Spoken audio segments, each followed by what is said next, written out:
You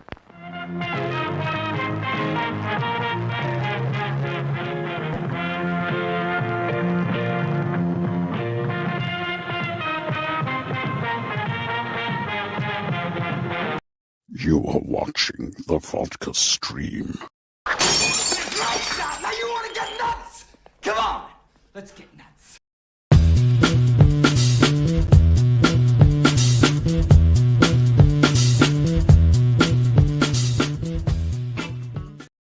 Boop! What is happening, everybody? It is Friday. We've made it. Thank God. Tell you what, it was kind of a week this week. I tell you what. What you guys kind of know, I've kind of debriefed you on the struggles of this week, but we made it to Friday. That's what it's all about. So hopefully you guys are doing good. See who's all here. Make sure I got my windows open. Boop. All right, there we go. That's all working. Oh crap. There's that. Not that. Oop. Always hit the wrong button. Of course. Go back. No, that's not what I wanted. Oh, well. All right. Let me try that again. Anyways, who's out there? How's everybody doing? How's everybody's Friday? What's going on, Jason? Hopefully a lot of you guys seen Army of the Dead. Hopefully you guys checked out my review of it tonight. Posted it like probably about an hour ago, I would say. And yeah, hopefully you guys check it out in the movie theater. It's nice to go back to the movie theater. How's it going? Friday. Happy Friday, Alexi. How you doing? Eric Z's here. We got Mr. McKenzie. Things are good. Things are good. Like I said, I might have done a little pre-gaming, so I'm already feeling, already started. What's going on, Bradley? How you doing, Jade? Welcome. Welcome, of course, Ryan, Bradley. Yes, damn straight. All right, nobody told. I know, right? There is. I forget what his character is. What's the character? Cummings, something like that. Cummers, something. I forgot his name, but I know definitely represent Garza a little bit. I must say. You saw it today. Good. Worth the hour drive. I know some people are having to drive pretty far just to go see it, and I'm like, damn. I'm so glad my theater over here. Like right around the corner. I'm so glad that it was able to have it, so I didn't have to drive too far. So happy Friday, Andrew. How you doing? And of course, we got Carrie here as well. Happy Friday. You see, it's Sunday. Okay, when you're back in Colorado. All right, so you're out of town right now, huh? Well, that's cool, man. So you drove 30 minutes. Nice. Yeah, Theo Rossi. Yeah, he was in Luke Cage. I'm just trying to remember what his character's name was. I probably should have pulled that up. But yeah. I forgot exactly what his name was, but yeah, I mean, his character, he plays it well. He does play it well, so that's good. So hopefully you guys, checking that out either today or over the weekend. Of course, you guys saw my review. I enjoyed the absolute shit out of it because, I mean, it's bonkers.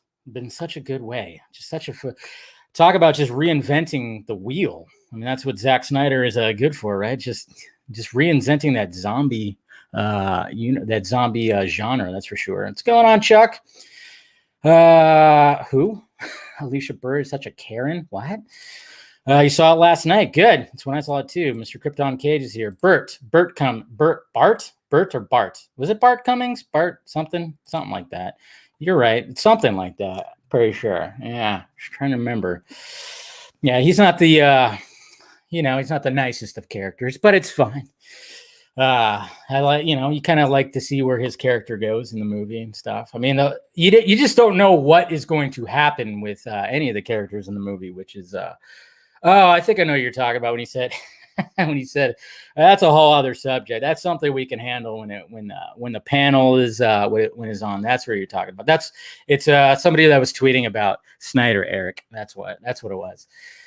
Because there's just people out there that go like, I don't know, they have it in for that guy, and everybody who works with him goes, hey, he's such a nice dude. Let's see, seeing Army of the Dead Sunday, only 2 theaters near me in Corona Riverside is Harupa Valley. Yeah.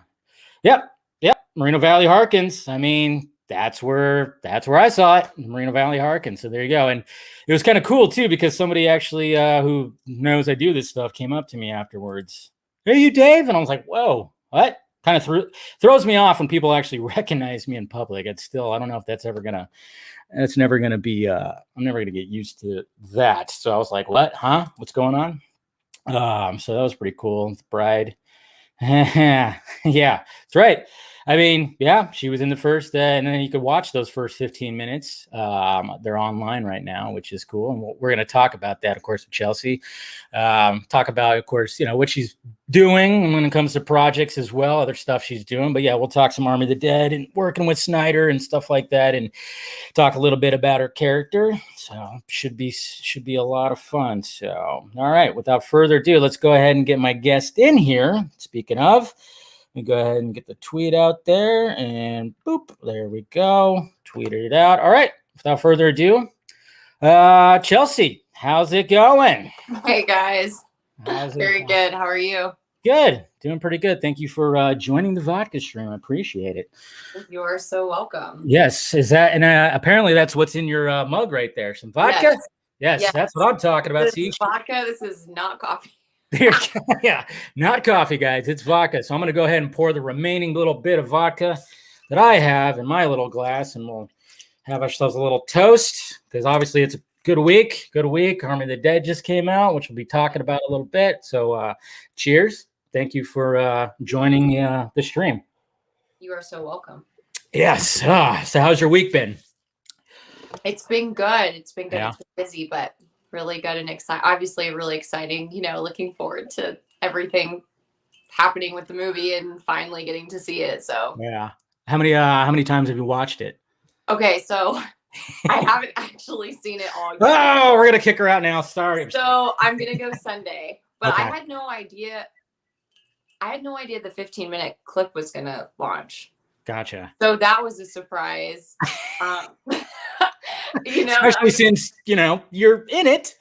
Yeah, I figured I knew where my placement was in the movie. So Yeah. when they were like, the first 15 minutes is out, which I saw on another actor's page named Raul Castillo. He's amazing.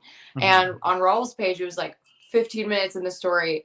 And I was like, oh my God, now this is the test. Did I make the Snyder cut? Because you never know.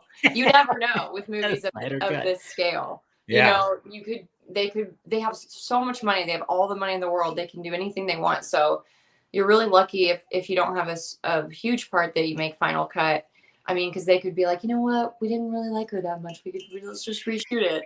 Or they could we don't want to start out the movie that way. We changed our mind. Like, anything can happen with movies of this budget. So I was like, when I finally saw it, I was like, yes! I made it! I made it. That's the reality of being an actor. Oh, I'm sure. But yeah, I mean, you hear that all the time where somebody, you have a small role, but it's in there and you're like, okay, and you're waiting for it, and all of a sudden it goes to that next scene and you're like, wait a minute. Yeah. Something's crap. That didn't work out. But I mean, when it comes to your character though, pretty pivotal to the story. Yeah, he actually Zach promised me on set I wouldn't get cut out, because I've been cut out from big movies before, so I was really paranoid. Okay. But he promised me, he's like, Chelsea, you're not gonna get cut. You kind of start the whole thing, Yeah. Just a little bit.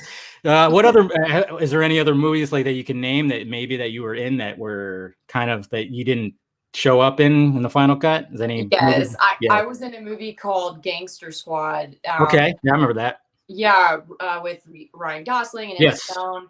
And I had a quick, very small scene with Emma Stone. And I had a feeling, because it was just so small. I was really young. I was just like, I just don't, and it wasn't plot centered. Yeah. And I was like, I don't know if I'm going to make the cut or not. And I didn't. But I did get to work with her. And she is so, so sweet. Such a nice. She seems like it. Oh my God. Like it. Yeah. She's so sweet. And I got to meet Sean Penn. So that was cool. Oh, wow. Yeah, that was kind of like my first big set, so it was still good for me, to do it. Yeah, I think that's when it comes to and you have like small roles, and yeah, they might get cut, but at the same time, you're building up that muscle. You're finding out what it's like to be on like these big, huge, elaborate sets, maybe with these big, huge like actors and everything. So even though you might have got cut and you can't be like, hey, I was at but at the same time, you got the experience under your belt. So that's got to be a good, at least, It is. I think Yeah. every job prepares you for the next job. So it's all kind of part of a plan, you know. It's all getting you to somewhere that you're supposed to be, and when you get there, you're supposed to be good or you get Yeah. fired. So every job kind of prepares you for that next job so you never get fired. Exactly. That is very true. And where are you currently located right now? I'm in Los Angeles. Okay. I'm a valley girl. I live in the valley. So I'm Nice. at my house like most of us, still doing all these Zoom things. And Yes, I know it is kind of. I mean, what is interesting though about all this? I mean, even though now that the pandemic is starting to ease up, people are getting vaxxed. It seems like now they're starting to lighten up on a lot of things. I don't think this whole way of communicating is going to fully go away. Yeah, there's probably still going to be those press junkets, the one-on-ones and stuff like that. But I think like the way that we've been doing stuff for the past year and a half, I think this is always gonna, because there is a comfort about it. I mean, you know, you're at your house, you're having a drink, you know, you're not out somewhere where you got to like, how am I getting home or whatever the heck, sit or in being traffic or well, yeah, especially with LA. Whew. Yeah. Man, I mean, Where are you oh, located? I'm in Riverside County, so Okay. I'm about an hour and like 12 minutes outside of LA, and it's funny too because I really wanted to go to the screening where Snyder was going to be, or the Snyders, I should say, where they were going to be for like the Q&A. But I'm going on Thursday, Friday night traffic. Nah, Friday evening traffic to try to get in LA. It's not going to happen. I'll just go around the corner to my little theater right here and watch it. And hopefully catch any kind of videos that people posted from the Q&A or something like that. So, yeah, that's one thing that's fun about LA. So, how long have you been doing the acting gig? Professionally, for I don't want, I'm like trying not to age myself, for It's a long okay. time. Yeah, it's all right. For about a decade. Okay. I mean, don't worry. That's how long I've had this YouTube channel, and you know, it just like I said, sometimes you just got to put in that, you know, got to put in the work. And it says you grew up or you were born in Missouri. You're coming from Missouri, yeah, nice. I was just there. I go there all the time. Okay, family still there and everything. Yeah, everybody, my family and a lot of my friends are still there, so I go home a lot. It's nice to go back and forth. I'm from a really small town, so I kind of have to get out of LA sometimes. No, I feel you. I mean, I've lived in California most of my life, but I've never been like, you know, always been an hour and a half or 2 hours outside of LA. I've always been in like little small areas. I mean, there I'm at now, it's a little larger than what I'm used to. So I totally understand like going back home. So when did the acting bug bite you? I always wanted to do it. It's kind of boring. I mean, I wish I had some cool story that was like, I went to prison and that's when I learned that, you know, like I wish I had a better story, or isn't that Danny Trejo? Yeah. And then he was a consultant on a movie, and because of his experience through that, and then he like realized he's super insanely talented and became an actor. Like, I wish I had some cool story like that, but I was totally that little girl that was like watching old movies and wanted to be an actress. You know, right. I always wanted to do it. I know. We always wish that we could have that like awesome origin story of how like stuff came to be, you know. Yeah, or I wish I was like French and I was like, I was walking down, you know, the street, and this man, what is that in the superstar? In the superstar, which is like, do you want to be a supermodel? Like, right. Like those discovered stories. I'm like, no, I've actually been trying really hard for a long time. Like, yeah, I know. And especially when you hear that, I think I was even listening to a podcast where they talked about how, you know, certain actors and actresses they just right place at the right time. And all of a sudden somebody was there. I think it was like Jennifer Lawrence they were talking about. She was really young and some talent guy was just there, discovered her, was like, hey, wait a minute. You want to, wait, you. And there you go. And then all of a sudden she's like an Academy Award winning actress. And it's just like, it's crazy when you hear like those little stories where it's just right place at the right time. But then I also like the stories too, where it's like, yeah, you just put in the work and then all of a sudden it's like, there you are. And now all of a sudden, you know, you're in a zombie movie directed by Zack Snyder. It's pretty surreal. Yeah. Yeah. I mean, of course, you're doing like other projects. You were also in the Roswell. What is the Roswell, New Mexico? Was that the revival of that series from the CW, whatever the heck, right? Yeah. So there was the show in the 90s, and then you know they brought it back, and it's a great show. There's a lot of good actors on that show, and I had a lot of fun working on it. I'm sure. Yeah. I remember I never really got that into it, but I always wanted to because I always dug the alien. I'm a sucker for alien stories and stuff like that. Me too. Yeah. Yeah. So I'm like anything that has to do with that. I think my mom was actually who's actually in the live chat right now. Hi, Mom. I think she was actually a Hi, fan. Mom. Oh, yeah, there you go. I think she was actually a fan of the original show. I'm not sure if she watched the new one. And then you were like in other TV series like Midnight Texas. It says like your name was Lyric in there. Do you actually sing too, or No, we just no? had. Okay. There's another actress named Claire Andrew, and our characters were like these girls that ran this like super cool hippie like crystal store in the desert. So we just had these awesome new agey names, and then Oh, all okay. our clothes were amazing and free people, and yeah, we were Yeah. just like total like stoner hippie girls. Nice. Kind of like that. I just saw the name and I was like, is that represented like you sing too or something? And No, I do sing, but I didn't sing on that show. I do okay. sing, but I haven't sang in a movie or a TV show yet. That's something I really want to do. Do you do like have you recorded anything or anything like that? Yeah, I tried to be a pop star, and it's actually really embarrassing, and it's still on YouTube. It's still on there. I don't know how to get it down. To be Really? honest. Yeah, but it's nerdy, but I'm actually really proud of it because like I wrote the song and I produced the music video and kind of creative directed it, and I was like 21. Uh-huh. So I'm just like oddly production value wise really proud of it because I know how much it costs, and it doesn't look that bad. Like That's good. I'm What's not it called? saying the song's the best thing ever, but I'm like the video looks pretty good. Like maybe I should be producing music videos. Yeah. Hey, that could be another calling. What was the song called? Get me to the dance floor. Hell yeah. There it is, guys. Somebody pop that up. Pull that up right now and we'll start jamming. That's awesome, man. I like that. I'm sure some people right now are going, I'm going to look that up. Wow, look at that. Quality is great. So anyway, so now obviously getting to Army of the Dead, how did you come about the role of, well, it's funny because you're the bride, you're considered the bride, but of course it says in parentheses, Misty Hillman. So how did getting that role come to be? It was just kind of like any role, you know, you get your agent sends you the audition, and it was a self-tape, even though this was pre-pandemic, so there were still some in-person auditions, but things have been going towards self-taping even before COVID for a while.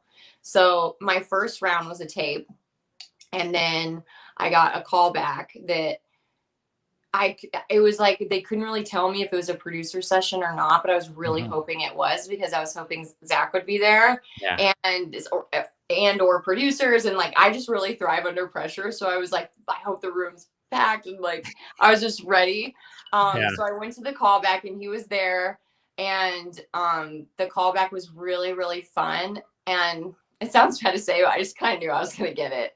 Like Nice. I was in it. I was like listening to Prince in the waiting room and just like jamming out.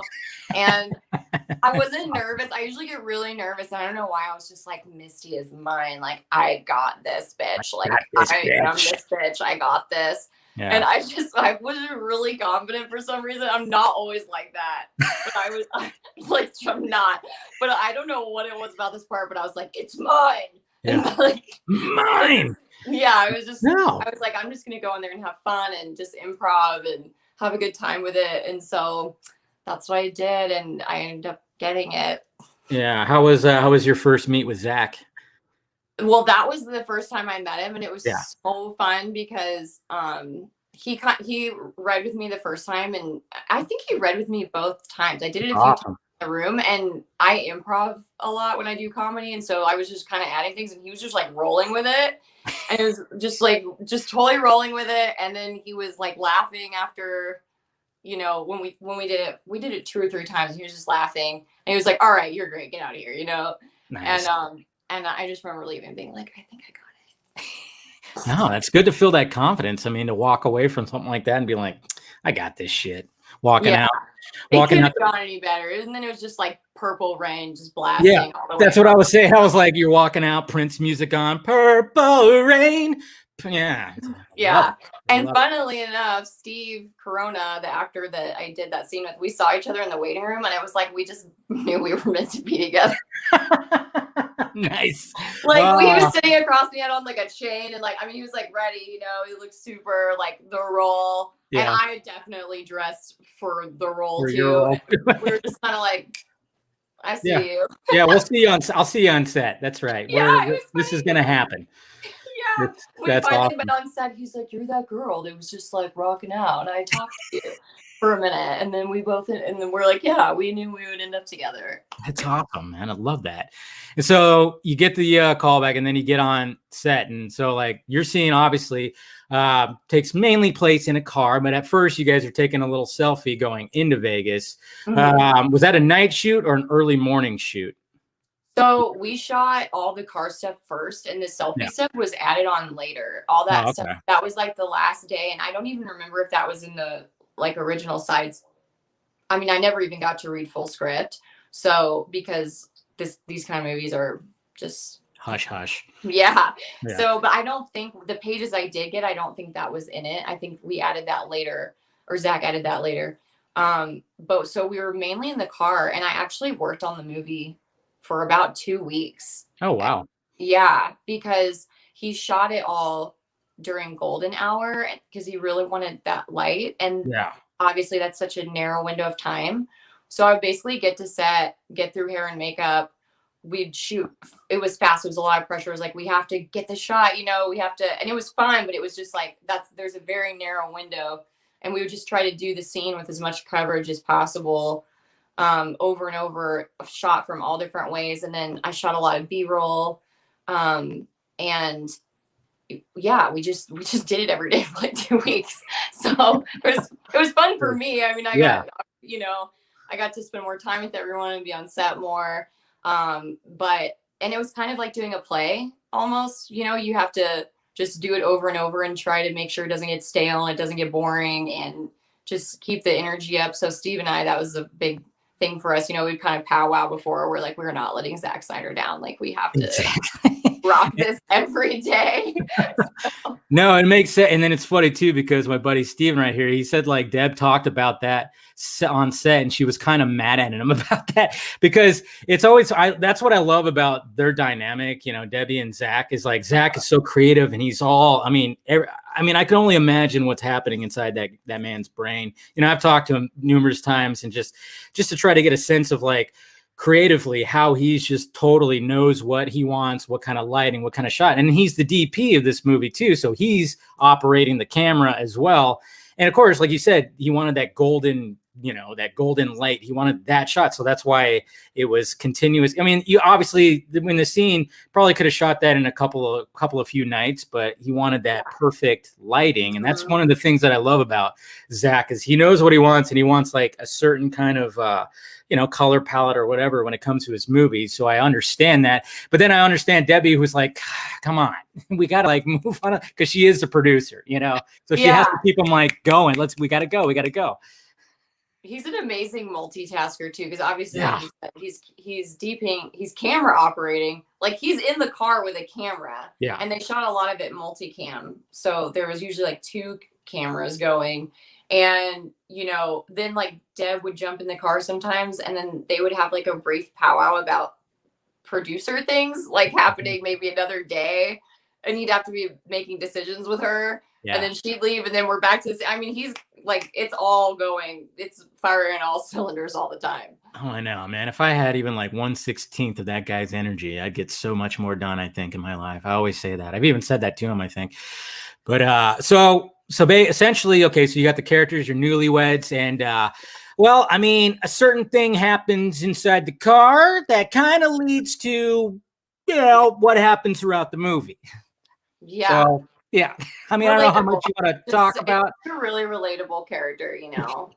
Yeah. I mean, I know the last time I had an encounter, it, you know, started a whole apocalypse. I think it was at the end of 2019. Yeah. Right.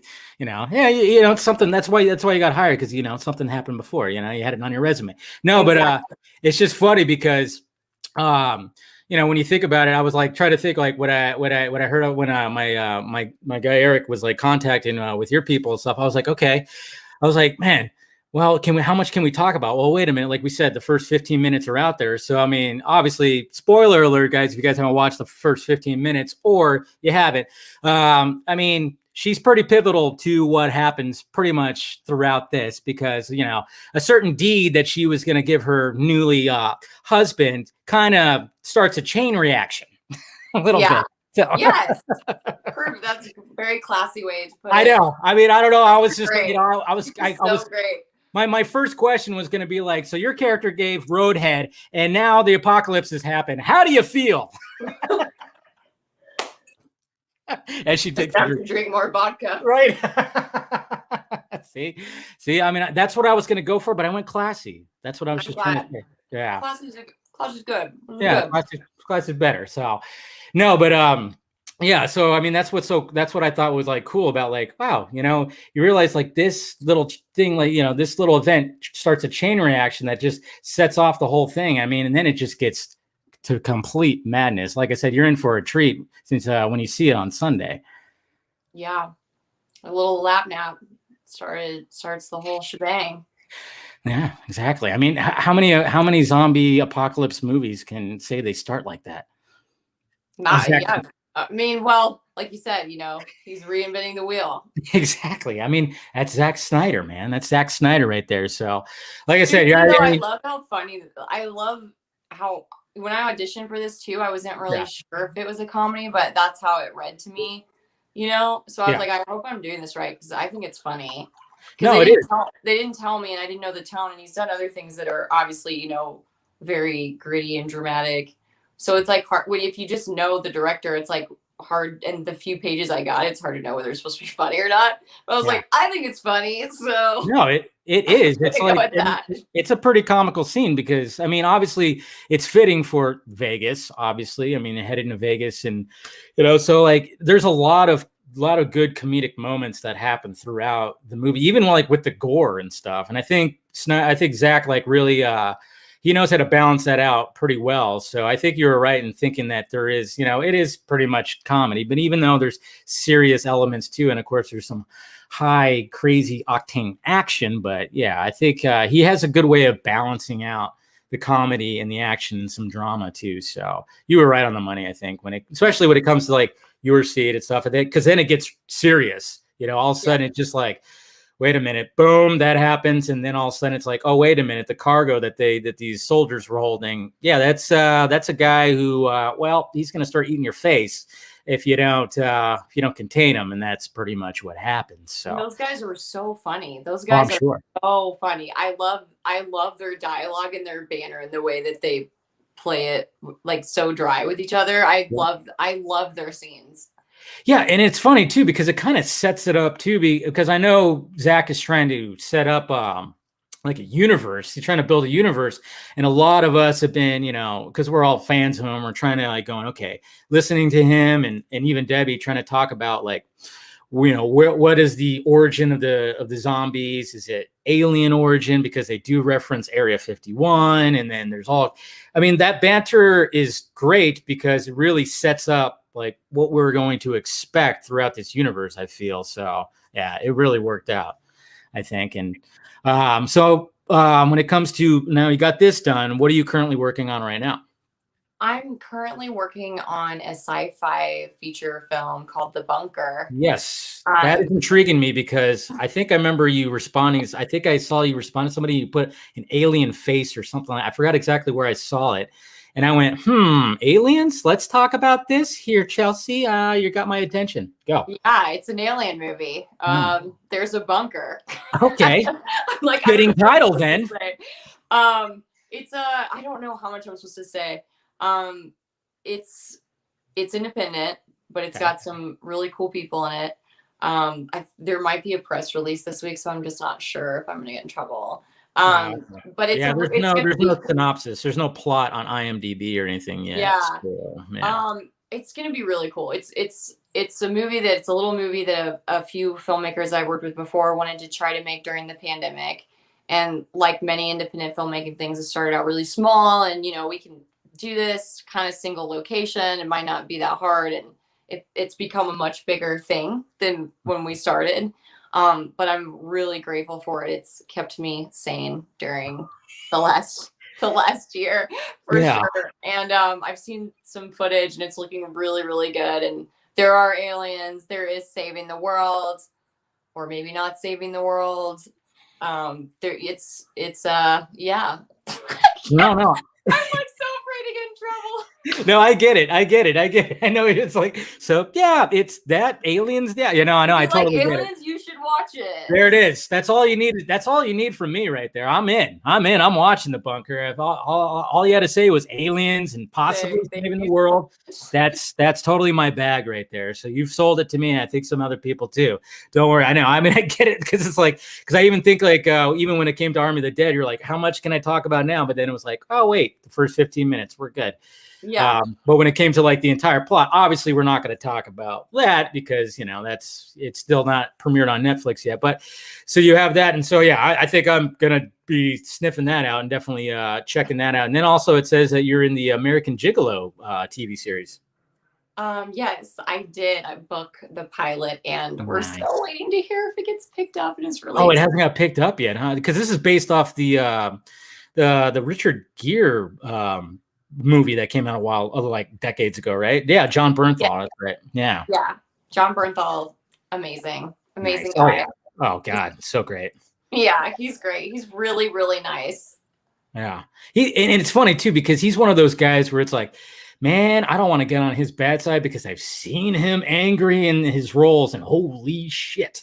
Yeah. But he seems like he's probably like, like a lot of these guys, your Jason Momoas, your Dave Bautistas. I mean, these guys are just like these big, huge brick shithouse of guys. And then like they can have that mean look and that voice. But then all of a sudden it's like they smile and he's just big teddy bear. Just big teddy bear. That's all. I met Dave on set, and he's enormous. Yes. Like all muscles and everything. And muscles on top of muscles. Jeez. I didn't want to be not cool and be like, hi, like, Rachel. So I was like, I'm not going to talk to him unless he talks to me, because I feel like I don't want to be that person that's bothering famous people. I was like, I'm not going to talk to him unless he talks to me.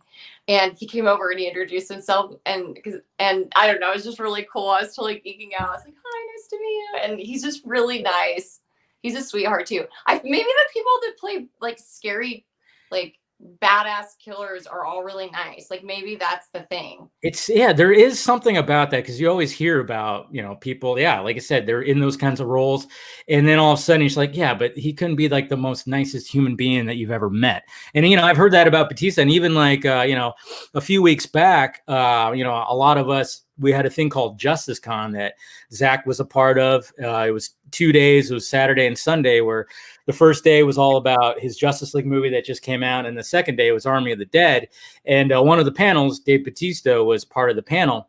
And man, I mean, I've listened to interviews with him, but it's like been press junkets. But this was like a full on, he's in his kitchen, and it was just like him just talking. And he talked about how he's had social anxiety, and he's always worried about this, and this. And it's just like, you're like, man, but look at you, dude. You're like this big, huge, like presence. And man, I mean, you have all these, you have some insecurities, stuff like that. It's just, and he just was so genuine and just such a down to earth guy. And it was good. It was awesome to see. And I think a lot of people enjoyed that interview. He seemed really down to earth in person. I have to watch that interview, and he just seemed really interesting. Dave Bautista has a mystique. Like I was just like, he's very interesting. Like so you meet people like that, and you're like, I get it. That's why you're a star, Yeah. Dave I mean, like that. John Bernthal's like that. You're like, I get it. I get the star thing. I'm picking up on that it factor that they say. I get it. Yeah. No, but like, yeah. I mean, especially with how he came to be. I mean, obviously, we've had wrestling stars convert to acting and become these superstars, and it's no different with Bautista. But what I love about Bautista is the fact that, I mean, you got Dwayne Johnson, of course, who's like the biggest movie star in the world, and we love him. He's so goddamn likable and everything. But it's like, it's Dwayne Johnson. You kind of know what you're gonna get. You're gonna get when it comes to that movie. Same with like John Cena, maybe too. Even though John Cena impressed me with his comedic chops in that, what was that? That movie where he was like a dad. Mark Wahlberg. There was that movie. No, there was like another movie where he was a dad, and it was called like, I don't know, cock blockers yes, or something like that. Yeah, really funny in that. Yeah. So he gets kind of surprised. I mean, even with Dwayne Johnson, with like some of the like whatever that role that he had with Kevin Hart, something intelligence. I forgot totally what it was called. But you see like the different sides of them. But when it comes to Dave Bautista, when he did his role in Blade Runner 2049, yeah, it was a small role in the beginning, but I was like, wow, this is something completely different. And I love the fact that he's constantly trying to challenge himself with kind of roles like that, as opposed to just being like, I want to be like the next Dwayne Johnson and be like this big, huge presence movie star. No, he's actually wanting to do, serious roles. Central Intelligence. Thank you, Eric. The first thing I saw him in was Guardians, and I was like laughing so hard in the theater, and he was my favorite part of the movie. I think he's so funny. Yeah. Like, he's so funny. Yes. I mean, yeah, when it comes to Drax, I mean, my God, I mean, the laugh, that big laugh that he has. And then he's also menacing too, and it's kind of funny. But then I think like he even went, he was kind of hoping that they would go a little deeper in the role, and they just went, no, we're just gonna make it funny, which that's just the way it is, and that's fine. And I can't wait to see him in Guardians 3. But yeah, I mean, there's just scenes where he's like, when he's just eating like a snack and he's like, I'm invisible, I'm moving very slowly and you can't see me, and just stuff like that. When he was doing that little scene, I think that was in Infinity War. I'm not sure. Can't remember. Those movies blend together sometimes. But no, he's hilarious. And so I just like that, these larger than life characters that are actors that are trying to do a little more with their movie roles. And it says that Rosie O'Donnell and Wayne Brady are also in this. Wow. Mm-hmm. Yeah. That's quite there's quite a cast in here. Gretchen Mol. Yeah. I love her. I mean, I haven't met her, but I loved her on Boardwalk Empire. So I was really excited to see. I mean, I loved her on Boardwalk Empire. So I was like, oh my gosh. Gretchen Mol. I love her. And I mean, who doesn't love Rosie O'Donnell? I mean, she's a freaking legend. So yeah, it's a really, really amazing. Rosie O'Donnell, League of Their Own. That's always like, that's my favorite movie of hers. I mean, that's a movie that, I mean, when it comes to, I'm a big baseball fan. My top baseball movies are like Major League, Sandlot, and I would say League of Their Own is probably up there in that top. League of Their Own is amazing. It really is. I mean, just to show that story, and then just that cast. That cast was unbelievable. Tom Hanks. It's one of my favorite roles of Tom Hanks because he's just he's so not Tom Hanks, but he is Tom Hanks. I don't know if that makes sense. It's like Tom Hanks was just like a little more dickish, and it's hot. And you're like, oh, cool. Yeah. I mean, it's just the shit that comes sassy Tom Hanks. Yes. I mean, the shit that comes out of his mouth in there. I mean, it's comedic gold. And then, you got Gina Davis and Madonna also there, Lori Petty. It's just anytime that movie's on TV, whatever it's on, all right, I'm just going to leave it here. It's just because it's just such a feel-good movie, I should say, So yeah, Rosie O'Donnell. But and then is there anything else that you've been working on too, or anything in the going down the pipeline, or just nothing else that I would not get murdered for talking about? Wait a minute, I see a red dot on your head. Okay, it went away. It's good. You're good now. Nobody's got you. You're good. They make you so paranoid. You sign so many papers, and like, I don't know. It's so scary. Yeah, it's pretty interesting. Like when it comes to all that, yeah, I understand. I mean, going back to and talking about Zach. Obviously, you kind of know that. You probably know a little bit of history of like the whole Justice League thing, and I don't know if you know like a lot about that. I don't know if that was discussed or you've read stuff about how. I've read some things. Yeah. I'm vaguely familiar. Yeah, I mean, it's essentially, the movie that he was supposed to put out in 2017 didn't. It was like they rearranged it to a different movie, and then finally they released the Snyder cut. Yeah. Everybody wants it. Yeah. So then now we're getting his full on vision, which is absolutely fantastic, obviously, for us nerd boys and girls out there. 4 hours of just epicness of, all the Cape shit that we love. But then at the same time, he's still kind of, for a while there, he was I mean, what got the ball rolling was him just talking about things and showing things. And I think even in recent interviews for Army of the Dead, he was like, I was afraid that Warner Brothers was going to sue my ass because of just the stuff that he would put out there or talk about. Because anytime he put something out there, like a screenshot of something or whatever, it would blow up the internet because everybody's going, look at that. They cut that out. Oh my God. You know, They're like, wait, what is that? yes, exactly. But so that's why he knew what he was doing when it came to that. But I think in the back of his mind, he's going, man, there's going to be some ninjas. They're going to show up in my house. They're going to take you down. Yeah. Just going to wrap. All of a sudden, there's going to be a wire around my neck and I'm going to be choked out. Yeah. So I think he knows a little bit. He's even done that recently. He did that last night. He showed a picture of something that was cut out of the movie and it blew up the internet. He can get away with a lot more than me, though. I know. It's very true. I'm still like a little bug to these people. That's very true. That is very true. I gotta be careful. I'm still trying to climb that ladder, you know? Yeah. He does have that credibility to do that. Yeah. But even then, he's like, you know, he could be a little skittish about it and whatnot. But man, I tell you what, that's what I love about that guy. I think that's what we all love about that guy. Is that he does do that. He does push that envelope. Yeah, he's a little bit of a maverick. That is a good way to speak with him. I think even Jared Leto has talked to him like that as being a maverick. So when it comes to like the pandemic stuff, like the past year, how has it been for you? And you know, just with your career and everything. I feel really, really lucky. I mean, I didn't work as much as I would normally work, I think, but I was able to I did an independent pilot called Pumas, directed by this amazing woman named Jamie Anderson, pretty early on. And it's a comedy. It's super cute and funny. And that's being shopped. And that was like my first time being the number 1 on a call sheet lead. Nice. So it was a really good experience for me. Just overall. And then I started working on The Bunker, which I'm also a producer on. So, and my best friend Kaylee is the producer on it. So we were very, you know, she is always getting me into things and I'm getting her into things. So she's like, I think the boys, we used to call the boys, which is the rest of the guys on that team. She's like, I think the boys want to do this alien movie. And I just wanted to do a Christmas movie, but I guess we're doing this alien freaking sci-fi movie. Nice. So do you want to do it or not? And I was like, well, let me read it. And at first the part that I play was a man and he was the lead. And then there was like a female character under him.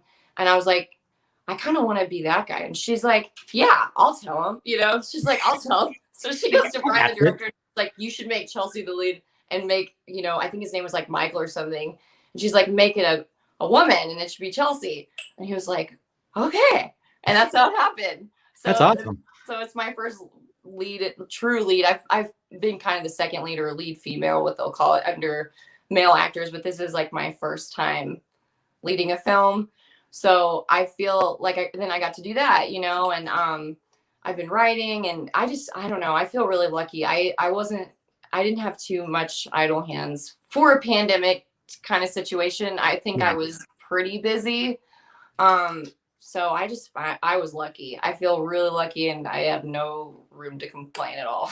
Yeah, no, that's good. That's good because, I mean, when all that happened, it was same with me. I didn't, it didn't really affect me. I still was going into my day job like every day, which was kind of weird because I could have did it from home. Now the job I have now, I'm like, I'm doing this all remote. How is this other job, which is essentially the same thing? We couldn't do that because it was kind of funny because I ended up getting COVID at the around Christmas time. Merry Christmas to me.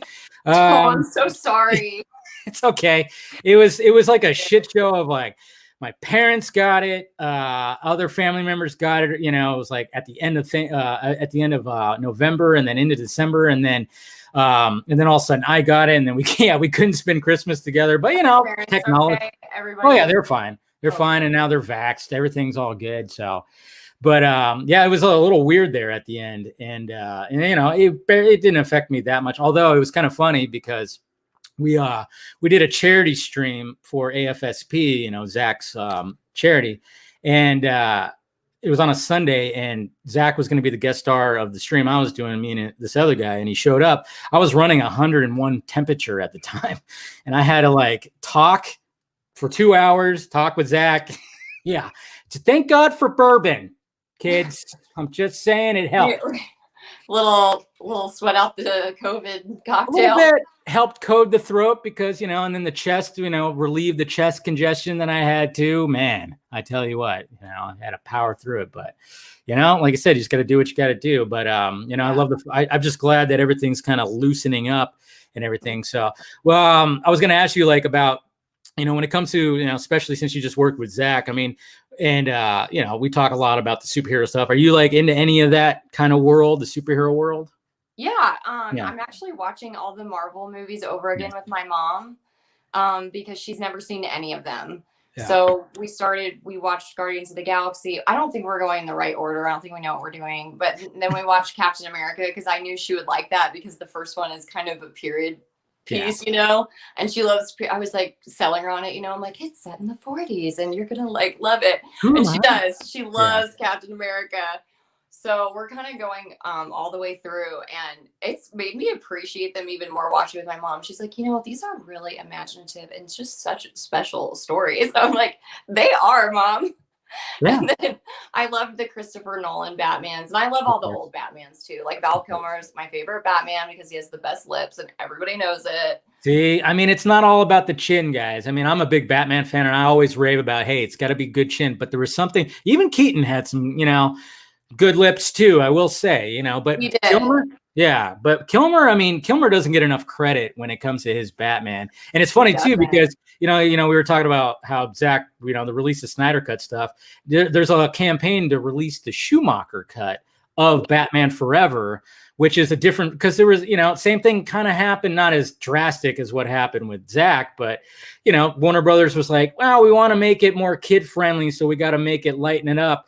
Because Schumacher at first, when he got Batman, he made it pretty damn dark. I mean, you could go and research and see the scenes that were cut out and you're like, what the fuck? This was not what I watched or anything. But so, and that actually might happen. So we actually might be getting a newer version of Val Kilmer's Batman, which I'm excited for.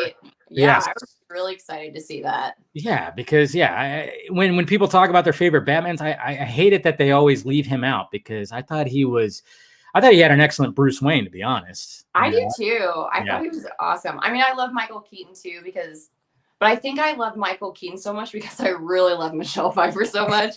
And, of course. And that's the best one to me, because Michelle Pfeiffer is my favorite Catwoman. And they have really good chemistry. Yes, they do. I mean, their chemistry is off the charts. I still love watching that movie. But I think if I had to just choose a standalone Batman, I think it's Val Kilmer. I like that, because not enough people appreciate his Batman, and I'm really hoping that if the new Schumacher cut comes out, there'll be more appreciation for that, because I love Val Kilmer just in general. I mean, I have a Doc Holliday pop that's right there. I mean, I think that's his best role, Doc Holliday. You got the nice. My God, I mean, Real Genius. That's a movie that I'll always go to. I don't know if you've seen that. I haven't seen that. Oh, you should see it. He's so funny, and I will see it. I'm gonna have to. I'll actually probably watch that this weekend. If I haven't seen something, I want to watch it. Real Genius, 80s. It's pure 80s, and it's Val Kilmer is excellent in it. I'm telling you. Okay. Yes. I love him in Kiss Kiss Bang Bang. I was just about to bring that up. Funny. Yeah, he's so funny and cute in that movie. I mean, he plays a gay PI, and him and Robert Downey Jr.'s chemistry together is. Yeah, it's just so there's so many lines. There's so many lines in there that you could quote, and their back and forth, their banter is, and the story is just outrageous too. And it's just so and I call it a Christmas movie. I don't care what anybody says. It's a Christmas movie. Yeah, I think you're right. It's like Die Hard.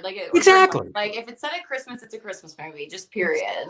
I mean, she's wearing a sexy Santa outfit. It's a Christmas movie. There's Christmas lights. I think there's even some Christmas music, because I think Shane Black is always Shane Black, who wrote and directed that. He's always setting a lot of his movies around Christmas time, which is kind of funny. You got Lethal Weapon, which he wrote. That first one set around Christmas time.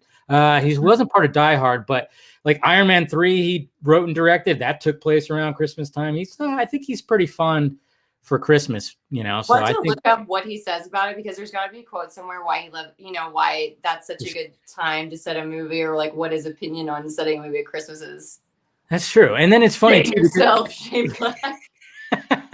Explain. No, but Explain yourself.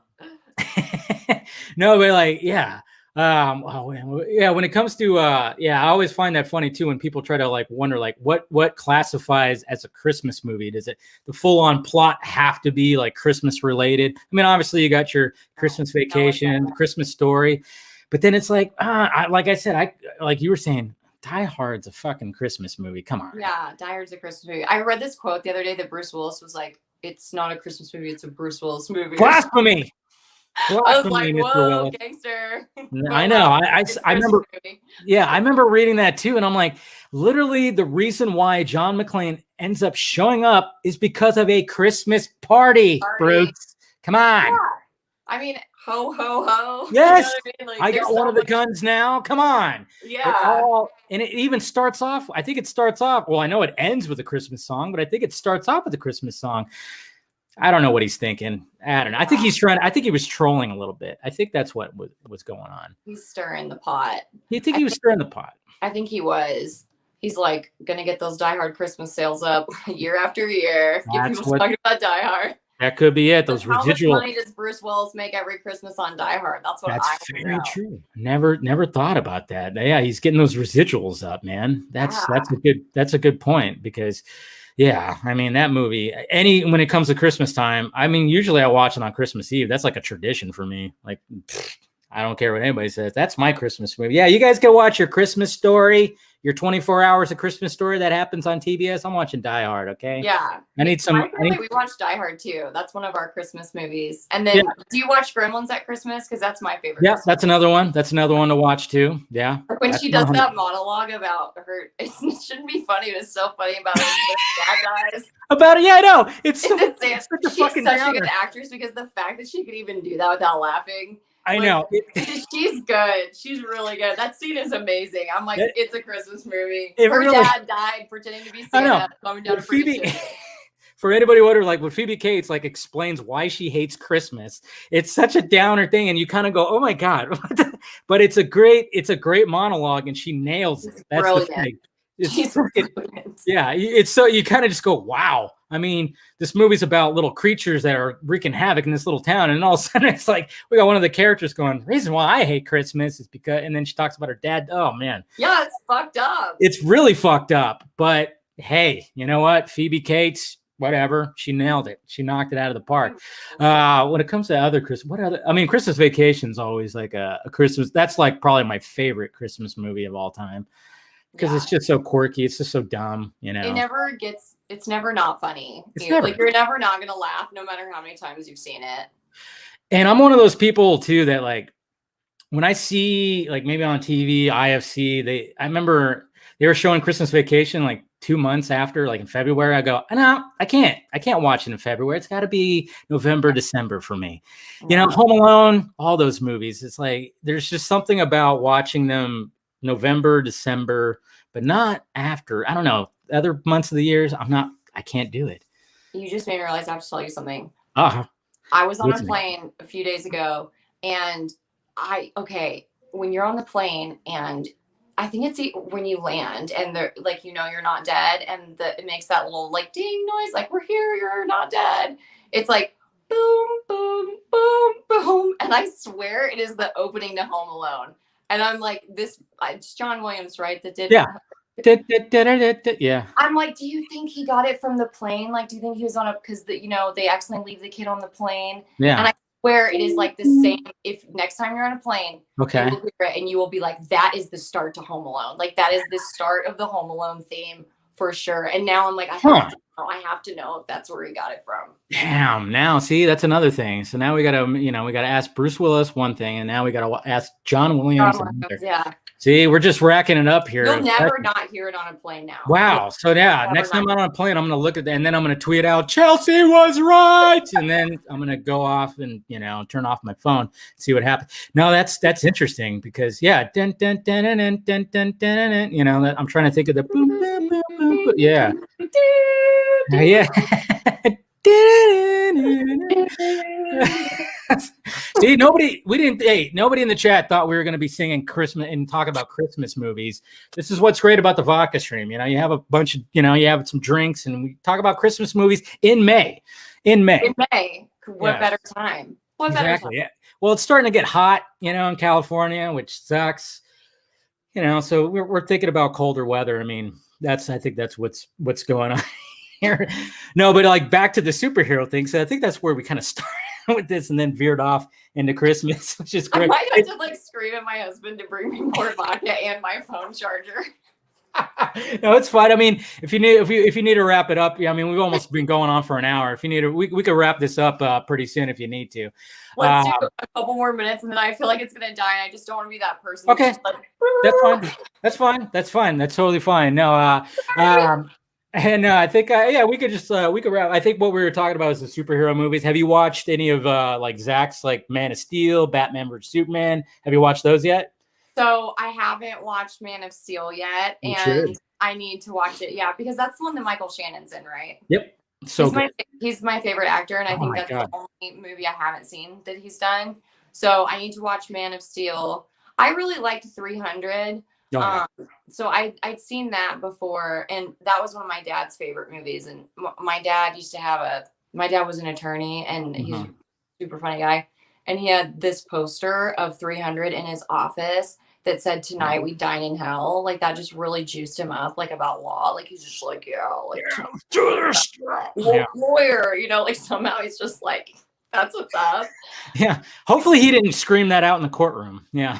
He would. It was super cool because when I got this movie, like I got to my dad passed away at the beginning of 2020. Sorry to hear that.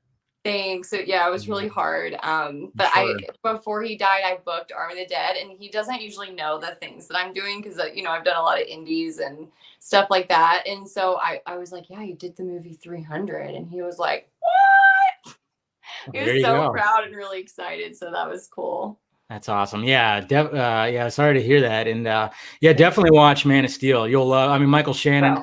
I think when it comes to the DC side of the comic book movies, I would say he is probably the best villain that's been on the screen when it comes to, playing General Zod. I mean, he's just the way that he presents himself. I mean, yeah, Michael Shannon, you see him in something, he's going to be good. And I'm approached that with him. Obsessed. Yeah.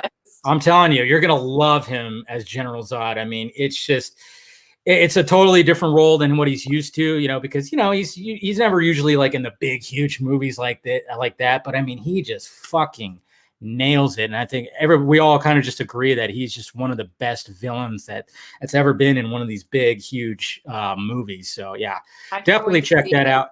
Yes. I had a really old TV for a long time, and there's a few movies I've been avoiding till I got a new TV, and I just bought one. There you go. So now I was like, there's a few movies I was like, I'm going to get a new TV soon. So I'm going to wait and watch it when I have like a really nice TV. There you go. So I just got it. So I'm going to have to watch a lot of movies. There you go. Big action movies now.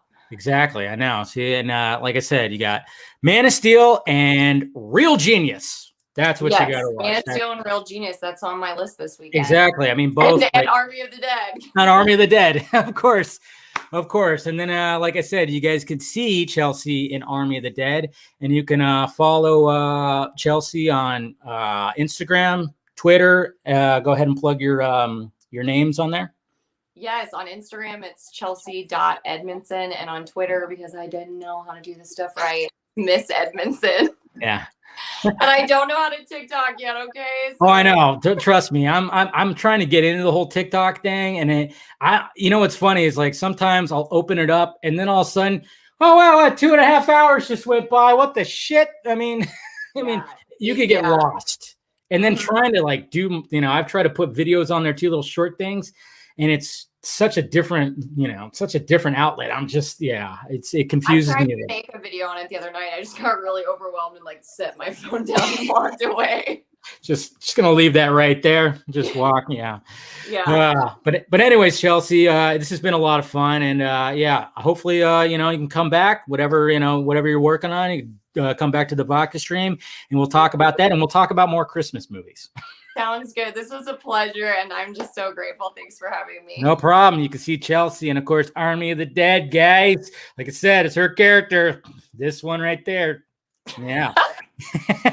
All right, Chelsea. Appreciate it. I'll talk to you soon, all right? Alrighty, bye. Bye. Woo! Well, there you go, guys. Chelsea Edmundson right there. Such a delight. Bam. She's got the yeah. So good stuff, man. So that was fun. I love it when the conversation just goes off on random like movie stuff. And I don't know, Mom, are you okay? I saw it, Mom. I saw her like in the chat going like, "Where's my son?" And then she texted me right in the middle of the interview saying technical difficulties. I'm like, "Is anything? Is okay, Mom? You see me? You see me, Mom?" Woo! All right. So you think your son is safe? You think your son is safe? I'm not going to yell that out. My neighbors will be like, "What the fuck?" Yeah. Yeah, no. Hopefully she'll like watch that. If she loves Michael Shannon, she's definitely gonna love that. So, all right. Let's see. Let's see. Remove from the studio. Prevents. Yeah, that's fine. All right. I think she forgot to like leave the backstage. All right. Well, that was a lot of fun. Yeah, like I said, I mean, when it came across the table about her showing up, I was like, cool. You know, it was kind of funny though because I got confused when I was like, oh yeah, she plays the bride, and I went, wait, is that the queen? I was like, wait, is she the zombie queen? Oh wait, no, she's the girl at the beginning. That's what it is. So you know, I'm glad. I'm glad she had a sense of humor about that because it was like, no, I'm not going to lead off by just saying, hey, so your character does this. How was that like? I was like, of course, made the joke. That was fun though. She was cool. It's definitely a lot of fun. I love the fact that she actually drank vodka. I always love it when the guest actually brings vodka. Yeah, I'm not sure what happened. Like, my mom was like, "Where's my son?" I guess she couldn't see me or something like that. I don't know. And then she texted me too, and I was like, "What? Technical difficulties?" So, of course, naturally, in the middle of the interview, I'm going, "Is something not working?" So, in my back of my head, I'm like going, "Oh fuck, oh fuck, oh fuck." But I think we're all right. I think we're good. So, I think we're good. I think she might have just been having some difficulties on her side. So, all right, let's go ahead and get some panel people in here, huh? Let's talk about some other things. Oh, man. Yeah, hopefully, I mean, there's going to be some people. I mean, I'm loving the timeline too, going to watch Army of the Dead, seeing a lot of people posting about that. And I know, I think Zach and Debbie are at a different theater tonight doing a Q&A kind of thing. So that's cool. Just like last night. I mean, and it's so funny too, because so last night, I saw the 7:00 showing over here, and I get out of there and it's probably like what, 9:40, 9:45, something like that. And I get home, and of course I upload my review. And then it was funny too, because I was going, no, I gotta record my full-on review. I was gonna record a different video, okay, so like a Vanity Fair video came out where he talks about his entire career. I was going to do a full-on reaction about that and just kind of talk about like the stuff he was saying, because he does say a lot of good stuff in there. So I think what I'm going to do with that though, guys, no promise that it's going to be a Sunday morning live stream, but Sunday I'm going to do a live stream, and we're going to go over that video where he talks about all his different movies and the stuff that he talks about Warner Brothers and stuff like that. I think I want to do that during a Sunday live stream, to be honest, because I think that would be better. But at the same time, it's tomorrow is one of my really good friends' birthday, so I'm going to Palm Springs actually, which also, I don't know if Scott gets here, maybe we'll talk about it. I asked him if somehow we can like move the Batman the Fanimated stream, because it's usually tomorrow at 6, but birthday's in May. I don't know what's going on. Everybody has a May birthday for some reason. So we might not. It doesn't sound like we're gonna have a Batman Fanimated stream tomorrow night. So sorry about that. I don't know if we'll have it Sunday or we'll just push it to next week. But yeah, sadly, it's not gonna happen, because, like I said, I'm gonna be leaving here, and I'm supposed to be in Palm Springs at like 4:00. So I'll be doing that. But all right, we got has joined the stream. All right, so let's do this. All right, where are we at here? I got too many damn tabs open. Where's my? Oh, that's right. Crap. Hold on a sec. Well, anyways, I could bring him in here. What's going on, Justin? What's up, Dave? Oh, man. Dave, when you're in Palm Springs, don't get caught in any time loops. I'm trying not to. That would suck. Even though Palm Springs would probably be a nice place to get caught. I still have not watched that movie yet. I need to watch it. I know. Yeah, I keep hearing great things about it, and I remember you even recommended it too. So, and I'm so jealous. I want your freaking hat. I want it so bad because even Steven got it. I saw him post it, and I'm like, I messaged him. I'm like, I hate you. I want that hat. And then I saw you post it, and I'm like, damn it. Why didn't I get on the line with this hat? I was about to hit up Zach and be like, hey, send me a hat, man, because it's such a great hat. And even Steven, you got Snyder on your stream and everything, so we got hats, okay? That's true. I guess that's a good trade-off. No, but it was just funny because, even Steven said that's such a you kind of hat because I kind of like the net trucker style hat because it's like a net hat, right? Or is it like a fitted thing? No, it's a trucker hat. Yeah. It's a trucker hat. Exactly. That's perfect. That's totally. That's what I like right there. That's what this hat is. What a few other hats I have. I know. Well, let's do a live eBay bid here. What's it worth to you? I know. Jeez. Who wants to pay for it? Let's start racking it up in the super chats now. But how's it going, man? It's been a while. Yeah, it's been good. It's tougher to get on here now because I'm on the East Coast. So sure. I mean, even right now, it's midnight where I am, and I'm working a wrestling tournament tomorrow. So shit. See, and then of course, this motherfucker is going to be wearing his hat too, Mr. Stephen Colbert. Nice hat. Hey. Are you using the Dream Lens on your camera? That looks. Dude, he's your totally video feed is awesome. Trying to pull it off, man. It's working too, a little bit. Oh. Maybe not as blurry, but it's getting not quite. It's similar, but it's not exactly the same. Sorry, hold on just a second. My Your audio mic? is going through the wrong place. Yep, sounds like it. But yeah, I'm just jealous of you guys and your freaking hats. I'm gonna somehow got to get me. I mean, I don't know if they're on sale yet or anything like that. I remember. I don't honestly, to make you feel better, I don't know if they're going to be on sale. If you look at this, like, it's not like a patch, right? Okay. So I'll say it this way: no expense was spared. Oh. He said sarcastically. So I don't think this hat will be on sale. Yeah, you may be able to buy a nicer one eventually. Oh, okay. Okay. Good to know. Good to know. It looks a lot nicer. Actually, considering looking up and like finding a. Oh, that's cool. Yeah, you wear it backwards. I'll wear it forwards. Then no one knows we're wearing the same. We're wearing the same hat. It looks a lot cooler. But I think I might actually try to see if I can find a patch and like get it stitched on or something.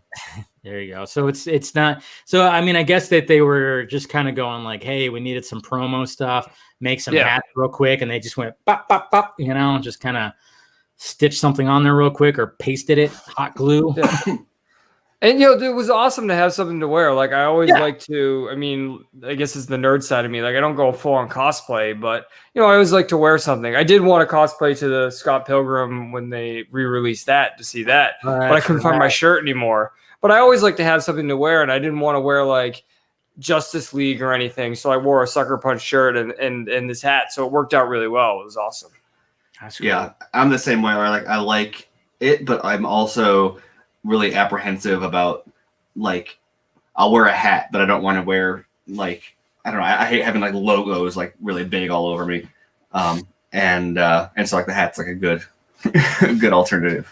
It's good. You should try wearing your face on your chest like this. Yeah, that's weird going to the store. But it's kind of funny too because when I went to the store today, I was wearing this shirt, but I had a hat on and my sunglasses and my mask, so it's not like they knew it was like me. But there's been some times where I've gone to somewhere at night and I fully look like what's going on right here, and I'm literally buying a vodka bottle. Like, I'm like, is anybody going to put this together? Probably not. They're not looking. But anyway. I quit wearing like. Uh-oh. Oh. The apocalypse. Is Steven's mom in the chat right now? Is Steven's mom in the chat right now? Steven's mom? I don't think his mom shows up. My mom shows up. That was a callback, dude, because your mom said there was something wrong. Come on, man. Sorry, dude. Make me spell out my material here. I was like, what? I was like, is she? Is Miss Colbert out there? Sorry. I wonder what happened. You might have bumped a wire or something like that, but I don't know. We'll get him back soon, hopefully. But anyways, so Justin, how'd you like the movie?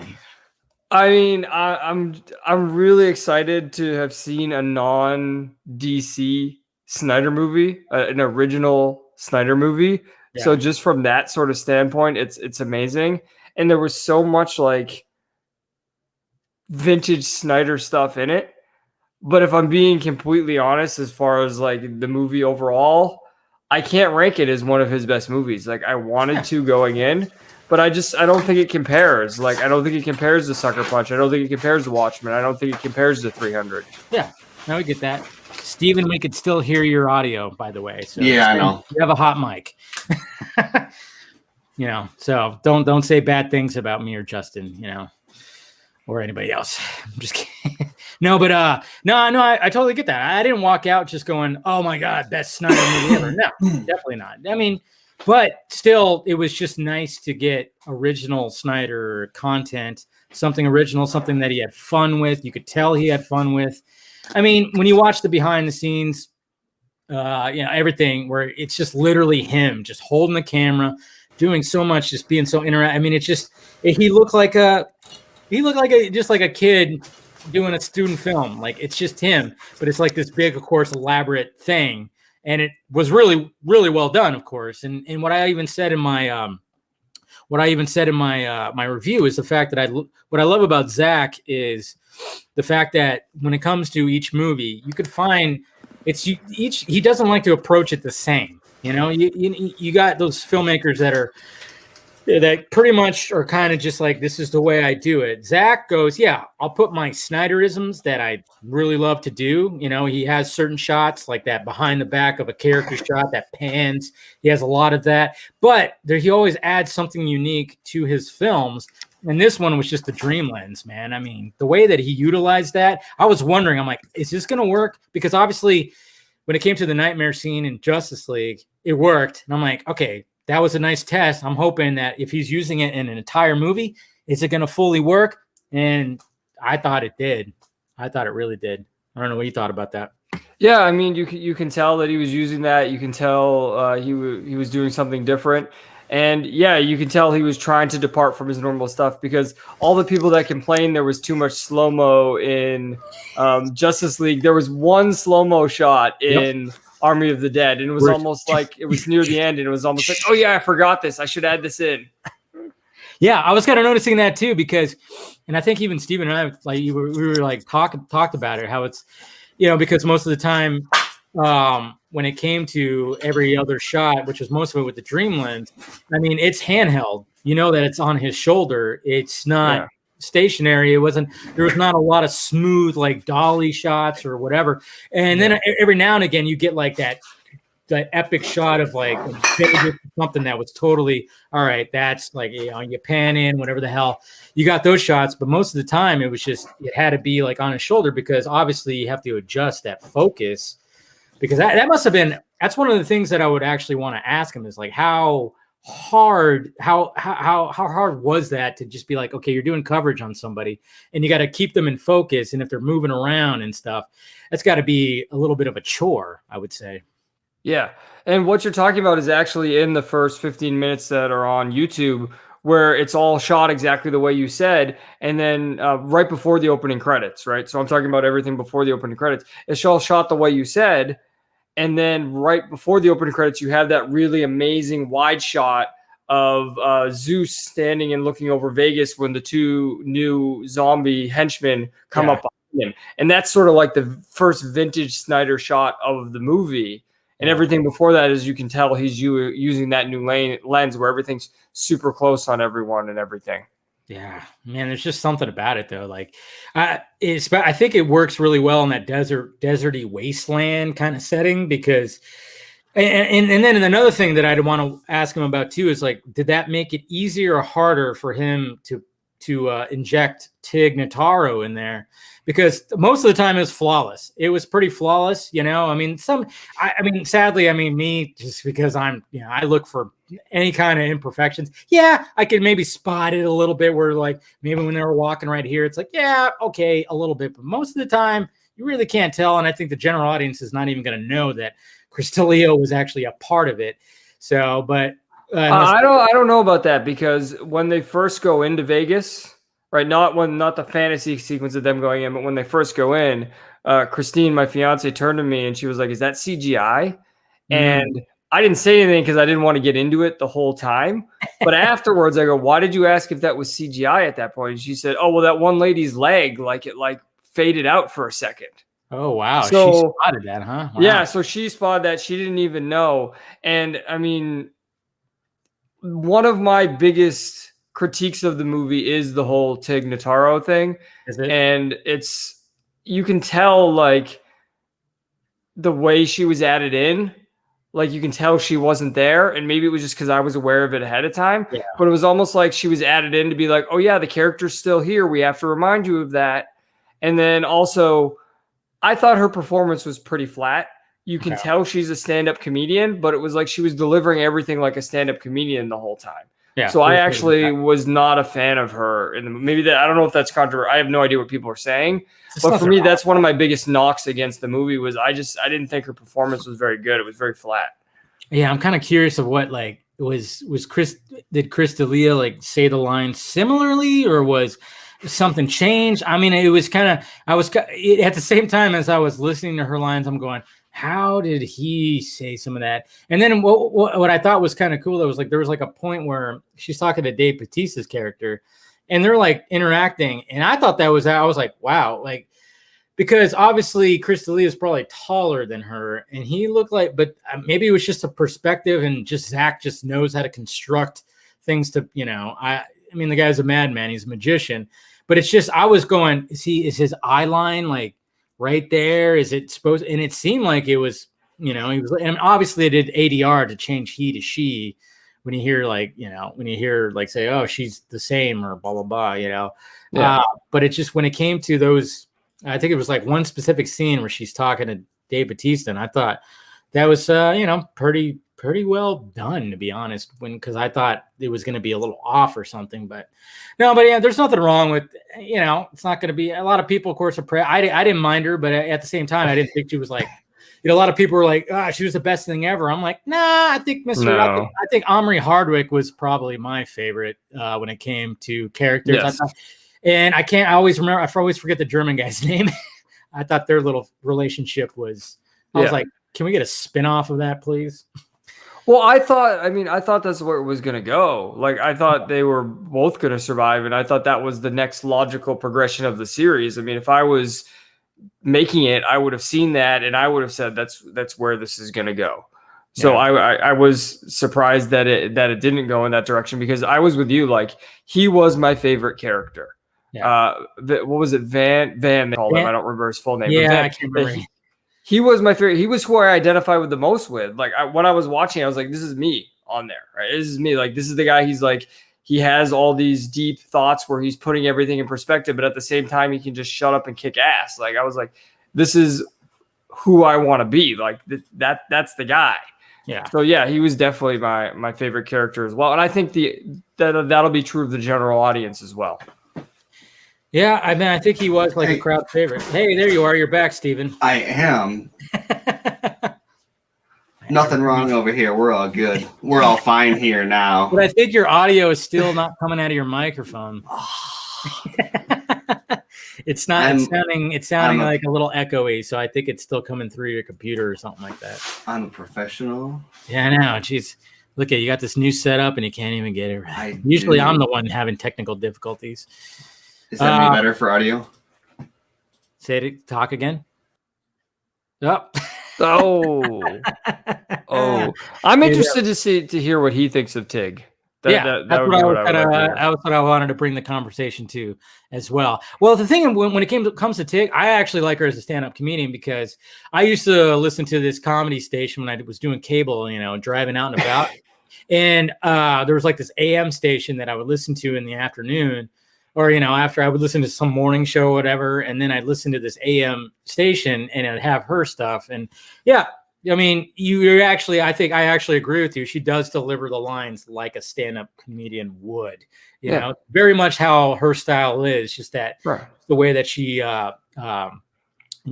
talks and everything in her stand-up, in her specials and everything. So yeah, I totally get that. Well, and that's the thing. Like you say that, and you were saying the thing about Chris D'Elia earlier, and it became very apparent to me when I was watching it that he would have delivered the lines better. And it's almost obviously not fair to Tig because she didn't ask to be put in the situation and she did the best she could. But the things he said, like if you've listened to his stand-up at all and like you followed him at all, on Snapchat or anything, like he used to do a whole thing like, who am I, Diplo? Who am I, Diplo? Like just the some of the quips were very much Chris D'Elia quips. And you could just hear it would be dripping with that New Jersey sarcasm he has, and it would work. I just think it would have worked better. Yeah, definitely. Yeah, no, that's one of the things I actually would ask Zach too. Is like, what made them decide to go with her as because I mean, it's just two different styles. I mean, they decided, hey, let's go this route. I mean, Tig Notaro, I mean, she's not really, I mean, I know she's been in other things. I think she was in Louie. Wasn't she showed up in Louie, I think, maybe a couple episodes of that or some episode? I don't know. I mean, was there a stand-up comedian who didn't show up in Louie? Yeah, that's very true. Good point. Very good point. So, yeah, she probably was in there. But what was your take on it, Steven? I think you're good now. Talk. I thought she was great. Am I good? Yeah, it still sounds like you're not coming through your mic. I don't know. Well, I mean, you can hear me. There's no other. Yeah, I can still hear you. We can still hear you, but it just doesn't sound like your normal. Am I not loud? Do I need to? No, it just sounds like you're not talking through your microphone. It just sounds like you're talking through. I don't know. Weird. Here, let's try. All right, I see that mother box behind you. Let's try this. We'll do it live. Fuck it. What is that? What is that? Play us out? To play us out. What is that? What does that mean? To play us out? Sorry, I'm doing nothing. I'm doing a bit. Let me do a bit. Do a bit. Is that a Titanic reference? No, it's a Bill O'Reilly. We'll do it live. Do it live. That's right. I didn't catch that first part. Sorry. No, but am I any better? Yeah, I mean, still sounds pretty much the same. I'm scared to change it because every time I change it, Chrome is like, "Whoa, I don't know what you're plugged in with." Really? That's which weird. Is weird because I don't know. But yeah, for now, instead of belaboring, making everybody watch me troubleshoot, I thought Tig was great. There was two spots that it jumped out to me. Yeah. But are we doing non-spoilers? Yeah, we're mainly doing non-spoilers. I mean, even though somebody just said like you're talking spoilers, I'm like, we haven't really talked spoilers. What spoilers? I have avoided all spoilers. I mean, yeah, we're not going to talk spoilers because the movie's not officially out yet. I mean, I remember when I told Justin, I'm like, we can't really talk spoilers, and he sent me like a face, and it was like, right? Yeah, I mean, just because it's not out yet. I mean, that's the thing. But yeah, go ahead, Steve. Yeah, I thought there was two spots where it kind of jumped out, but I don't think I would have known if I didn't already know like what they had done with her. Like there were two spots. There was like a couple spots where the lighting just wasn't perfect. Yeah, and it would have been like it would have been like nothing if it weren't for the fact like that I knew that they had replaced her, and so my brain was like, oh, that's exactly what that is. But if I didn't have that information, then I would have just gone by. And even with that, I mean, it looked great. It didn't take me out of it knowing the background of the scene. So yeah, I mean, that's got to be the difficult part of that whole thing is the fact of lighting. I mean, Jesus, man. I mean, but the fact that for the most part, I would say that people just going in won't even really, if you're not looking for it, you're not gonna really spot it. I mean, even though you said your fiance kind of spotted it, but no, but like, okay, we could talk about the first 15 minutes. We could talk about, of course, Chelsea's role, which she was a delight. She was great. And and I was like, I think Stephen, we even joked like, oh, he's left again. There was that whole joke of he's still trying to fix his stuff. There's that whole joke. It's like, I know it's going, how do I approach what happens in her scene to cause this whole thing? And then, it was funny because she joked, she thought that was classy. And then I just was like, yeah, well, I didn't want to just say, hey, your character gets roadhead and then it starts the whole apocalypse. And then, yeah, I was like, and then she laughed about it. She's like, no, classy was probably better. I was like, yep, this is the way to go. But it's just in typical, in funnies. And by the way, too, I love the fact that he used the guy who played Jimmy Olsen. What's his name? Something Mark Cassidy or something like that. I don't know. That same actor played Jimmy Olsen in BVS. I love the fact that he was in this as one of the soldiers, in that opening 15 minutes. And obviously we see what happens to him. It's like, yeah, anytime he's going to be in the opening of a Zack Snyder film, well, let's just say he's not going to last too long, I guess, huh? Yeah, I mean, I guess maybe he could subvert that expectation in a later film where he brings him in and then he survives the whole time, right? I know that's going to be funny because everybody's going to be like, oh, he's going to die. And then all of a sudden he's just going to last to the very end. And then somehow Snyder's going to like blow up his head somehow or something in some movie. But no, I mean, that's what was, and even talking to her about the dialogue, the back and forth between the two soldiers, it kind of does set up a lot of, you kind of question, okay, we know that what they're hauling is from Area 51 and, the importance of it. And you're just kind of going, okay, what exactly? I mean, we want to figure out the origins of Zeus, but we don't really, at least in that opening scene, we don't get too much, but we just know that there's like an Area 51 kind of thing. And then, of course, with the crash, he gets out, bites some people, and then we get that shot of Vegas, which is a beautiful shot. And then you just know it's on. And then you get that opening title sequence. What did you think of the opening title sequence? Well, I mean, it's vintage Snyder, right? It's vintage Snyder. It's the first time the movie really felt like his. Yeah. I wasn't a big fan of the opening scene. I thought the dialogue was very expositional, which you don't usually see in a Snyder movie. Usually he shows you things. He doesn't tell you things. But, I was joking with my friend where it was like the soldiers were saying, so you think we have an alien? Wait, did you say we have an alien? Yeah, I said we have an alien. And it was very much like hitting you over the head with it. And then you go into the visually showing you rather the outbreak in Vegas, which is just tremendous because you jump from that to, you see the soldiers, you see Zeus get loose. How about that? Zeus get loose. And then after the opening credits, you're into the story, which is the apocalypse is already happening, right? The zombie outbreak's already happening. And it's because he does it so well visually. And that's what he does with his credits that I don't think a lot of other storytellers do, which is what I really appreciate, where a lot of times you watch a movie and the credits are almost a break from the story.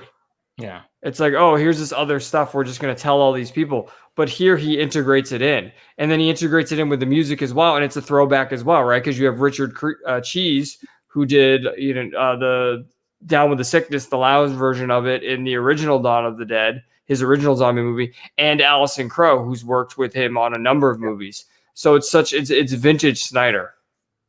Very much. I love the fact that he likes to utilize like covers for these songs and everything. I mean, I noticed that even like throughout the movie, there's like, songs that you recognize, but it's a cover. It's different. It's a different version of the song. But then, of course, you got Elvis in there, which, that was in my brain. It was in my brain when I was, coming home. It was just constantly. And it's funny. I can't even remember what the song is now. Now it's popped out. It was in my brain before jumping onto this and talking to Chelsea, because obviously I watched that opening scene again. Now I can't even remember what Elvis song it was. And I don't want anybody to remind me, because then it's going to be in my brain again. But you guys know which one I'm talking about. Steven, you okay? Yeah, I'm good. I'm now my headphones aren't getting the right audio, so Oh, what the hell? But see, now you sound good. Yeah, your mic's yeah, right. yeah, exactly. It's I'm only allowed to have two things working at a time, I guess. And I'm not So sure. as far as Zeus goes, though, Dave, there was something I wanted to touch on. So I didn't watch the opening 15 minutes I didn't either. on their own until after I had seen the movie. So I actually watched them again right before coming on here. And something I noticed, I think I saw this, and I just want to confirm it. It looked like when Zeus breaks out of the containment, that he has dog tags on. So I don't think that he's a full alien. I think maybe it's almost like a symbiote situation or a virus from another world or something. He wears dog tags the whole time. Does he? Does he? Right? Yeah. Okay. Okay. So he is some kind of sorry. spoiler. Let's. I mean, that's not really. It's not necessarily a spoiler, but Yeah. I'm jumping into that territory.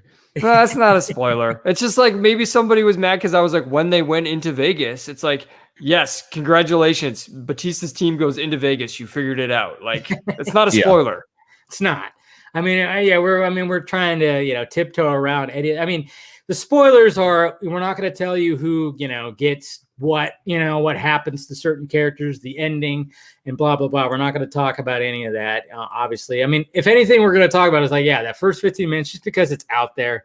And I know some people haven't watched that either, but I mean, I think we all kind of get a sense of what those first 15 minutes actually show. And, it just sets everything up. It just sets everything up for what. But I mean, what was funny is like, I even, when it came to that the opening credits, I mean, Steven, I'm with you. I know you tweeted out that the Watchmen opening sequence is that's never going to, I don't know. It's going to be, I don't know what he'll have to do to top the Watchmen opening credits because it's just so great. And I was kind of hoping, I think we were all kind of like, okay, what is he going to have in store for this? And even though I enjoyed the shit out of it, it wasn't going to top that. But at the same time, I did kind of like, the font, the pink font, and just, I just love seeing Zack Snyder all over the place too. It was just like Zack Snyder, just all over that fucking. Well, okay, so that was the thing for me. I haven't mentioned this. I probably should have, but I don't know the emotional reaction you guys had. But the credits roll. I get all the advertisement. I get like Cinemark trying to get me to buy 80 sodas, right? And then the Stone Quarry logo goes. Yes, up. Oh, so good. And I was just like, I'm living in a world where that came up before I saw a movie. And the Stone How can I be upset? logo I like because, especially for this movie, because literally it's an aperture that opens and it opens all the way to reveal the logo. So it's like shooting wide open, like he shoots this movie, but also the idea of there's no stops on the image. It's letting all the light in. I mean, like as a metaphor for the concept of the stone quarry and then taking the aperture with that. They're not blocking out the light or restricting the image. It's cool. Yeah. And it's just like, wow, this exists. I'm watching this. Like I could have, they could have been like, wait, that's it. That's the entire movie. And I would have been like, you know what? That was worth it. That was fine. No, I mean, it was cool seeing that for the first time too. I mean, I was smiling about it. And then, but when it came to that, I did like I said, the opening sequence. And then, I mean, without saying any spoilers, I mean, I don't know about you guys, but there was a couple of times when it was, when they're within what's going on and I'm seeing stuff. I mean, I was trying to find, I almost was trying to like just go on an Easter egg hunt. But then at the same time, I'm like, man, maybe I should wait till I've seen the movie first, then go on the Easter egg. Because, there's a bunch of Easter eggs. There was one particular Easter egg we won't mention that really stood out. And I went. Was that the one that has already been confirmed online? The Larry Fong Easter egg? Okay. It's been confirmed that's in there. Like that's been publicly. I know, but like let's not say exactly what it is. But yeah, no, I won't say what it is. I will say there is a Larry Fong Easter egg. Not what I expected it to be, but still not good. Either. I started Did you saw it too, Justin? Right? I mean, the Zack Snyder Bible tweeted it, and that may or may not have been me. Okay, makes sense. No, but it's just funny because I started just cracking up when you see it, and I went. And it was just funny because I'm the only one in the theater cracking up because I don't think anybody else in that theater was going, what the fuck? Well, that's a question I have for you guys. Okay. How many people were in the theater with you? I had probably about half capacity. Yeah, we were at half capacity. And then probably about maybe half, or no, maybe not even that much. Maybe 10 to 15 other people total in the theater. Did you guys see it in Cinemark XD? I saw it at a Harkins. I don't know. I mean, Oh. I guess Harkins is in Cinemark, or kind of like, are they joined kind of thing? I don't know. I don't know. No, it's limited release plus wide release for Oh, okay, Cinemark. so So there I you think go. every Cinemark has Oh. it, and then or most Cinemarks have it at least, and then other places have it kind of ad hoc. What the fuck? Boo! So yeah, Don't I worry. don't know if I got audio still. I don't know if it's because it is in City Walk or something. Although City Walk wasn't even temperature checking, and Universal announced today no more masks outside. So I don't think that was a dissuading force. But I think maybe because the showing was at 7 and the XD showing was at 8, there was only 3 other people in the theater with us. So it was the 2 of us. There was a guy in front of us. Talked to him after. That guy's name is Gabe. Gabe, if you're watching, I plugged this. Hi, Gabe, if you're watching. And then there was a few rows behind us, and that was it. So I was very surprised. But the whole Cinemark theater looked dead. Like there wasn't even concessions open. The lights were Yeah. barely on. It was very No. strange. Same thing with the one over here. I mean, sadly, it's just, yeah, it is still very dead. I mean, when I used to walk into this one over here, there was somebody sitting at the ticket, counter thing, and I just show my phone, boop, and there'd be concessions and whatever the hell. This time it's like you literally, I mean, you got the box office right there, and that's when they check you in. There's no more of the guy right here anymore. And yeah, it was, but I mean, for the most part, even though, like I said, it was pretty, like, it was like half. It was, I was actually pretty surprised. I mean, for COVID. Half for COVID. I wouldn't say it was like half capacity when it comes to the actual seats, but I would say it was half for the COVID seats, because obviously everything's all spread out and blah, blah, blah. So, and then it was kind of cool too, because like I said, somebody, a fan who's watching my videos, he came up to me afterwards too and said, "Hey man, you're Dave, right?" And I was like, it just threw me off, because I was sitting there when the credits roll. I was like, is there going to be something? And I was sitting there contemplating, and I literally, I messaged Steven, I messaged Meg, because I knew they already saw it. And I'm like, is there something? Because I just wasn't sure. And I know Snyder doesn't really do that. I just wasn't sure. And then, so it kind of threw me off, and I totally forgot. I think his name was Jonathan, so hi, I already said, yeah. If you, hit me up on Twitter or something like that, if I got your name wrong, I'm sorry. But we kind of talked about it too, because there was something that he pointed out that I actually didn't even catch, which that's spoiler territory. We could talk about that later, but there was just kind of something that I was going back to stuff that Batista said, and I was just kind of like, we were kind of talking about stuff like that when it came to like his interview with Justice Con, and I was just kind of wondering about stuff like that. But then when I let it all process, that's why I didn't. This is why when I do my first reaction review, because it's just my first reaction. It's in my car, and usually it's just wow, or what the fuck was that? And this time it was wow, that was insane. It was definitely what he said. There was tropes, the tropiest of tropes, and I loved that. And then I got to just sit with it for about a day, even today, and then just kind of just like let it sit with me. And I went, you know what? I mean, what there's and like, man, I really do want to talk about some of the things in this movie, and sadly we can't get there yet. But it was just nice to just sit with it and being like, okay, I mean, I totally get where he got the inspirations from.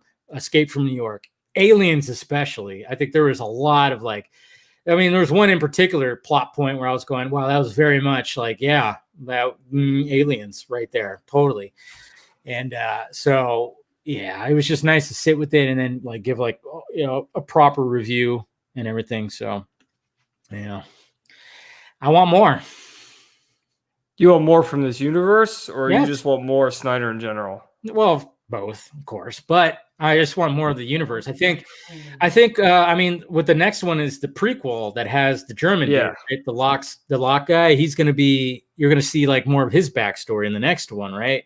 Yeah, that's what I'm interested in. I think it's called Army of Thieves. Yeah. And it's a similar setup in the fact that there's a benefactor who is getting him. I think that the write-up said this, or the blurb said, or maybe it's the log line, but it's a similar thing where there's a benefactor who is getting him to break into safes all across Europe. And to me, that's not a coincidence. I think if you're creating a universe and you're not going to have the through line of the zombies, because there are no zombies yet, because the zombies are brought about by the accident at the beginning of Army of the Dead. So I think there has to be a connection to the Japanese businessman. I can't remember his name here in Army of the Dead, and whoever this businesswoman is, this mysterious benefactor is in Army of Thieves. And I imagine that's going to be the through line. No, it makes sense. I mean, like, yeah, I mean, I know. Although like, I just thought of something that I can't spoil, but it actually, there's another direction that could go with all of this that was teased that didn't pay off in this movie. But if you look at who the prequel character is and you look at the ending, you could say maybe there's something else they're going to do with this entire franchise that could be crazy. Yeah. I had the same thought. And I'm just going to leave it at that because I think anything else I say is going to be very spoiler territory. That's why I was so as vague as I said it was. But oh man, that's what's so difficult about it, because there's just, but the fact that Steven knew what I just said means it's a good idea.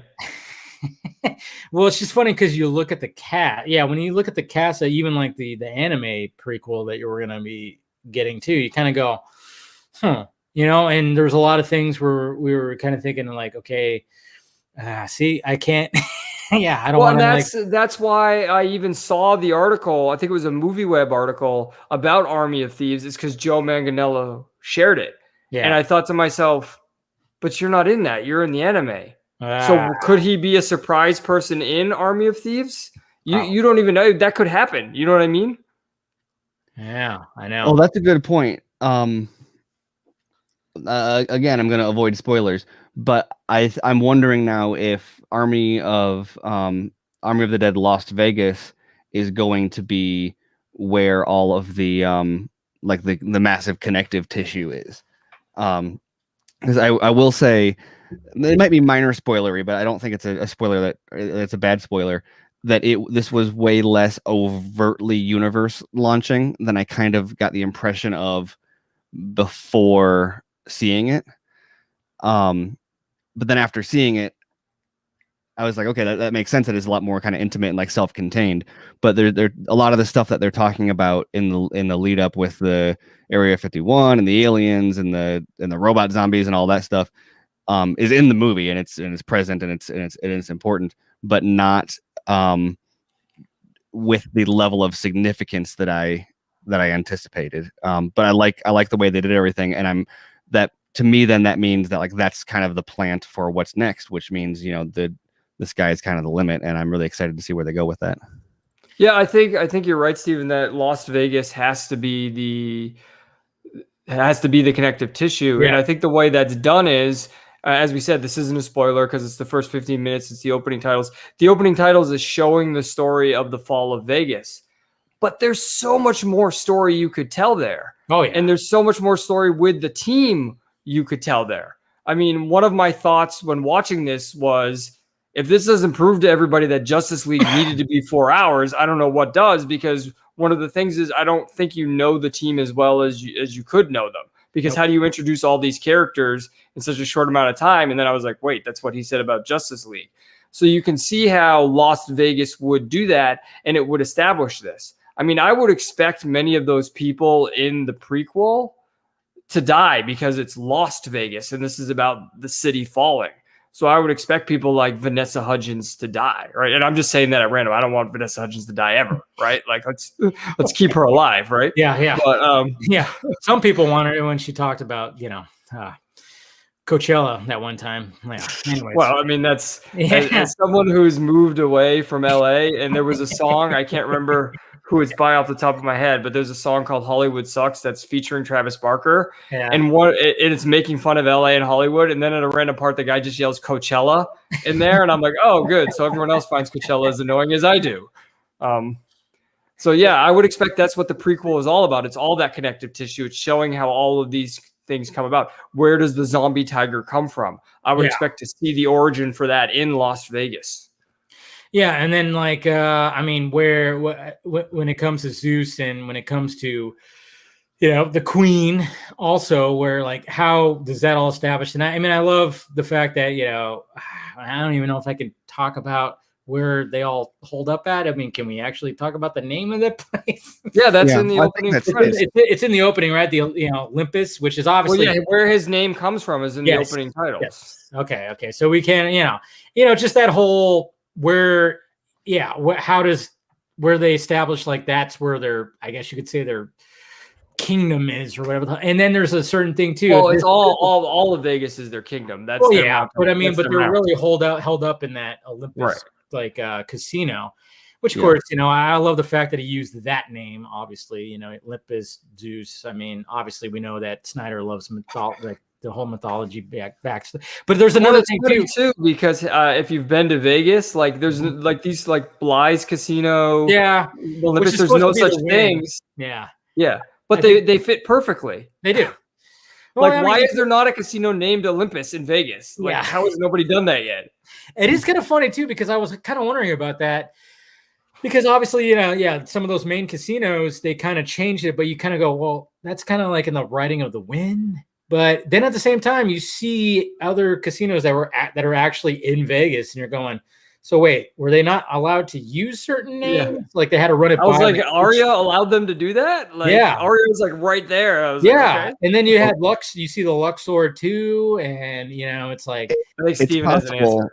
That I mean, because like obviously in Ocean's 11 they were at the oh shoot, were they at the Luxor? No, they were at Caesar's Palace, right? In Ocean's 11.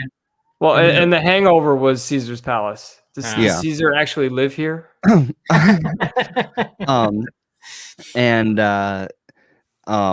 I wonder if either they need to have an agreement with them in order to use the location, or the bigger thing is that these are all iconic places that are very specifically designed, that it would be harder to, they'd have to build a fake Caesar's Palace or a fake Luxor or whatever if they used one of the actual casinos. And since they were shooting in Atlantic City, they had a casino that had its own design, and so they decided to just make up a fake one. Because to get time to shoot in Vegas would be insane.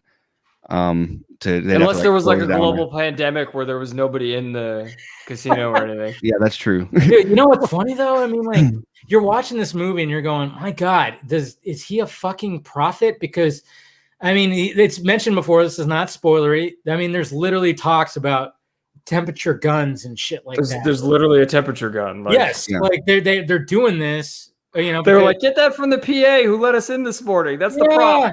And it's like I was just going, my God, it's like he just predicted this shit. I mean, there's literally somebody that's taking temperatures with a temperature gun, which, but obviously they're looking at drop in temperature, not higher in temperature, but still, it was just kind of going, holy shit. I mean, and the idea that if you're possibly infected, you're like a second-class citizen. Yes. Like, what's the discussion been in the past week? Yes. About if you're vaccinated, like it's the real-time conversations we're having. Yeah, I think we kind of talked about this too, Steven. It was like the fact that, it's like Snyder was just already like tapped into this even before the pandemic started when it comes to like this kind of territory. And, it's so perfect that he's releasing this movie, almost like, that it got pushed to this time right now. Now we're kind of slowly getting out of the whole pandemic thing, but it's still very much there. And there's still very much a lot of tension when it comes to a lot of things. Yeah. I mean, yeah. Well, I can just say, I think we're probably lucky that he didn't use any sort of like masks or anything. Imagine if there was like a mask plot where like to avoid the zombie plague, people wore masks. That would be. I'm actually surprised. The last thing we need is like Zack Snyder involved in the mask dialogue and like sure, talk about temperature guns, talk about all the other stuff, but like masks, people freak out over that. Like, let's keep. I'm actually surprised because considering it's like the desert, I'm surprised nobody was like. I thought there was actually somebody that did wear a mask in the movie. Like they had something over their face, but I can't remember.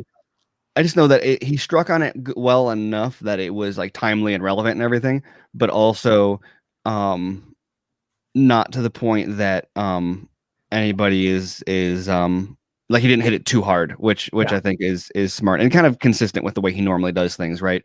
He did something that is kind of an evergreen philosophically true thing. Or like, for example, the most political it gets is surprisingly on the nose. Probably one of the more on the nose political moments he has in any of his movies.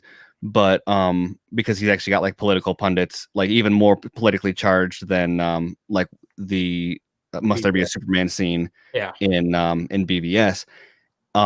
Except the things that, like, they're both saying things that are true, but also would be talking points for the respective parties.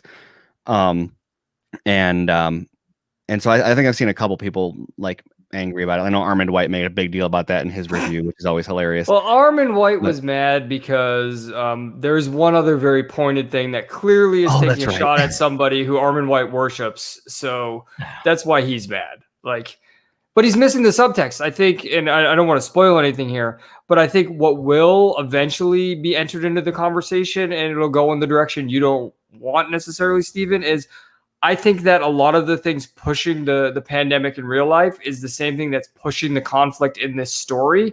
And, you know, we talked about it a little in DM. I think Snyder nails that exactly as far as what's going on in the background of this whole movie.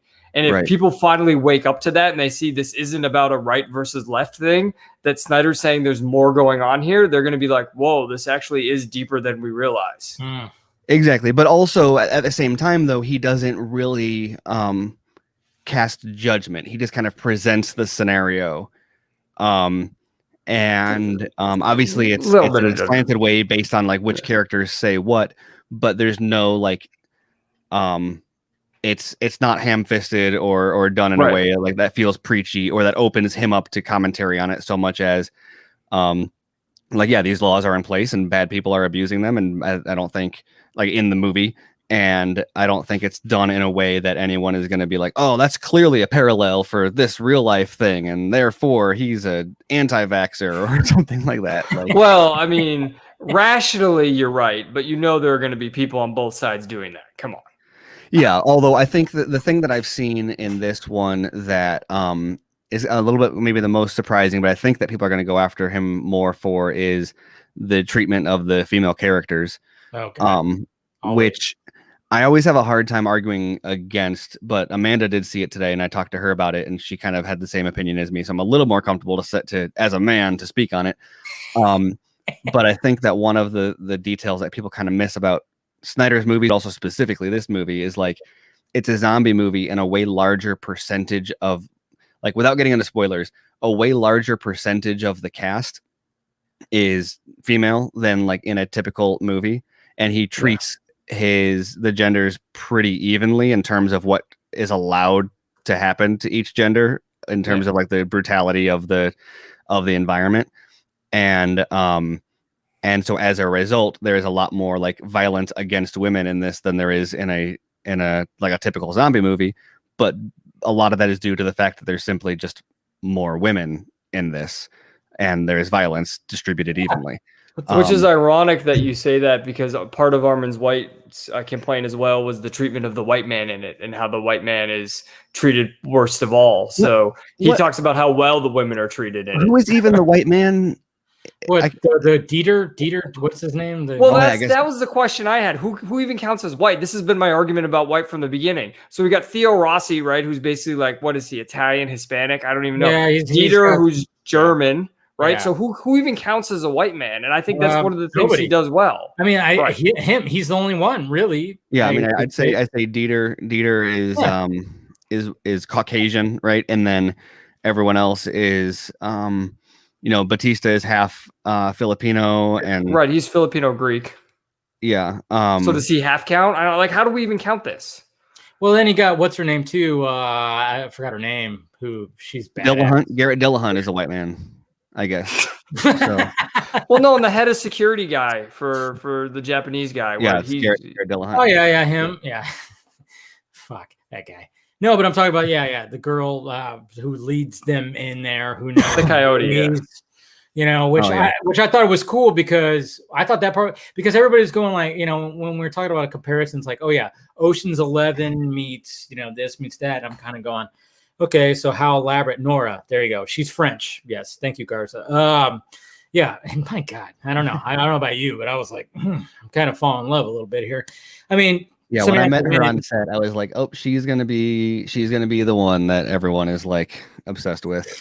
I mean, at the end, I was like, yeah, pretty much. I mean, I went in like totally about Samantha Wynn, and I still walked out with Samantha Wynn going, yes. Obviously she gives me the Vasquez from Aliens kind of vibe with the bandana and everything. But yeah, when it came to Nora, I was like, damn. No, God damn it. What was I going to say? I totally lost my train of thought when it comes to where I was going. But yeah, Nora. Also, I mean, but at the same time, okay, so when we're talking about like the white, there was really just one or two, I guess you could say, because you got the guy who's what's his name's guy that's like, hey, he's gonna join you kind of thing, and 2.5. We count Batista as half. Yeah, but even at the most part, he's just really, it's like, do you really? I'm like, I don't know. I'm just kidding. I know. But man. But that's the point, is people are gonna find they're gonna find what they want to find in here. Yeah. I mean, it's the same thing they've been doing with BVS, with Justice League, right? They're gonna find what they want to find in here. But there's actually something very insightful going on beneath the surface of this, and I'm excited to see it again. I'm hoping. I mean, do we know how long is it going to stay in theaters? Like you said, it's wide in Cinemark. Does that mean it's going to be multiple weeks? I thought it was a week, or that's it, right, Steven? I don't know. I'm not sure. If it's only a week, I should probably go back and see it again in theaters, because I will say this. So I realize that not everybody has had this benefit. Yeah. Because I commented on Twitter, and someone was like, "How did you see it on Netflix?" But I've seen a screener of it, and I've seen it in the theater.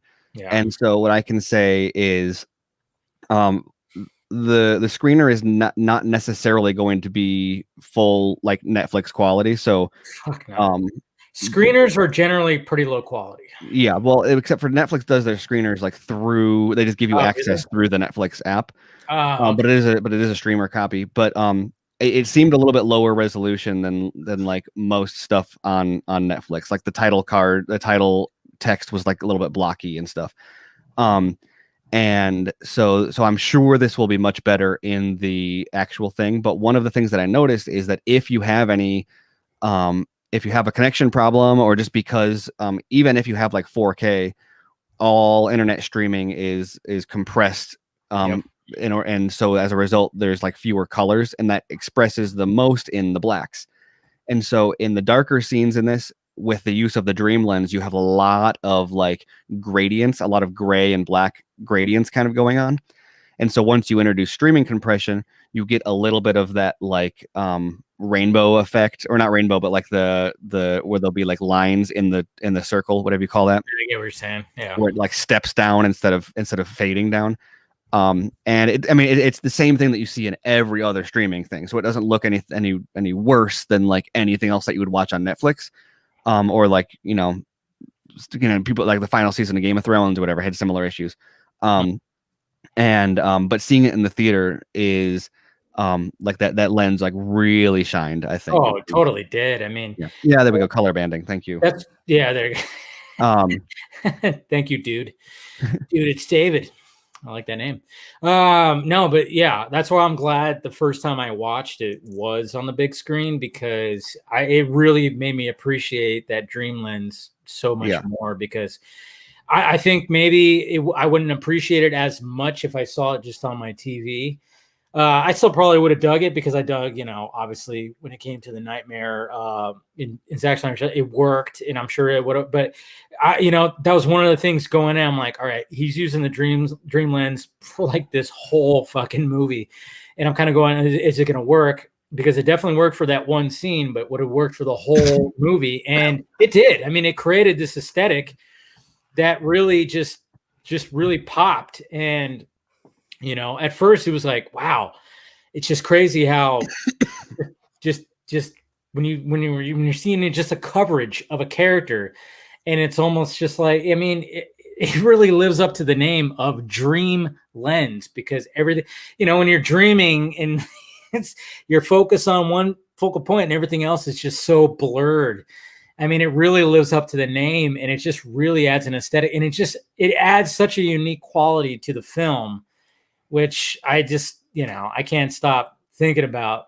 I'm just loving the fact that he used it. And I love how he was like, yeah, when I did it, I thought everything was just going to be blurry. Everything was going to be blurry. And I was like, okay with that. Then he goes, yeah, but then we looked at it and not everything's blurry. And I was like, Jesus Christ. He really just like went, fuck it.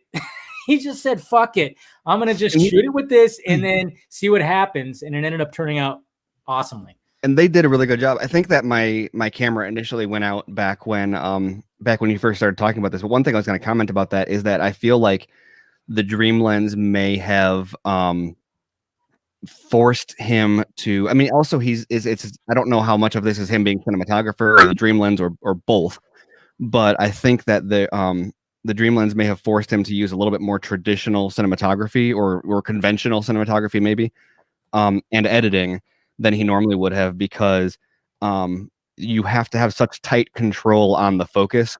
Yeah, that's what we were trying to talk about. Everything in focus, and so as a result, you get you don't have as many extended shots because you're going to be cutting to another version of the shot where it's more in focus, or you're not going to. Maybe they didn't even plan as many, knowing that was going to be the case, or like you don't have as many. There's a lot more handheld stuff.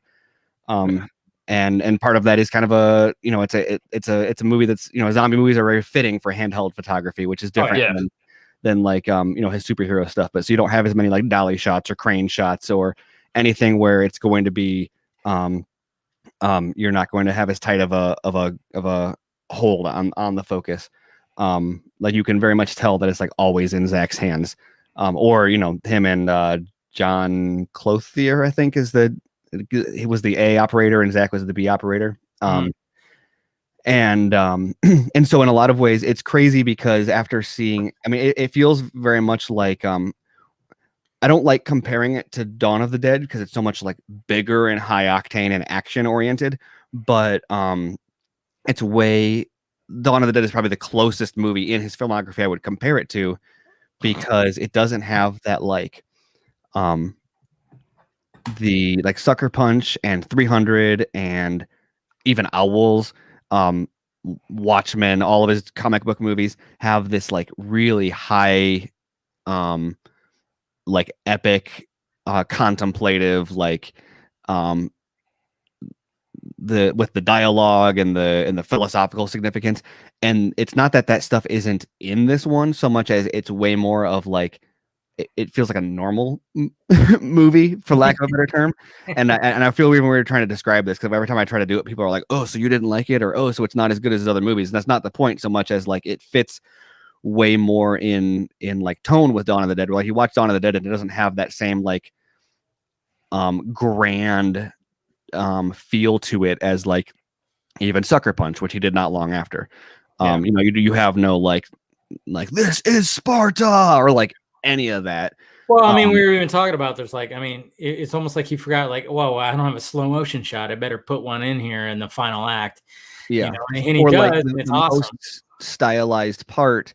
And I want to talk a lot more about this after we can do spoilers. And so I won't go into depth about what all is there. But the most stylized part is when they're like planning the mission. And I know what you want to talk about. And there's like it's not a dream sequence, but it's like the typical heist movie where like, okay, here's what we're gonna do, and then you see the. I know exactly. I was thinking of the Rick and Morty episode at that point. And there's a lot of stuff in there that's way more stylized, and like they kind of pump up even the comedy in that point. Everything is very heightened. Yes, and that's where you get the most like Snydery kind of feel to it. Yeah. And then. But then outside of and then a lot of that stuff is in the trailer too. And then once you're outside of that, it's way back into like the Dawn of the Dead kind of more tactile, handheld, intimate kind of feel. It kind of like when when it comes to like these kind of movies, I mean, it's like directors have like their stylized version of like explaining something. There we go again. Yep. And, it's kind of like when Guy Ritchie does a version of this, or Edgar Wright does a version of this, where it's like explaining something. And I think, yeah, Snyder had like his version of that, which I thought was cool. And we're gonna invite somebody else in. Doesn't have his camera on, but hey, Mr. Krypton Cage, you usually have your camera on and it's looking stylish as shit like Stevens. But what happened, man? Hey, yeah, I just didn't want to. I just didn't want to take away from Steven. Oh, come on! Don't lie. You're just too lazy to set it up. Yeah, true. I mean, it was unexpected, and I know. so. I was like, yeah, let's see. Like, maybe he wants to show up and talk about some. Did you see Army of the Dead, by the way? No, I haven't yet. See, it doesn't come out in theaters. Yeah, now where you're at, that sucks. Well, that's so weird. We can do a Q&A with him. He can be our general audience sounding board. There you go. Start asking us questions. What'd you think about this part? What'd you think about that part? Hey, there you're back. Hey, I'm getting better at this. Yeah. See, and now it seems like your audio is like perfect and it's synced up to your mouth movement. Sweet. Don't jinx it. Yeah, I know. I probably did. No, but yeah. They're all in the chat talking about like Zeus and everything and the morality of the movie, and it's like we can't say anything. I know. It's next weekend, next Friday we can, and hopefully, trying to get. So I'm gonna stay up late next. Good thing I have nothing to do next Saturday too. Okay, good because next weekend might be I don't know. I'm trying to get some pretty heavy hitters next weekend. We'll see what happens. Amari Hardwick, huh? Amari Hardwick. That'd be sweet. What's funny though? When it comes to Netflix, and I know even with talking with Meg, because I asked her, I was like, man, you guys got pretty much almost the whole cast joining in, and she was like, "Oh, it was a pain in the ass going through Netflix. We had to go through Netflix. We had to like abide by like what Netflix wanted." So when I was like dealing with like my guy Eric, who helps me out, and to get these guests, yeah, it was just like and I contacted Netflix and blah blah blah, and they're like, no, they're not doing any more press. I was trying to get Dave Bautista, and that didn't pan out. So pretty much like getting Samantha Wynn and also Chelsea tonight, it was just because they are like pretty much on their own thing, and they were like, I'm just gonna do my own thing. I don't know how the whole logistics works when it comes to contracts and whatever, but they were just like, hey, we reach out, and they're just like, yep, let's do this. And it was like, okay, cool. But when it came to like the full on big time cast, it was just you had this Netflix curtain or this wall that you had to fucking punch through. Yeah, and I don't want to give the impression that like I had a bad experience, because like Netflix has been great throughout this whole thing for me, and it was awesome working with them to be on the set and everything. But what I've come to understand, which made it a lot more clear, is that they're very like they have their marketing kind of agenda and schedule, and it's not they're not like gonna flex or like move away from that drastically. And so like, for example, I did the set visit, but I didn't do the junket. We had someone else do the junket, and so as a result, like all the junket people got screeners earlier, and so it took a while for me to get my screener, and then also there's some of the cast I'm going to be interviewing next week who weren't a part of the junket, who have kind of been more free to talk, but I think they're kind of controlling that because of what they want. Like they're not giving out screeners and stuff early to discourage sponsored interviews and stuff, because they want the official marketing to shine. And so like the interviews that I'm doing are going to come out like right after it comes out on Netflix. And those are going to be with people that aren't that aren't through the kind of Netflix system, because they weren't part of the junket and they weren't part of the other stuff. And that's great. And that's, not to say like that they have been difficult or preventing anything, but I just realized like that's why it's been a little bit weird, is because they have their like the interviews that they set up that they want everyone to see, and they're not going to enable people to compete with the interviews that they already set up. And so I don't know how this will affect like YouTube channels like you and anyone else who's trying to set up stuff, but I imagine in the next week or so, a lot of that'll start to free up just anyone that they are. That's what I'm hoping. The Batistas and the Hardwicks and anyone who they are doing. I would love to talk to Hardwick too, because like I said, I mean, he was my Yeah. favorite character of the whole fucking movie. I thought. Yeah, exactly. And I have a few theories on him also Yes. that I'd like to talk about that are like not plot related specifically, but informed by what happens in the movie. Yeah. That I have some behind the scenes theories about the development of the script, but it would be spoilers to talk about that now. But really interesting stuff about like, oh, I Steven think told me that a this little is bit how the about script that. kind of came to be. Yeah. Yeah, well, I Steven kind told of me a wanted little bit about that. I kind of wanted to ask you, Stephen, being the fact that you went on the set and then watching the movie. I mean, how cool is that? I mean, especially just seeing like just all the dead stuff, and then I think even on here, I forgot, maybe it was you or I forgot. Oh no, I think it was Paul Shire, not Sherry. I think he even talked about how like you got all these dead bodies, and then he even mentioned like, oh yeah, but apparently like when it rains, they just kind of like they're not dead. It's just like when it rains, all of a sudden they just gather life again, and blah blah blah. And, that's something that's mentioned in the movie. It's not really spoilery. It's just something that was, but just being there and then watching the movie. I mean, that's going to be pretty awesome. That's the kind of thing that they mention. There's a lot of things in this movie that are kind of casual world building like that, where it doesn't really mean anything in the movie necessarily, but you're like, oh man, think about what they're going to do with that in the animated series. Oh my God, right? Like that's the type of thing that's really going to shine. Animated series where that kind of concept comes up. But unfortunately, I didn't see any of that. That wasn't part of the set, but the casino floor where we were, there's a scene that I watched them shoot that is really cool to kind of see then in the final product. But then also it's like when they come up out of the vault and they're by that glass door and they're like, okay, let's make like I saw them shoot that part. That's awesome. And then if when you go out the doors and like there's a line of slot machines to the left, I'm actually standing behind those when they shot that that part. So you actually saw like Zach like with a camera on his shoulder doing the whole yeah. God, see, that's what I love about him, and just the fact that when you see the behind the scenes stuff, and I'm kind of going, is that the way he's gonna go moving forward? Is he just gonna do it, or is he just gonna be like, nah, I'm gonna be more of like the director guy, That's what Debbie said, was that she thinks that now that he's done it once, he's not going to go back. Exactly. Well, he's not even done it once. He's technically done it 3 times if you really want to think about it. He did it for Iron, Steel, whatever, Snow, Steel. Steam Iron. Yes, he did it for that. And then of course he did it for the nightmare scene, and then he did it for this. It almost seems like he's just going, you know what?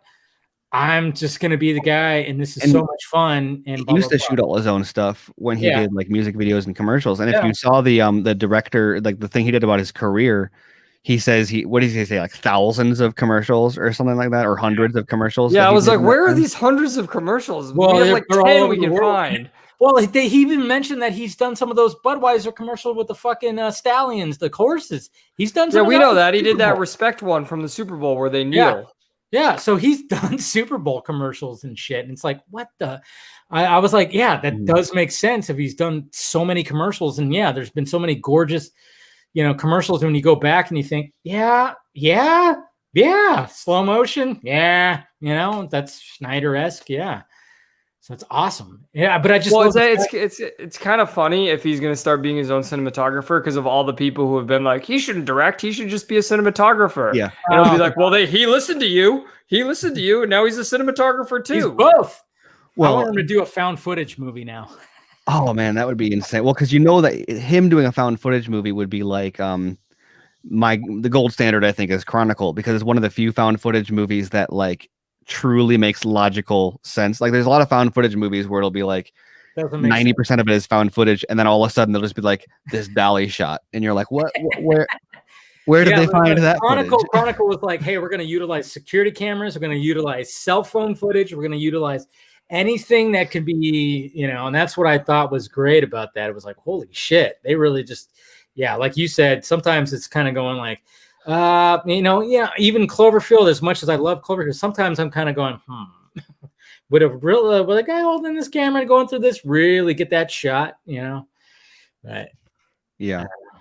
But I do like about one thing that is awesome about the past, like just 2021, but like the past, what is it, 2 months, I guess. March, April, May. Yeah, so 2 months since Zack Snyder's Justice League, and then this is that because of the way that the Snyder Cut came about, it ended up, it had his name on it. The whole point was this is Zack Snyder's version. Like if that had just released as Justice League, it would have just been what it was. But because he left, and then because of the fight, and then because of the name change, the whole marketing surrounding that was this is Zack Snyder's movie. Yeah. And then this movie, like that's a big thing that like, even Netflix leaned into. The original press release was like talking about him being like no handcuffs this time, and then their marketing is making, they paid for a hashtag with that it is just his name for part of the marketing, and so as of now, like we'll see where the Rotten Tomatoes score ends up, and I hate Rotten Tomatoes, but it's as a part of the discourse. 2 of the highest rated movies he's ever done are the movies that came out that are the whole point of the movie, like the pitch or the marketing aspect for them both is this is Zack Snyder Unchained. Yes. And so it's awesome to be like, oh look, the movies that most people agree are his best movies are the movies where there was no studio intervention, and that is not just like, before it was like, oh, have you seen the Ultimate Edition, or have you, did you get this Blu-ray and watch it at home? And now it's like, no, the version of this movie that's released, it is a like a fact. It's no longer a well, if you watch the director's cut, like everyone can agree, oh, this should prove that the less studio interference, the better his movies are. That's what the situation says. And that was always the broader cultural battle that I've been talking about with release of Snyder Cut, right? Everybody still likes to go on about, oh, we need to see more DC movies, blah, blah, blah. This is about how toxic Warner Brothers is, blah, blah, blah. No, the point is overall about artistic integrity and our culture overall wanting to respect the author and respect the artist. And I think if you look at even Snyder's journey through all of this, I mean, that's what I was talking about with the Stone Quarry logo. Yeah. I mean, it's consistent with the Stone Quarry. If you go to the recent Justin Long podcast interview he did, he talked about how filming Justice League originally, they were the least Rourkean Rourkes possible, to now it's Zack Snyder's Justice League. Now it's, as Steven's saying, it's all of these things. And I remember back in 2008, in the fall of 2008, where Tom Brady's knee got destroyed, and they were like, are you going to be done? And he's like, this feels like halftime in my career. This kind of feels like halftime in Zack Snyder's career, where we're going to have a before Justice League and an after Justice League, and it's going to be 2 different parts of his career. And I think we're going to measure it by what Steven's saying, the change because of what happened with release of Snyder Cut. Yeah, and I'm really curious personally what this means for, like, will he want to, because something like BVS or something like Justice League, when you're working on that scale, it's very difficult for the director to have the camera and be up with the crew like that, because you're working on these massive sets, and he's got to be back at the monitors looking at, like, reviewing footage, and they've got all this other stuff going on in these big sound stages, and I'm wondering if he's gonna maybe he's gonna decide that, like, this $100 million, or like, let's say 70 to 120 million range is just like his sweet spot. Like, will we ever see him do another $200 million plus movie? I don't want him to, honestly. Well, look what he did with 300. I mean, my God. I mean, he did all that in under 100 million. I mean, I don't know. That was like what, 60, 70, something like that. That budget was so low, but it looks like when you watch that, I mean, it set the standard of, now everybody's like copying the shit out of it, and they, for some reason, can't really pull it off when it comes to slow motion and a lot. I mean, when he talks about how he did that scene where Leonidas is just going crazy and it's zooming in and out as it's slow motion, and then he talks about how they just literally created a rig and a camera system just to do that, just specifically for that. I mean, it's just, he knows how to utilize his budget. If you give him like a certain budget, whether it's 50 million, 200 million, he knows what to what to use. He knows how to utilize it to its max, I guess you could say. Like he's really smart about it, and I think partly it's probably Debbie too, being the producer, going like, "Hey, what limits can we do? What can we achieve with this amount of money?" And I think he uses it to the max when it comes to Zack Snyder Justice League. I mean, obviously, when it comes to Justice League, there's a lot of big. I mean, obviously, they went to many locations, and he obviously with him and Fabian Wagner, they just shot some really beautiful shots of things in there. And then I don't know, and then that rig that they used just for coverage of characters around a table, they decided like, hey, we're gonna do something cool that nobody's gonna even know what the fuck we just did, but it's something very elaborate, but it's gonna look seamless, and it did. I think he just has a knack for utilizing the money that he's given to him. And yeah, I mean, I'm with you, like almost like give him something small, like, and see what he could do with it. And he could do so much. I mean, fucking A, shot, like I said, snow, steam, iron. Am I saying that right? So shot with an iPhone. I mean, and it looks like a fucking, at least a $10 million budget on that, maybe. Well, that's something that I said about Justice League from like the early trailers. Interestingly, like even more than the theatrical cut, or maybe not interesting, like maybe that's the point. It had a much more Watchmen or like Sucker Punch kind of vibe to it compared to something like BVS.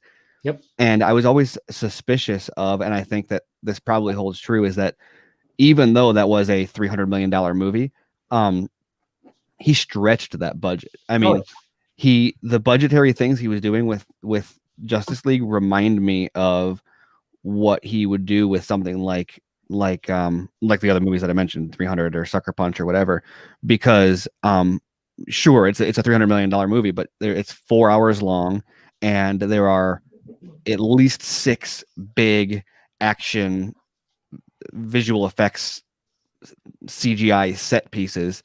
Like the amount of movie in this movie is like there's more than Endgame.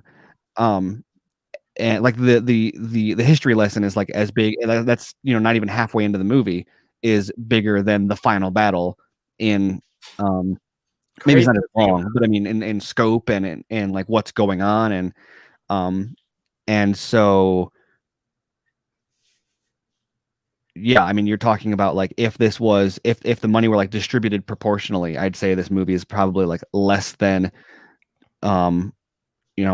2/3 maybe of the per minute value of like BVS, if that makes any sense. Like the per minute, like the dollars spent per minute of the movie. Yeah. It's probably like I half also think of something. I was about to say, Najee, jump in, man. You've been quiet. Yeah, I also think that if he does the Nightmare movie, whenever that happens, it would probably be closer to 300. Yeah. In terms of budget, and maybe between 300 and Sucker Punch, because it doesn't require as much. There are not many superheroes flying around. Other than Green Lantern, I think there's not much there, except for dark side scenes, of course. So I think that would probably be more towards the 300 budget. But yeah, and he can shoot it all in front of a green screen like 300. Yeah. Yeah. And blue. Yeah. Sorry for the color blue. My bad. Well, no, I just remember seeing behind the scenes. I mean, it's weird because I never know exactly. I'm always curious about like when do they decide green, blue, and sometimes gray. They'll use like all different. I mean, I guess it depends on the lighting, depends on what the scene entails. Because, yeah, sometimes you'll see just the different colors in the background, and I almost go just because I know keying, which is not like a fucking crazy skill or anything like that. But at the same time, I'm kind of going like, how do you determine to use blue? Sometimes I think they even use like pink. Sometimes I don't know. Sometimes they'll use gray. I'm like, how do they determine what is it that determines that? I mean, I'm guessing just the environment, maybe. But there's a couple of different things. Oh, Najee is probably going to explain it better than me. He's actually done this. No. I was just going to say what you said earlier about the blue screen catching the edges better. Because blue screen was always the way to go at first. I remember like when chroma key came out, blue screen was like the thing. Like it was always blue, and then all of a sudden it went to green mainly. I think And, my yeah. understanding is that blue is technically better in terms of like the halo effect and stuff around people. Like it gives you like a cleaner result, but it requires a lot more light in order to get it lit properly. And when you have that much light, then you're also lighting the characters and the environment that much, which I think contributes somewhat to like the uncanny valley, because then you've got this like super bright lit things that you're then trying to de-light when it comes to like producing the final scene, whereas green screen might not be as clean of an effect, but it requires less light. But then also it's less common. That particular shade of green is less common in like people's clothing and like shit. costumes and props and stuff like that. Yeah. And so you don't run into issues on that front. I was surprised they used it for the Green Lantern scene though. Right? Because it's all green. surprised I know. what? I was kind of wondering about that too. And according to Zabis, you got to watch The Woman in the Window because Julianne Moore is like fine wine, he says. Anyway, sorry. I just watched that movie, and it was I would just term it as an awesome bad movie that I really enjoyed. Someone told me that there are moments in that movie that are comparable to The Room. Oh shit! And they said that like this, they said like not hyperbole. Oh man, that's not good. Which I people laughed say like at that Zack Snyder's scene. movies are like The Room, but they said like no, like this is like literally stuff like out of like Tommy Wiseau. Oh no, I'm gonna watch it sometime this weekend. But it's very enjoyable. Like usually I don't I like those enjoy kind of bad movies. movies, right? Yeah, exactly. Yeah. So this was It's the one Amy that Adams. I actually laughed, and Well, is it that scene?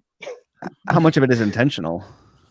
I think it is intentional, actually. That's Okay. why it was kind of funny, and when it happens, see. it's so obvious, and it just comes out of nowhere, and it doesn't link to the. I mean, the style doesn't link to the entire movie because the rest of the movie is very, modern and thrilling and all that. But then the third act, it just completely shifts tone, and it's just funny. So yeah, I'm gonna have to watch it sometime this weekend, that's for sure. But getting back on, Zack Snyder and everything, and going even to the Green Lantern shot. I mean, I love the fact that, even though he's promoting a whole other movie, doing a Q&A, obviously people are going to still ask about Justice League. And what does he do? Somebody goes, hey, what about that Wayne T. Carr Green Lantern shot? And he just goes, oh yeah, you know what? Let me just do this. And it's so funny when you watch that video, you could totally tell Debbie's going, shit. And then she just kind of goes like, because what's his name? Who's the guy that was the host? Obviously, he's really well known in the movie community. I can't remember his name. I forgot his name. Scott Manzel. Yeah, Scott Manzel. And obviously he wants to see it, but then like he was asking about like Easter eggs and Army of the Dead, and then Deborah's like, yeah, there's Easter eggs, while Zach is just combing through his fucking gallery, and then all of a sudden he just stands up and is like. It's funny because I posted I posted on Vero the picture of me in front of my theater where it says like cinema over my hat. And Zach liked it like almost right away. He was definitely liking things during that and shit. Yeah, and it was funny because then I was on Twitter and people were like, oh yeah, we just ended this screening, and I'm like looking at the timestamps and I'm like, wait, what? He's sitting there during his own movie, like flipping through. Yeah, I think he liked my post about being in the theater, and I was like, okay, wait a minute, because I remember you pointed that out, and I went, yeah, he liked mine pretty quickly too. Wait a minute, and that was like started at the same time that his thing started. Yeah, he's just he's seen the movie probably about 57 times. So. Oh yeah, exactly. I just love the fact that he keeps sticking it to Warner Brothers. I mean, I think this is what he wanted to do when it came to this. Just because, I mean, how many times? I mean, he even said, they consider him a pain in the ass, and he's now even used stuff like, yeah, they tortured me even to this day, and I'm going, yeah, they wanted him to change. They wanted him to wrap up the ending of his Justice League. They wanted him to change it even after all the shit, and they greenlit like, hey, we'll finish your Snyder cut, blah blah blah. Warner Max. I don't know. I know there's like different people involved that get that whole thing, but at the same time, Warner Brothers was still hounding him, going, hey, close it off. Don't leave any loose ends. But he was like, no, this is the movie. I'm going to leave it open. And I love the fact that during this Army of the Dead press tour, he's still, when people obviously going to ask about that, he's just like, yeah, I mean, they think I'm a pain in the ass, and I'm not trying to be a pain in the ass, even though I think he's trying to be a little bit, well, maybe, but also like it shouldn't be ridiculous. No, for him to be like, oh yeah, here's the Green Lantern that I shot. Like that's what I think. That's what he's talking about it being ridiculous. Is that like the notion, like think about this. The dude made a movie, right? And he shot a scene with an actor for that movie, and the studio said, no, you can't do that. And then somehow it's this big dramatic thing for him to be like, oh yeah, here's a deleted scene from that movie. Like the fact that that is some sort of ridiculous thing in and of itself, I think is kind of evidentiary to like what he's talking about. Yeah. Like, yeah, I mean, he should be able to just talk freely about the movie. And the interesting thing of the many, that was a great article in general. I don't remember if it was that interview or another one, but he said that he hasn't heard like anything from them. Like they haven't told him. It was not just like they haven't. They have not received any numbers. No, but not just numbers, but like they haven't even been like, hey, what's up? Like it's just ghosted him. Like after the movie came out, like they totally ghosted. And then going back to Woman in the Window. Of course, Eric had to chime in because he loves Amy Adams. The ending is a reshoot. One can imagine Amy wondering why this crap keeps happening. Yeah. Poor Amy. I know she one of these days she'll get that Oscar. Don't worry. Why? I mean, all your super chats are about Woman in the Window. I know. All of a sudden the super chats were like, yeah, Woman in the Window. Yeah, I guess we got to watch it. Anyways, yeah. I fucking loved that Zack Snyder quote that just came out today, and he was holding back for such a long time, and I love that the interviewer also says, so I'm going to title this Zack Snyder Breaks His Silence, and then he goes, yeah, I'm ready, let's go. Oh yeah, he totally is. I mean, it's just funny because when he talks about, I mean, the biggest thing, another thing that was talked about today was the fact that he talked about how no one has, when he showed the Snyder cut in its unfinished form, that they've not seen it and blah blah blah. And it's like, okay, yeah, well, I thought we heard it was unwatchable, like all the Warner Brothers executives. And then it's like, okay, I even made a stink about that. I was like, wait, I thought do they just think it was unwatchable or what? Or was it different executives from Warner Brothers? And now this was maybe who watched it then was like more Warner Max, more, I don't know. I don't know what's going on with all that, but we have a late added person to this, Mr. Garza. What's up, sir? Wait. No. It's Cummings from fucking Army of the Dead, right? Yeah, no, it's funny, man. Burt Cummings. Burt Cummings? Yeah, Burt. I mean, you do look like him. I'm not going to lie. Do I? I don't know. Come on. He looks like Garza. Come on, that like some of the first images of him came out, and people were like posting your profile picture underneath like the Screen Rant article. I know, it was crazy, man. Yeah, that movie. I know I've been listening, so I know obviously not to talk about a lot of things, but spoilers.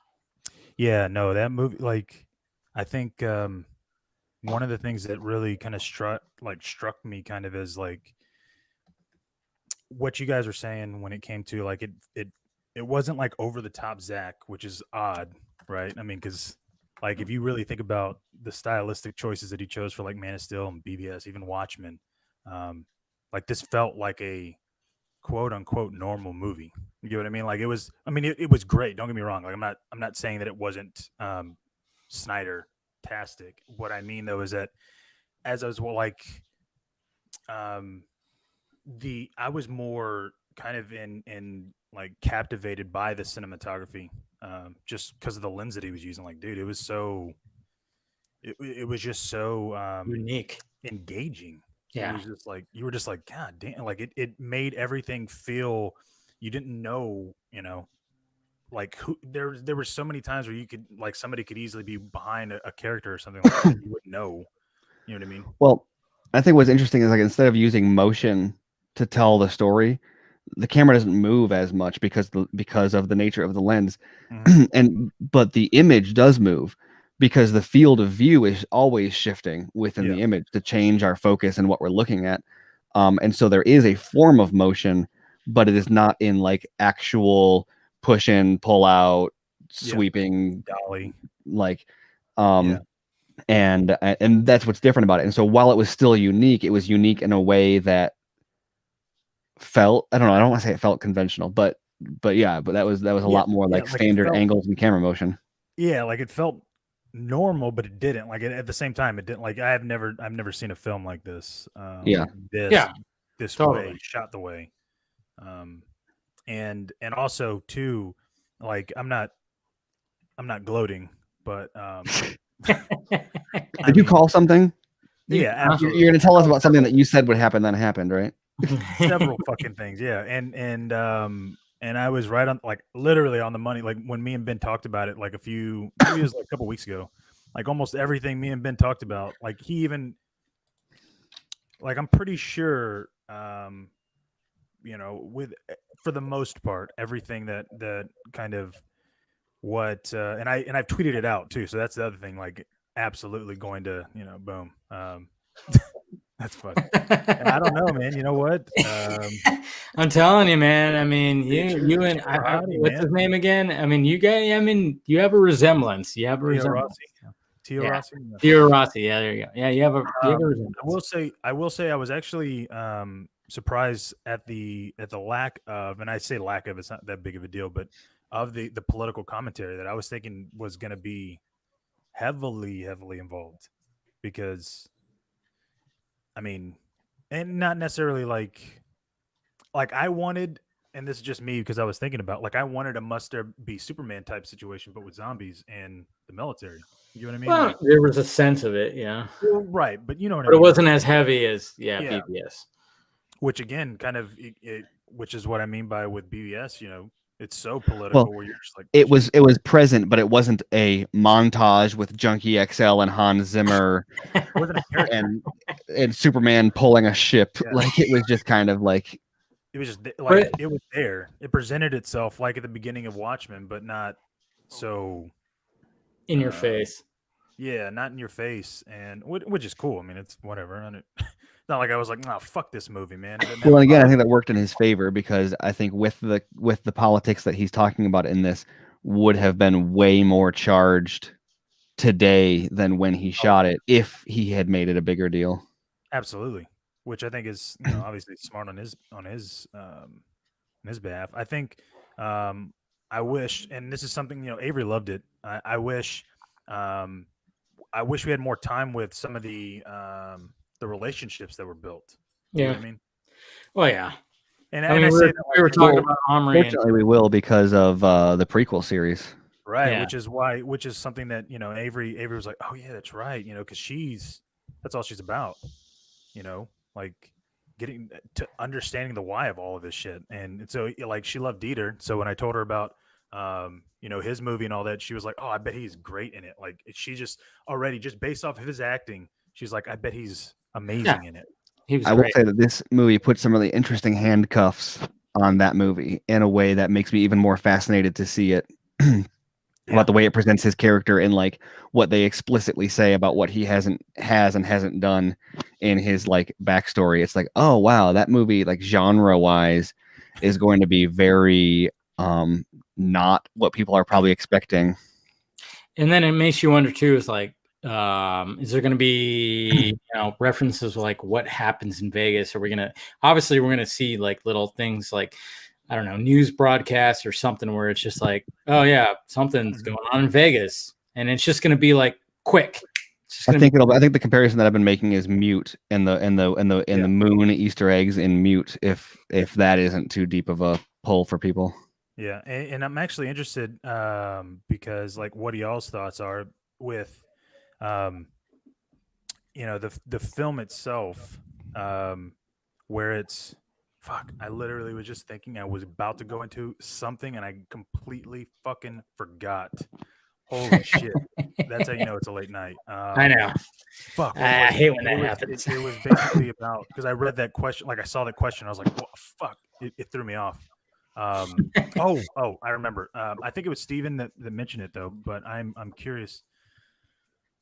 As far as like world building was concerned, like Steven, you're right. Like I was thinking there was going to be a lot of world building, and there's parts of it subtle. There's very subtle. It's very subtle, and I like, this isn't a knock towards the film. It's just now I know why they did this prequel and why they're doing this film prequel, because this isn't the next Justice League where it's a new team where nobody knew about, and they're like, oh shit, I got to see this stuff. It's just, there's so much that happens in the film that you want to learn about it all. And so I can't imagine Netflix going, oh, well, we're going to release this film, but we're going to wait to see how people react to it. And then we'll bring maybe we'll do a prequel. It's like, no, dude, just give it to us while it's hot. You know what I mean? Well, after seeing the movie, I think the thing that's most interesting to me is that so much of the stuff that would be relevant to a larger universe is, and like they talked a lot about this stuff, like on the set visit. Wes and Debbie like told us the whole backstory and all this stuff, and it's all clearly here because it informs what happens in this movie. But this movie, the most it's ever concerned with that is in the first 15 minutes. Yeah. A lot of the stuff that they talked to us about the state of the world and how this stuff came to be and who's who and why, isn't really in here, which made me like, whoa, that's crazy that like so much of the stuff that they told us about that like it basically showed up in this as an Easter egg. And I think the bulk of the meat of those things they were talking about, like on the set visit, is stuff that's going to be in the animated series, which so much of this makes me so much more excited for that. And we gotta remember too, it's like, this is a Zack Snyder film. I mean, anything that's like that he places in there probably has like this layered fucking I'm betting that after we watch like Army of Thieves and there's gonna be we're gonna come back and be like, oh wow, this is way more like that character is not a random character. They have the whole backstory in the other one. There's a whole backstory, and then there's like even things in this movie where you kind of go, what? Whoa! I mean, we can't say it because it's very spoilery, but there was like certain things where I was like, I almost went, did we fucking see that during that? That was what? It was like quick, but what the fuck, And it was something that was actually kind of mentioned. It has been mentioned before, but I'm still not going to say it because it's still kind of cool when you actually see it. It's brief, but there's when it comes to Zack Snyder, he knows what he's doing when it comes to, hey, I'm just going to tease this.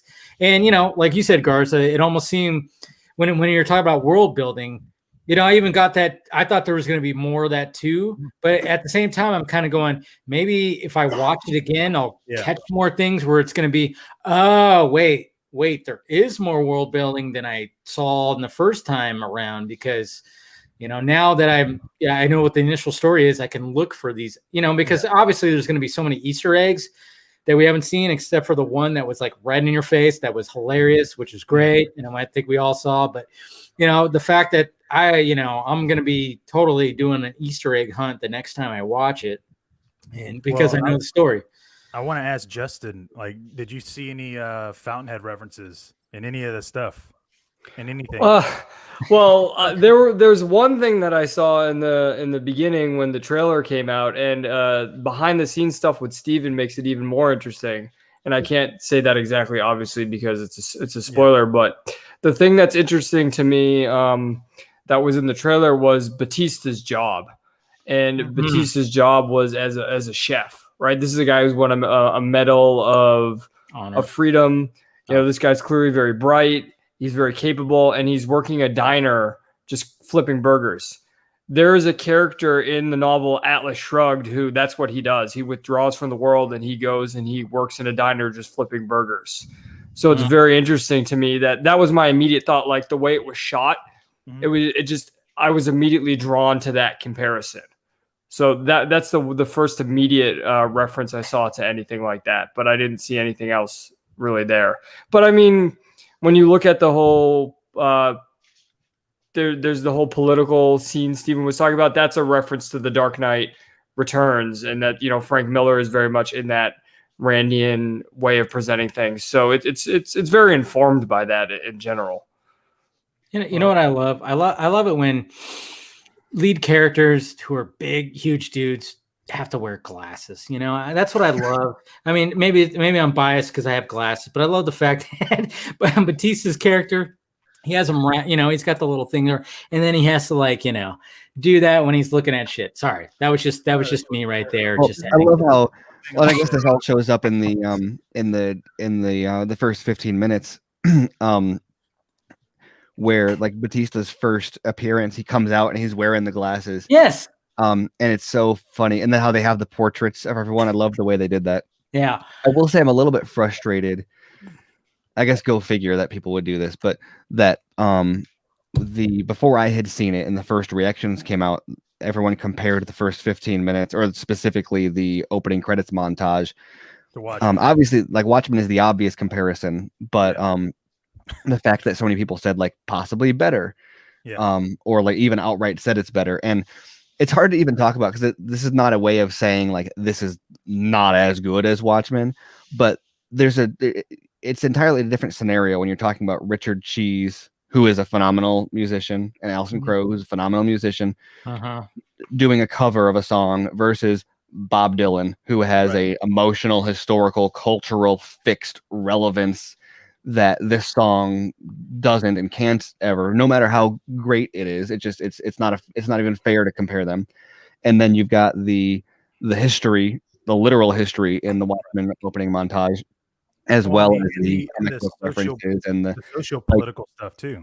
Yeah, and that's not something like I guess maybe if you're talking purely on a level of like storytelling and like construction, like technical construction, the craft of building the scene, sure, maybe this is better than Watchmen in that way. But as a full package of what it's doing visually, in the cultural relevance in the comic books and all that stuff, it's like not it's a different ballpark of like what we're talking about. Well, and the framing as far as like and I'm frustrated that people are making the comparison, not even so much because it's wrong, so much as it's frustrating because it put me in that mindset before I saw it, whereas I wish that I hadn't gone into it expecting something like that.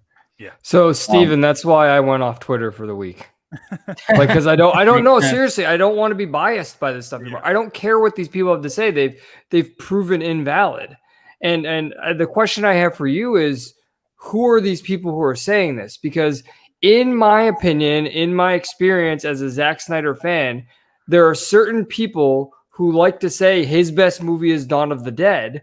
And I imagine that would continue with Army of the Dead as well, where they want to seem like, oh, well, I like his less popular movies. Like, don't get me wrong, I like Dawn of the Dead, but it's nowhere near his best movie objectively. And anyone who says that, I immediately invalidate their opinion, because to me, they're saying that in order to seem like, oh, I'm smarter. I think Dawn of the Dead is his best movie. And I can imagine people will be doing that as well. Oh, this is obviously better than the Watchmen intro. I'm so well informed that I can see why it's better. Well, I don't even think it's that. I don't think it's so much a matter of saying like I'm a better Zack Snyder fan because I appreciate the deep pulls more or something like that, so much as people, when you're talking about him adapting something as iconic as an Alan Moore graphic novel that's largely considered one of the most influential graphic novels, or if not novels, I think it was on Time's top 100 novels of the 21st century. Adapting that, people are going to have opinions about it that are different than their opinion on him adapting like what he did with Dawn of the Dead, or any of the superhero movies. There's opinions about how he treated these characters that are going to infiltrate people's opinions on the movies. And so they're going to say Dawn of the Dead is his best movie, not because they're like, oh, I'm an OG, but because what they're saying is Because they're in love with James he has Gunn. smaller budgets, and when he's not dealing with known IP. Well, and that could be the case, but I also think that, like, if I had seen this opening scene, I would not compare it to Watchmen. I would be like, it's an opening. Like, even BVS is not a comparison to Watchmen, and as far as aesthetically, they're almost the same when it comes to something that's happening in slow motion and very artistic and very. You have your fade in, you have your fade out. You know, those things. It's not the same at all, but that would be the closest that you. You know what's funny too is like the closest. Sorry, I have to interrupt. The closest is Sucker Punch. I don't know how no one's seen this. It's it was closest to Sucker Punch. Yeah, I think love that opening. I feel like Sucker Punch the intro is more like a music video. That's what I feel like. And so when I'm watching Watchmen, I don't feel like it's a music video to Bob Dylan's, Times Are Changing. You know what I mean? Like, well, no, I agree. I'm saying that Army is closest to Sucker Punch than it is to BVS or Watchmen. Others talking about no. I wasn't saying Army was like BVS. I was saying BVS and Watchmen. Those are like the closest openings that you can say those are kind of similar, but they're not. BVS is so different compared to Watchmen. But I would never go into Army going, yeah, no, Army's that's like a Watchmen opening. Fuck no, I wouldn't. Well, I think it's like. I went and going like, okay, is he going to do it like in the style that? And I was like pleasantly surprised that it was unique in its own, like, right. Like, and at the same time too, like, I'm glad he didn't do that because at the end so am I. You're not. I was smiling. I was like ear to ear smiling through that whole thing. What you would have to do is, like, for Amar, you would have to have him basically buzzsawing, right? Using it as slow as he could be, showing the blood maybe spilling like barely droplet, buzzing off, and then you'd have to show Batista maybe shooting a gun like the comedian.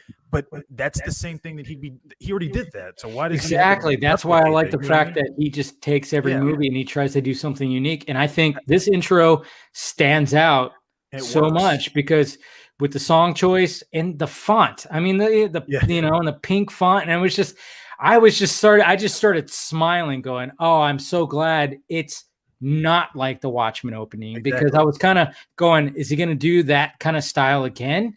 Yeah, but he didn't. I wasn't let down. I was not let down either. I completely liked it. I will say, I am flabbergasted. He literally did the Turing test to me because I knew what I was watching. I knew that I was watching a replaced character in a film. But you cannot, for the life of me, tell me that I knew how the fuck he did that because he looks most of the part literally in there. Yeah. Now he did a great job. And then also, before I say this, hey, Tom, thank you. This is the guy who came up to me in the movie theater. Man. Tom Gunn. Yeah. Thanks, man. Yeah. Thanks for showing up. We talked a little bit after the movie. So thank you, Tom.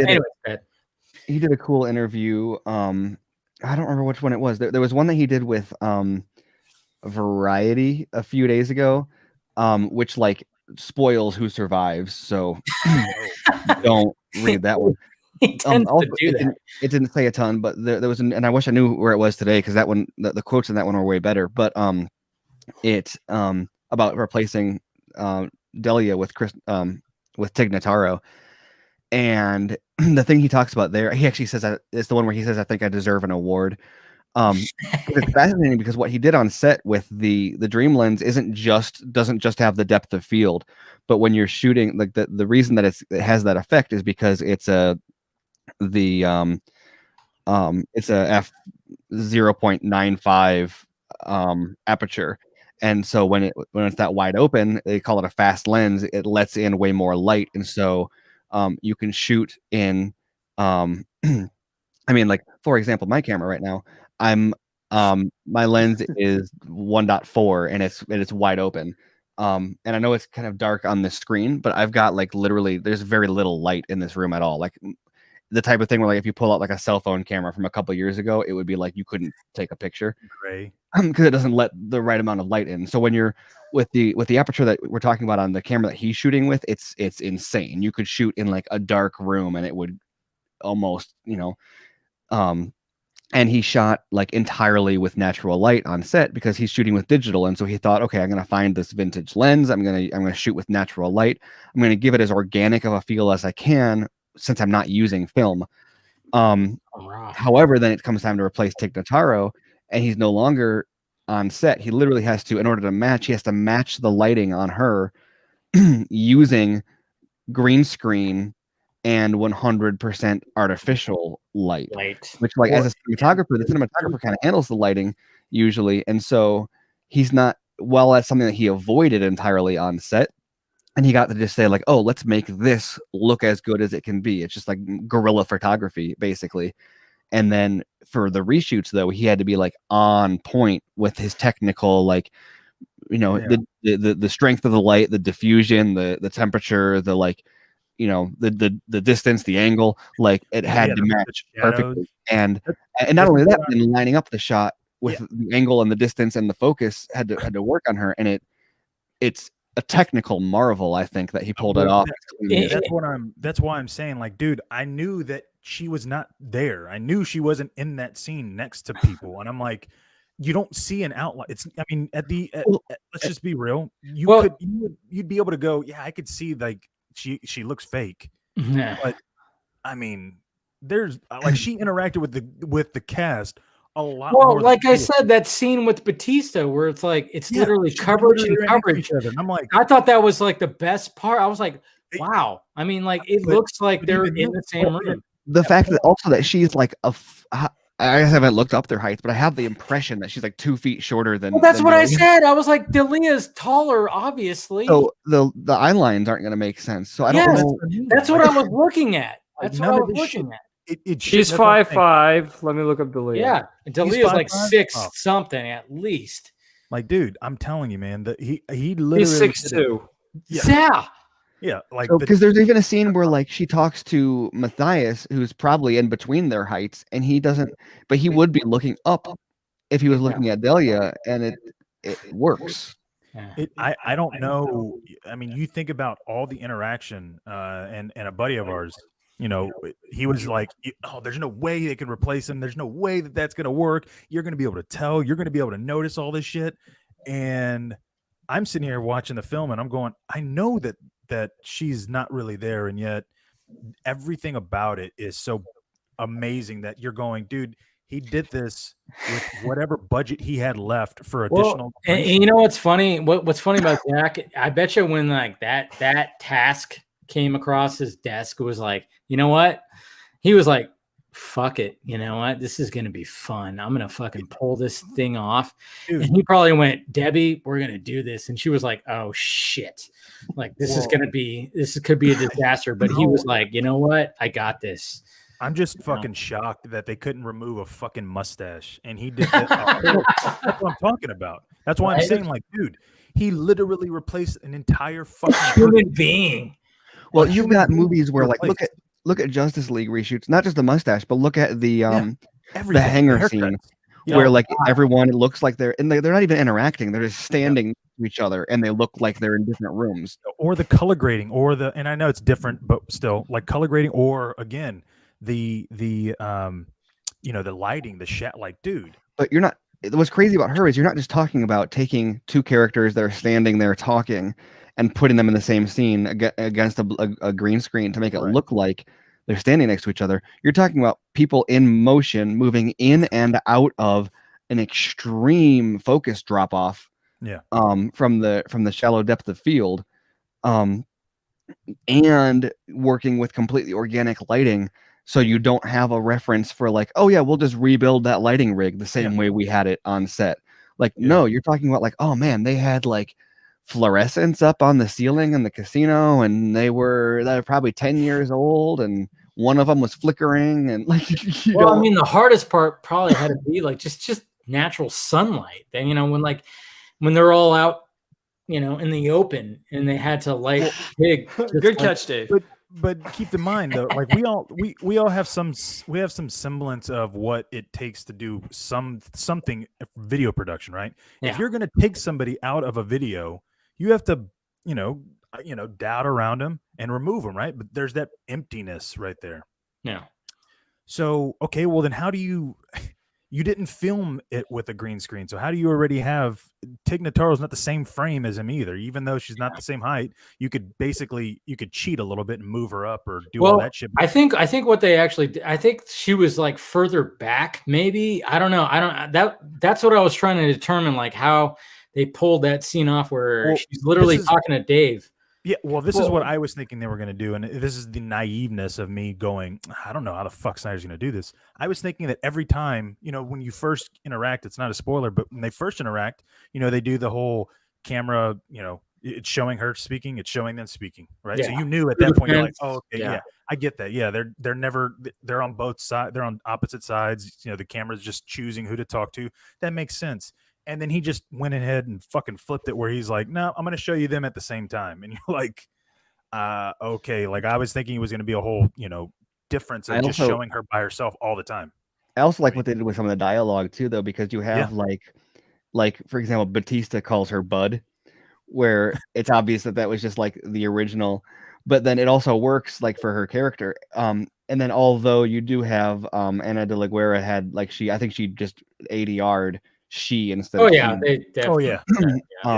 but I love there's a number of times when she says something where you're like, that's clearly a line that was written for a man, but because of her character, she just like owns it. Like I don't think she talks about her balls or anything like that, but it's that type of thing where she's just like says something. It's like that's clearly a joke they wrote for Delia, but like she owns it and it works with this version of the character. Like all of his things aside, I can see how he would be really funny in this role, but I think she's an upgrade, like hands down, from what he would have been if he was in this role. I mean, controversial wise, yeah, absolutely. Like even this shit. I mean, remove the controversy. Like if he wasn't DMing 17-year-olds on Instagram, Justin was like, wrong.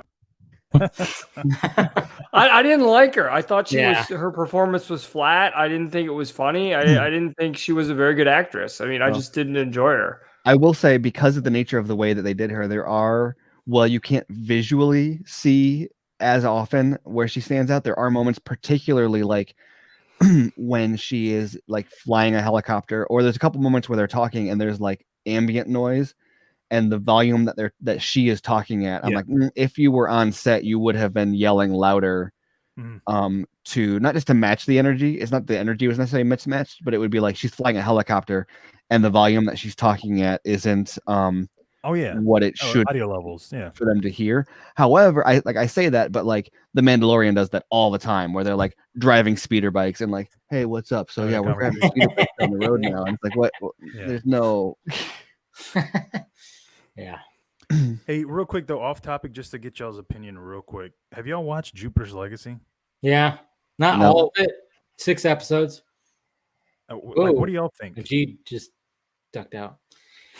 I plan on finishing this weekend, but I kind of there he is. I planned on finishing it this weekend, and I dug it, but it's a little slow. Or like I said, not dug it, but I'm digging it, I guess you could say. I like the fact of how they're structuring the story of like the time periods.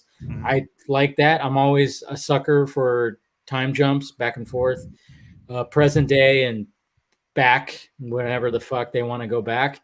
But like it's still a little, it feels like a long prologue to me. Like it's leading up to something, like it just keeps leading up to, and I guess that's what they're trying to do with the story. I don't know. I mean, I don't know the comic story. I just know I don't know either. So like, because Ben was like gung ho, he was all about this show. Then he watched it and he was like let down. I was like, well, why? He was like, because the story and the way the story unfolds in the comics. I think, did he come off invincible? Is that why? No. He knew what he's been excited about this fucking thing literally since they announced the production. Yeah, I mean, it's not the boys are not invincible, but before we continue though, Justin, you're gonna take off. Yeah, I'm gonna go. I gotta get up in a few hours, and I need to get some rest because it's like a longer than 12-hour day.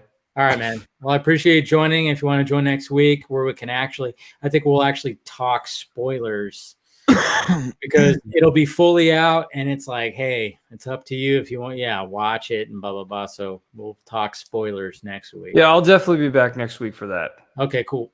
All right, Thanks man. for having me on. Joining. And Make sure you follow up the mid side. Yeah, all that stuff. All right, take it easy. Thank you.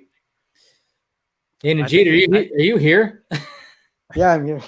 Okay, because the image is not even showing anymore.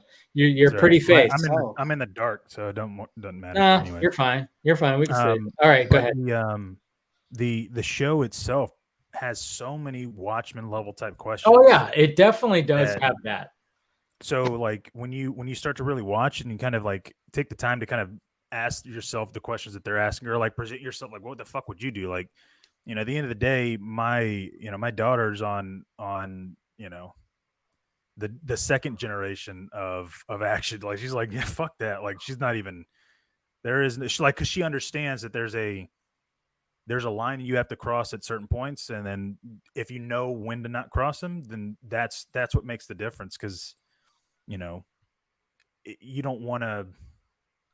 You're not crossing it just because you can. You're doing it as a last resort. Like there is no other option. And it's funny how many times I would pause and I'd talk to her about like, this is essentially Paul Kent saying, maybe like what were you supposed to do? Let him die? He doesn't have that answer. And I mean, it's funny that this Malar work or world or whatever he fucking calls it resembles Man of Steel so much. As far as I know, especially since he was like hating on Snyder. Yeah. Boo! Oh, Steven also. No, but about that also. I also so for the most part I did like the show, but the ending, the finale. Don't say anything. I haven't got there yet.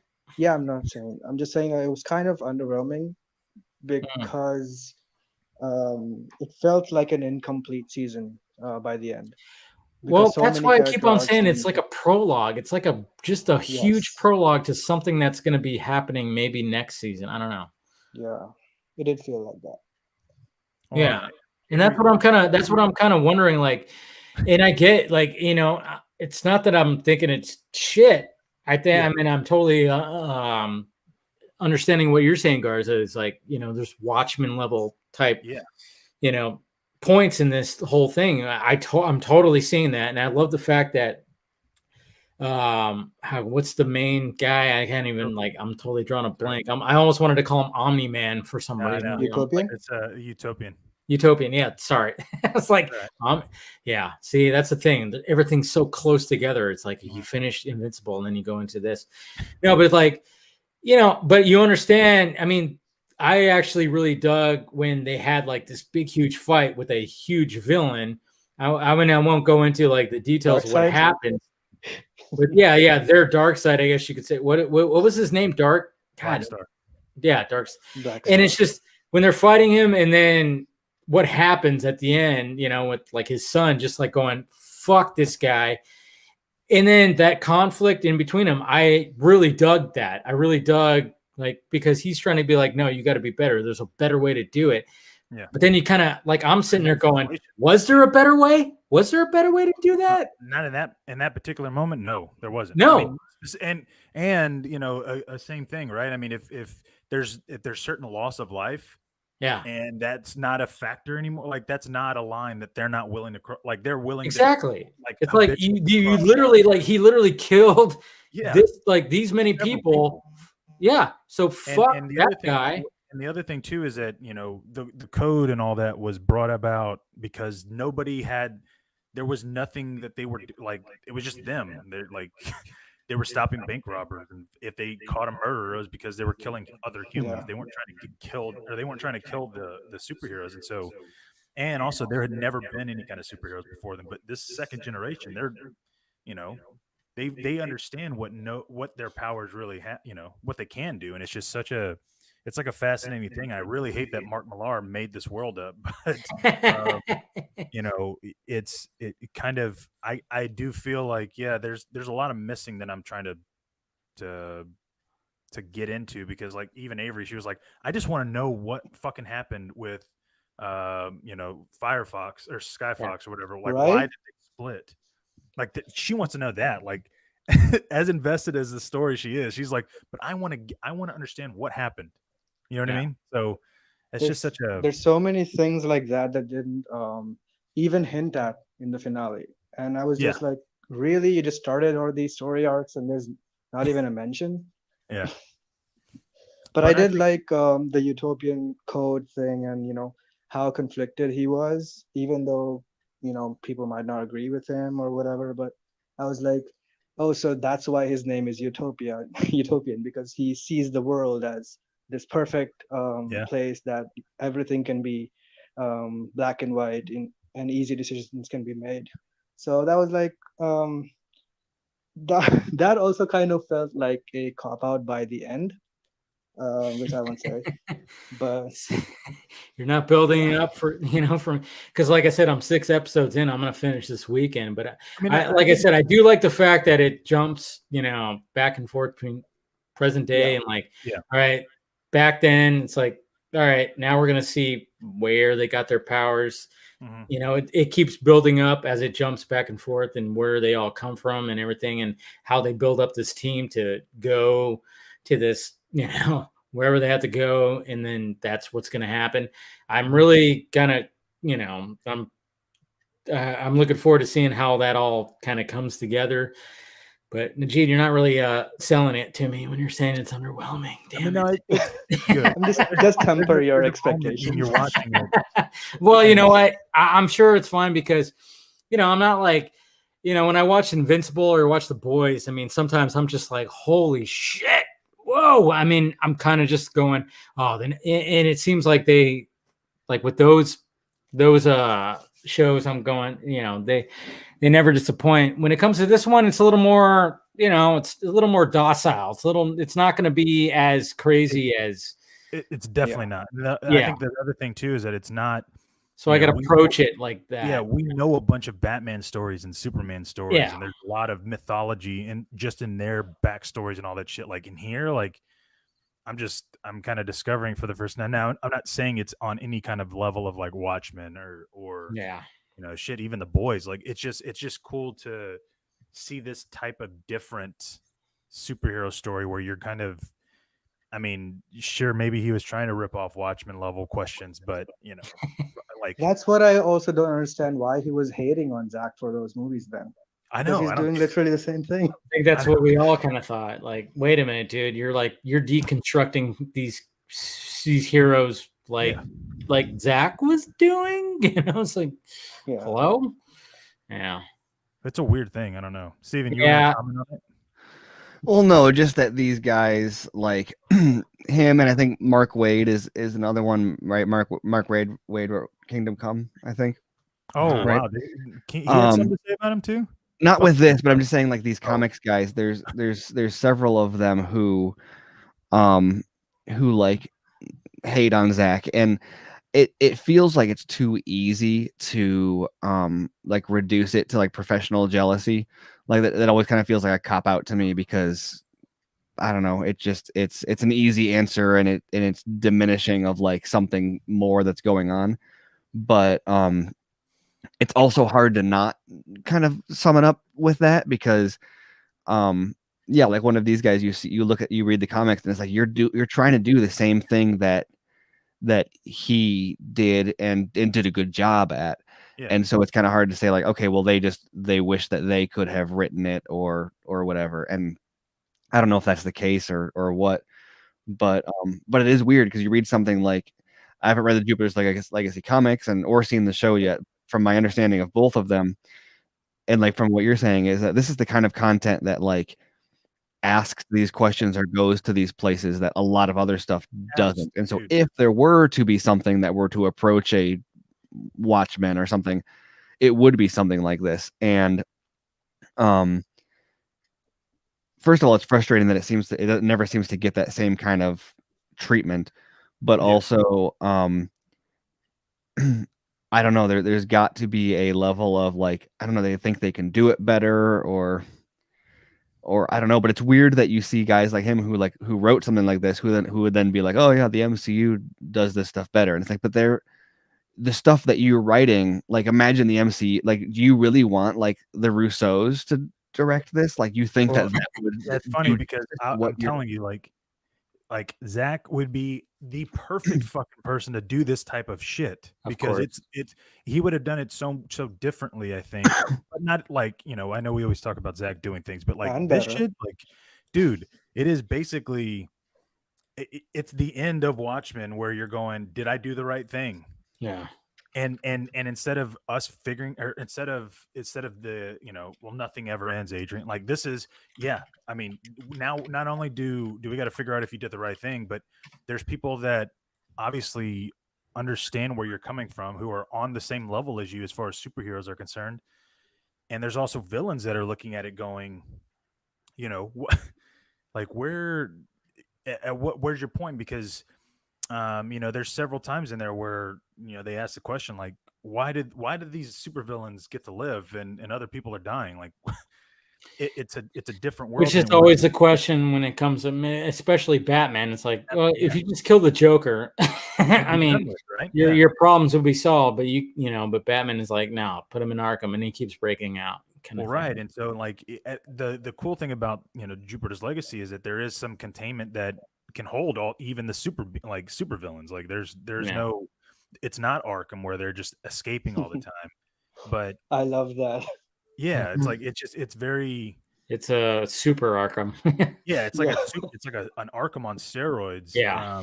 And it's very, again, it's like something like I was just like, damn, like Zach literally would be perfect just with continuing the story because there's so, I mean, dude, there is some fucked up shit in there. Like Oh, you're just yeah. like, oh, Jesus, man. But you know, I don't know exactly what happened with Steve of the Night and Mark Millar. I don't, you know, my guess is Millar was just a fucking dickhead. So Stephen DeKnight was like, fuck this, I'm out. Yeah.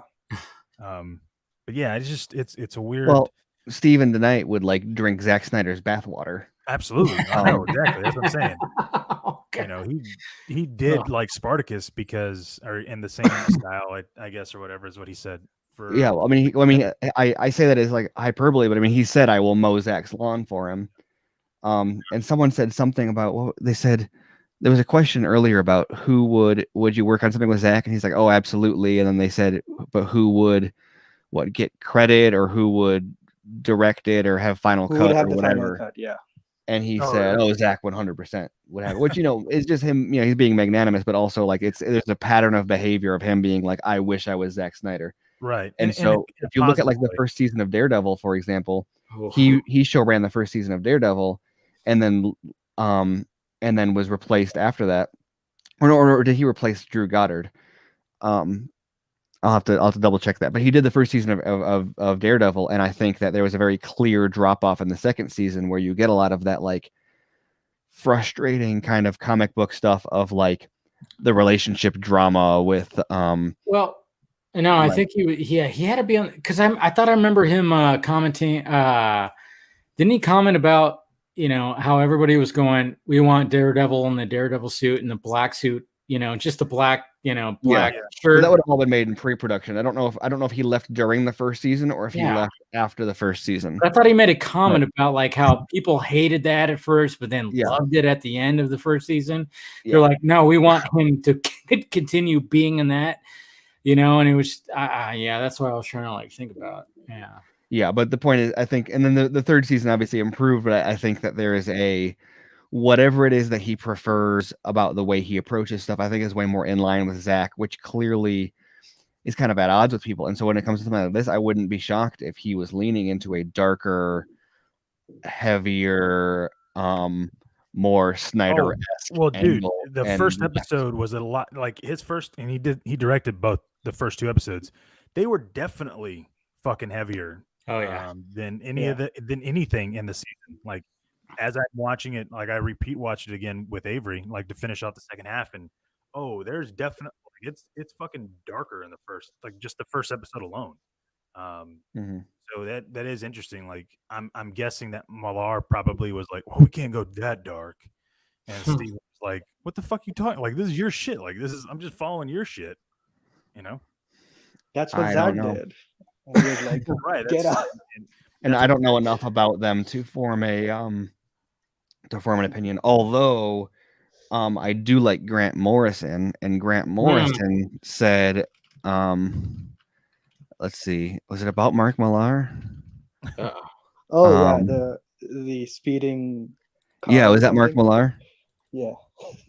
Um, I gotta look up the exact quote because He said someone said to him that I wish you run into Mark Millar someday or yeah, cross paths with him, and then he said, yeah, maybe with a speeding car. yeah. Yeah, they're like, oh, you guys live in the same city, and he's like, yeah, I know. And they're like, oh, it'd be awesome if you guys ran into each other one day or something. And he's like, yeah, preferably in a speeding car. Wow. So, and and Morrison has said, complimentary things about Zach's approach to story, and it's very, I mean, Zach draws from Morrison, and and so does Terrio, and so I think that they're kind of that same school of like the way they approach some of this stuff, and so I don't know what it is at their core or like behind the scenes that causes these conflicts, but there's definitely some sort of a philosophical. I think there was somebody, I forgot who it was. I don't know. I can't remember. Maybe it might have been one of you guys. I don't know. But it was just like the difference between a writer and an artist, right? Like as far as like comic book drawer, right? Is that the writer always likes to be in control. Like that's their thing, right? And they always have to be in control at that point because they're the ones developing or telling the story. And so when these writers, quote unquote, get involved, Jeff Johns, Mark Millar, they want to be in control. Like they have an idea or a vision that they want to try, and for whatever reason, they don't want to do what worked for them in the comic area. It's such a weird thing. But you get like Jim Lee. Jim Lee's all about creativity. Like he's all about creatively. collaborating. Because he knows that he can draw everything, but if it's not written well, then it doesn't mean shit. Like it's just an art. It's just a poster or something. Like Yeah, you know what I mean. So you might be talking about what I said about very much along those lines with the difference between like Jim Lee and Jeff Johns as collaborators. Yeah, is that you use like what you have, and so like Jim Lee's strength and his histories and his art and his role is to bring other people's visions kind of to life, whereas like Jeff Johns as the writer is going to, the tool that he has is to write or to rewrite, and so what he's going to do is change or define a story. And so like if there when it comes to like presenting a story, Johns is more likely to say like, oh, here's how it should be written, whereas Jim Lee is more likely to say, or a writer versus an artist is more likely to say, oh, let me take that story and bring it to life with my art. Which leads me to go, I'm really interested to see where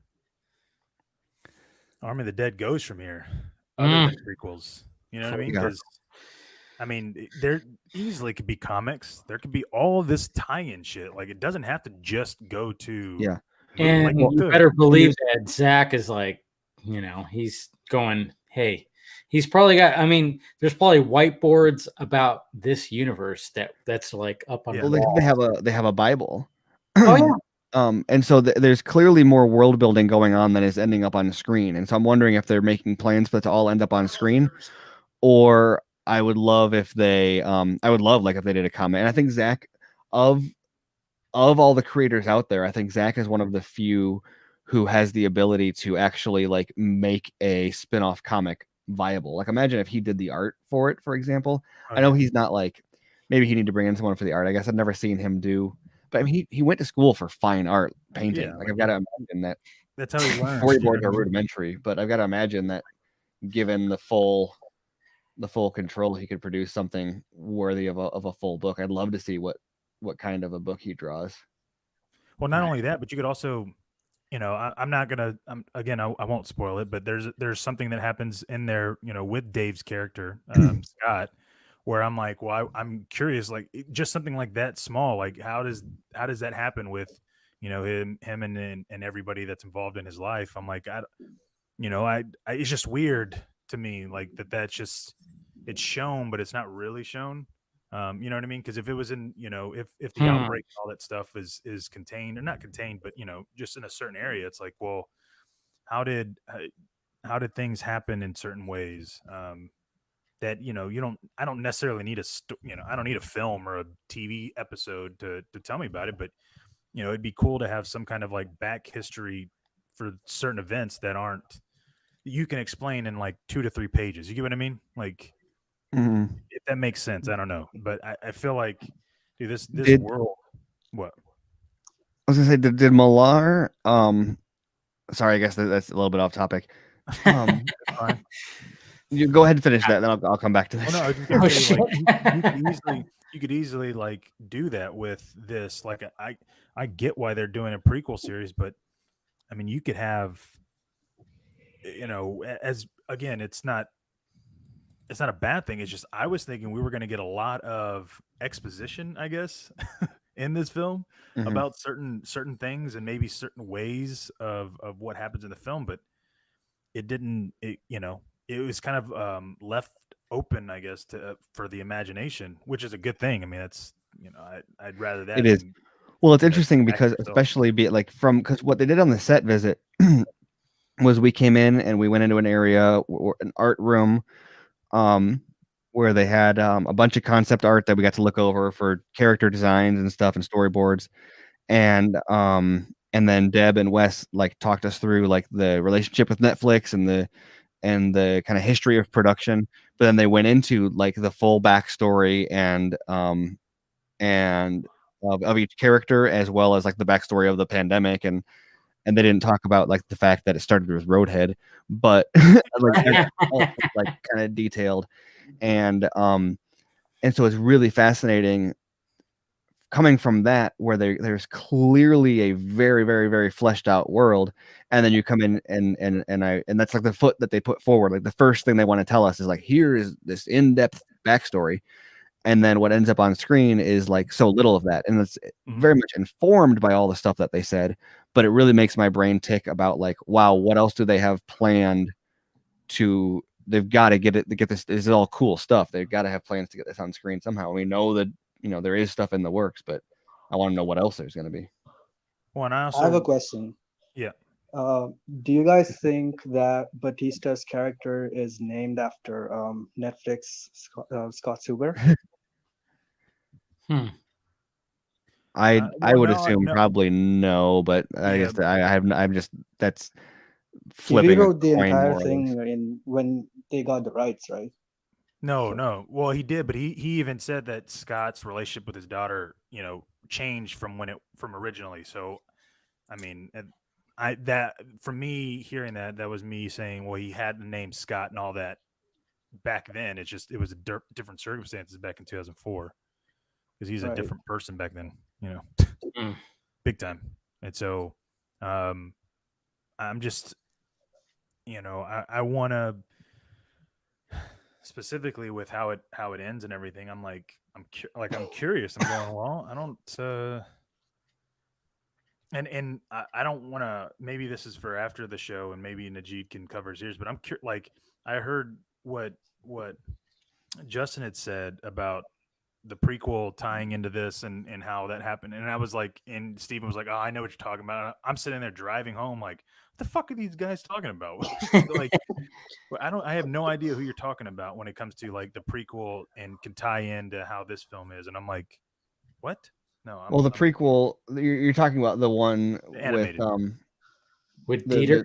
the No Dieter prequel. spoilers. No, because I think y'all had mentioned Joe Manganiello's or something. Oh like that. yeah. Oh, I'm saying that I think that the connective tissue for the franchise, like all the lore that we're talking about, that like No, we know this no. lore is built but not expressed in the movie. I Well, think no, that's no. going to be. I get that, but you got like Justin and like dropped some. He was like, I just thought of something and of how this film could tie into this or where they could go or something like that, and it has to do with somebody from the prequels. And you were like, you were like, oh yeah, I know. And y'all both just mentioned. Mm, Obviously, you can't talk about it, but I was like, what the fuck are they talking about? Like, I'll it's have about. to. I mean, I it remember has that to be. too. I remember that too. Yeah, And I'm like, yeah, I'm unless you trying were to just remember bullshitting, exactly, Steven, just but pretending I like have you knew. quite a bit of bourbon in me, so I Yeah, can't. you fucking liar. I'm just kidding. Yeah, because you said it. You're like, yeah, I know what you're I talking know. about. I was like, I know. I'm totally remembering exactly that point, yeah, but I'm like trying to because like piece literally Justin exactly. was just sitting there. Yeah, he's just sitting there, and all of a sudden he's like, oh, I just had an epiphany basically of what can happen, and I was like, It had something to do with the prequel, and I'm like, yeah, it had now something to I'm do with the drawing a prequel, blank on it. And Joe Manganiello, I think, because I don't think it was Army of Thieves. It was like the prequel. It was the anime because he's yeah. part of the anime, right? Well, I think Yeah. he was saying that he thinks that some of the because the Army of Thieves is only going to be linked by Dieter, but like not anything else that we know of. Right. I think he was saying that he thinks that there is a strong there is more of a link between Thank you, William. Army of Thieves and Lost Vegas than there is between Army of Thieves and Army of the Dead. We're not really talking spoilers, William. We're trying not to as best as we can.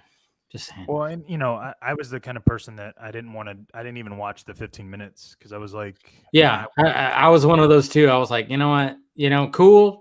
People want to do that, fine. Right. But I'm like watching. You guys didn't do the 15-minute thing. No, yeah.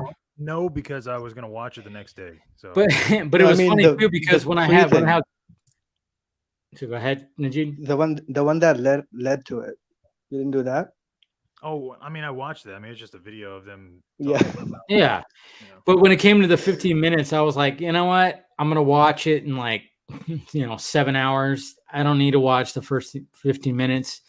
But, but then when talking to Chelsea tonight, it was like, well, your character is really only in it for that 15 minutes. So it was like, we had to kind of just, hey, let's talk about that 15 minutes because, because of your character.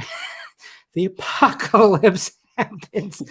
I mean we've all been there. Look at it is, I mean, listen. A positive way to look at it is that she right, actually started the franchise. I've been there. We've all been there. Times, yeah. But at the same time, it's like, hey, watch the road. Yeah. And enjoy yourself. Yeah, you'll never dude. I would still be. That's the fun part. Is like, no, I got to concentrate, but I'm not like. That's the struggle. Like, I'm not trying to fucking sit there and act like I could just relax and throw my head back. Like, fuck you, dude. Imagine that. Yeah, but but at the same time, in the context of the story, it's like, hey, they're on a desert road. Maybe, there's not supposed to be anybody. Absolutely. No, and I thought that was funny. Like, I'm sitting there watching with my 14-year-old daughter. Basically. Oh God. And so, like, she's all like, that's about the same as driving drunk. And I was like, yeah, yeah. That's why you should never, ever do that. Exactly. I never should, and so I don't need to. But it's fun. Yeah. I'm like, see, and there's consequences. A zombie outbreak could fucking happen, Like, yeah, that's what we got to take from it. I know. That shit was wild, dude, just trying to like bring that part up in the conversation. I was like, how am I going to approach it? It was funny because you said it, and she was like, yeah, that's a really classy way to put it. And you're like, yeah, I mean, I thought that'd be better than just saying like, so your character gives Roadhead and starts a zombie apocalypse. And she's like, yeah, I prefer the classy version. I was like, I know. I went, shit. I was like, come on. It was cool. It was like, we were joking around. And then like, all of a sudden it was like, oh, it kind of fell flat. It did. But then it was fine. But I was like, oh, come on. Let's just make fun of the, I would have been like, the situation. Did Jay and Silent Bob rules like apply or like what? But I mean, it was just like, it was funny because, backstage, she went, she was all cool. She already had she was drinking vodka and she's like, can I cuss? Can I drop it? I was like, yeah, you can say whatever the fuck you want. It's fine. So I thought like, okay, maybe I can actually say that joke, but then it just kind of didn't go over. And I was like, well, I don't think it didn't go over well with her. Yeah, it wasn't like she didn't know where to take it. So I'm not saying that you like necessarily like fucked up by saying that or anything. No. I think about like, because I was hoping for more of a response, like her just kind of like going with it, because she talked about doing improv with Zach when she like auditioned. And like she just like improvises. So I was like going, okay, she improvises. Let me just like, well, I was gonna, just start off by saying, Roadhead led to that. And then she just kind of went boop, boop, well, I like the class. I was like, damn it. Oops. She's probably just playing it safe. Hey, that's part of the interview process. That's what it is. But it didn't kill it because she was still cool as shit. Here's one thing that I haven't seen yet that I want to mention before I see it, but also it's like one of those conversations that I like don't want to happen because it's like a little bit eye rolling. is people are going to be drawing the connections and Easter eggs and stuff to like, oh, is this from Justice League or whatever, Oh God. or is this a DC thing? And there's a few of those that are like kind of big ones that I'm like do want to talk about, but one that I don't really think is a thing. It's one of those things where like people are gonna think it's an Easter egg where it's not, and then Zach's gonna wink and they're gonna be like, confirmed, it's an Easter egg. Is her character? The first time I saw that reminded me of Zatanna. Mm. Just because like the costume and stuff, and Yeah. and so it was first starting out. I was like, I wonder what the odds are of Zach having like Easter eggs for like a bunch of like hypothetical if he had gotten to do those characters. Like I said, the second time I'm gonna watch it strictly with a fucking, with a jeweler's loop. I'm gonna be watching, like, I'm not even gonna pay attention to the story. I'm gonna look at everything around, every number. I'm gonna be like, what's that mean? It's probably a date for something. I don't know. Like, I'm gonna look it up. I think that's another thing about the Dream Lens that I was thinking about that I didn't get a chance to pay super close attention to, is that there just isn't a ton of background detail to pay attention to in general. But on those particular shots that are kind of like wide shots, those kind of like, those shots where you actually see shit, that's where I'm going to be like, pause. Well, one of them that I know is a thing that I've seen some cast and crew talking about on Twitter. And I don't think it's a spoiler because we're talking about the first 15 minutes, is that the paratroopers that drop down. Yes. Keep an eye out for throughout the rest of the movie. Yes. Troopers. Yes. And they call it Where's Waldo, because you have to spot. I gotta find out how many there are so I can see if I can find all of them. But I think I've seen like 6. Dude, I know there's like a certain part of the movie, I'm not gonna. God damn it! Next week we'll talk about it more. But like, I mean, there's a certain part of the movie where a certain character made me go, "Oh, wait, what?" Like I was going, "Wait." I think you guys know what I'm talking about.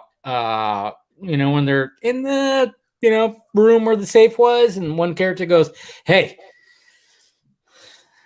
I can't even." I like what you're saying. Yeah, you know what I'm saying? When he just kind of like he kind of gets philosophical. Well, right. Okay, well, you know what I'm talking about. No, he it's not that he goes philosophical, but he starts to go like he goes off on something where you're like, wait, I know Zach didn't go that fucking. Yeah, I know. It was like one of those things where I was like, wait a minute. Well, but there's a punchline though that makes that whole thing perfect though. Yeah. Yeah. But like there was a point where you just kind of go, wait, wait. And I have more things to say about that when it's spoilery. Yeah, there is something to talk about there, but it's not necessarily explicitly. No, it's not. But it's just like it throws you off, and I love the fact that that was put in there, and I was like, oh, is it that type? No, is it? Oh shit. Yeah. Well, and I will say now that we're like on this topic, I think we made Garza and I both, and all of us to an extent have talked a lot about how it's not so like deep or layered or grand as like some of Zach's other stuff.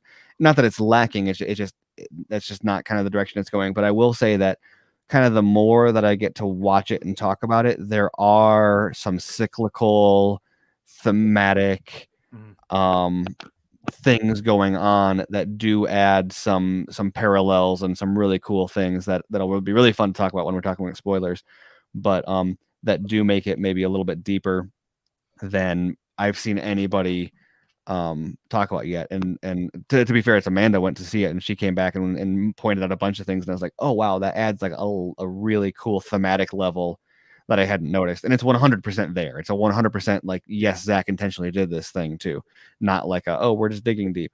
So this is something people are going to have fun digging into over the years, I think. Well, but the thing about what you were talking about, Dave, like it at the same time though, it wouldn't make sense if a certain character has gone in there.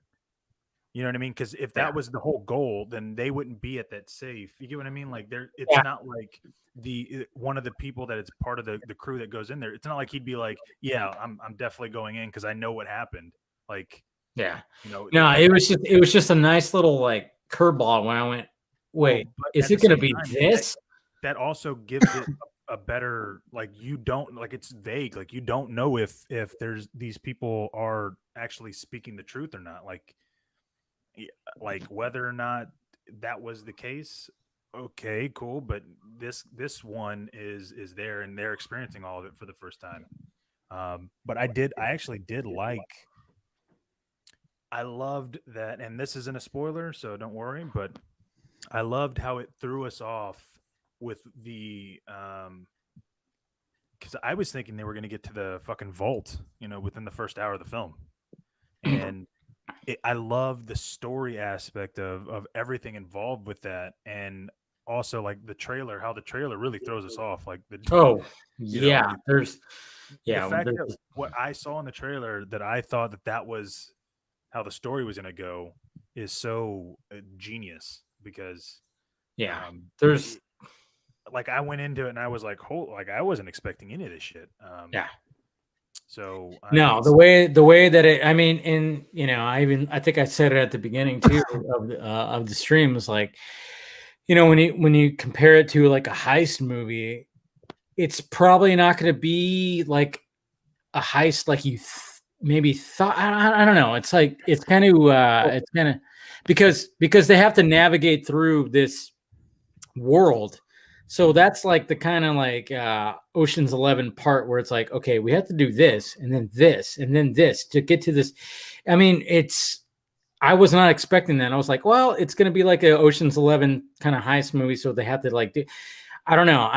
Maybe that's just like my perspective, but at the same time, it's like, when you have like a certain person that knows this world that is going, okay, we got to do this and we got to do this. And there were some really surprising things where I was like, oh shit.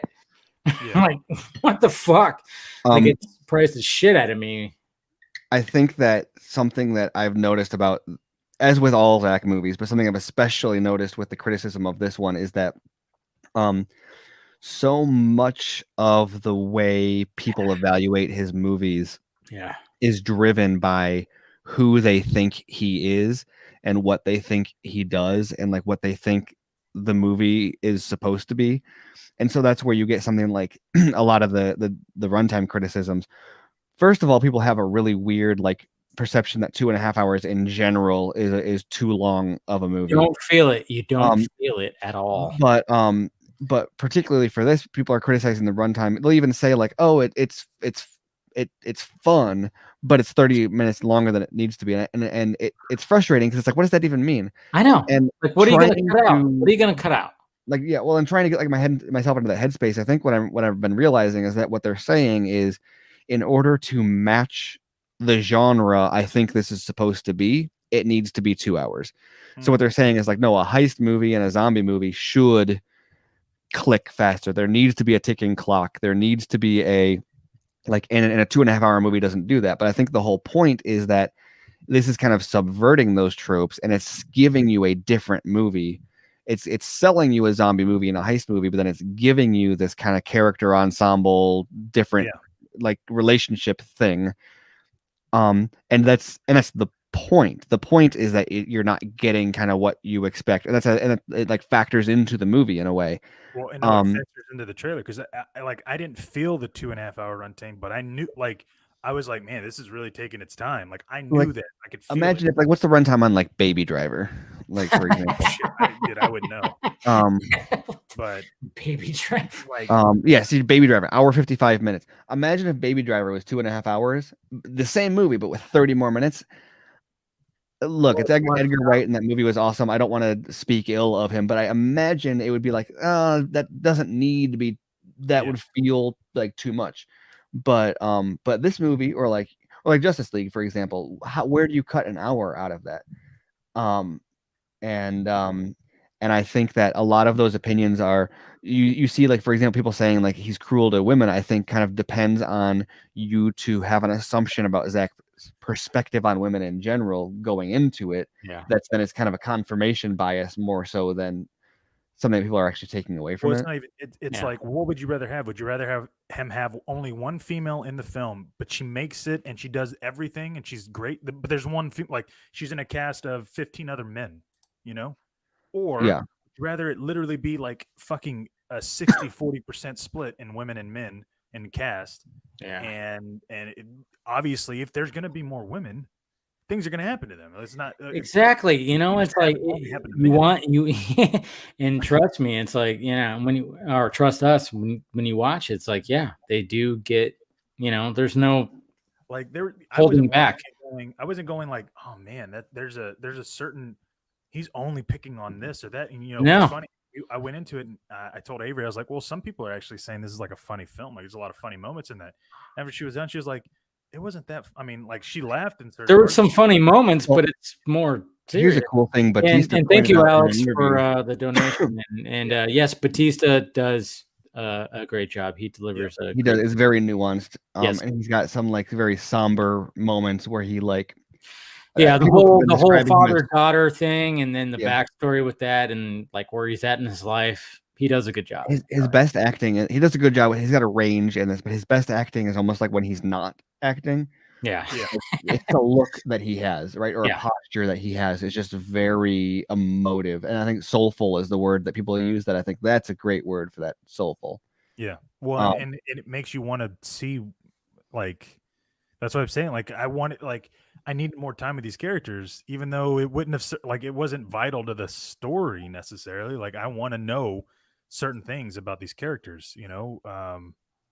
And I mean, specifically with his relationship with, you know, the women in his life, because like, even in the movie, like Avery was just like, well, she didn't understand certain things. Like she couldn't grasp it only because it wasn't explicitly said. And Yeah, we there is still a don't question know. I have. There's a question I have about Dave Bautista's, about Scott's relationships, and I think I'll just leave it at that to not Right. spoil. And But that's- because there's a timeline. If we're talking about the same thing, there's a timeline thing where I'm like, wait, I don't think that. And I think that'll play out maybe in the animated series. But I'm like, that's very interesting. I'm curious to know what's going on there. No, I know exactly what you're talking about.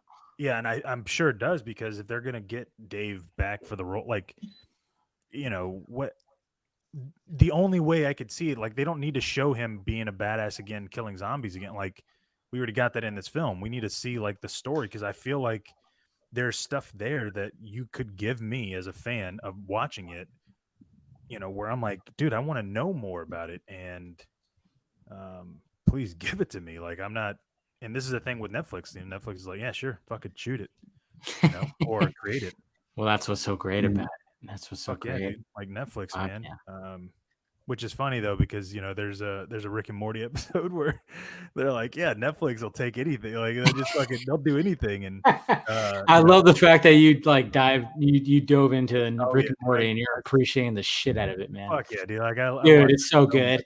But it's funny because they have an episode on there where he's pitching like this story of it's like the heist, because you know Rick is shitting on the heist the whole fucking show or the episode, and then like Morty is like kind of trails off, and he's like, oh, you know what, I'm not feeling it, and they're like, no, but we really were into it. Like, what? Like, can we fit it? Like, they're like just begging for it, and he's like, no, I'm good, because they'll take anything, and it just made me laugh because you know that's what they kind of did with Zach.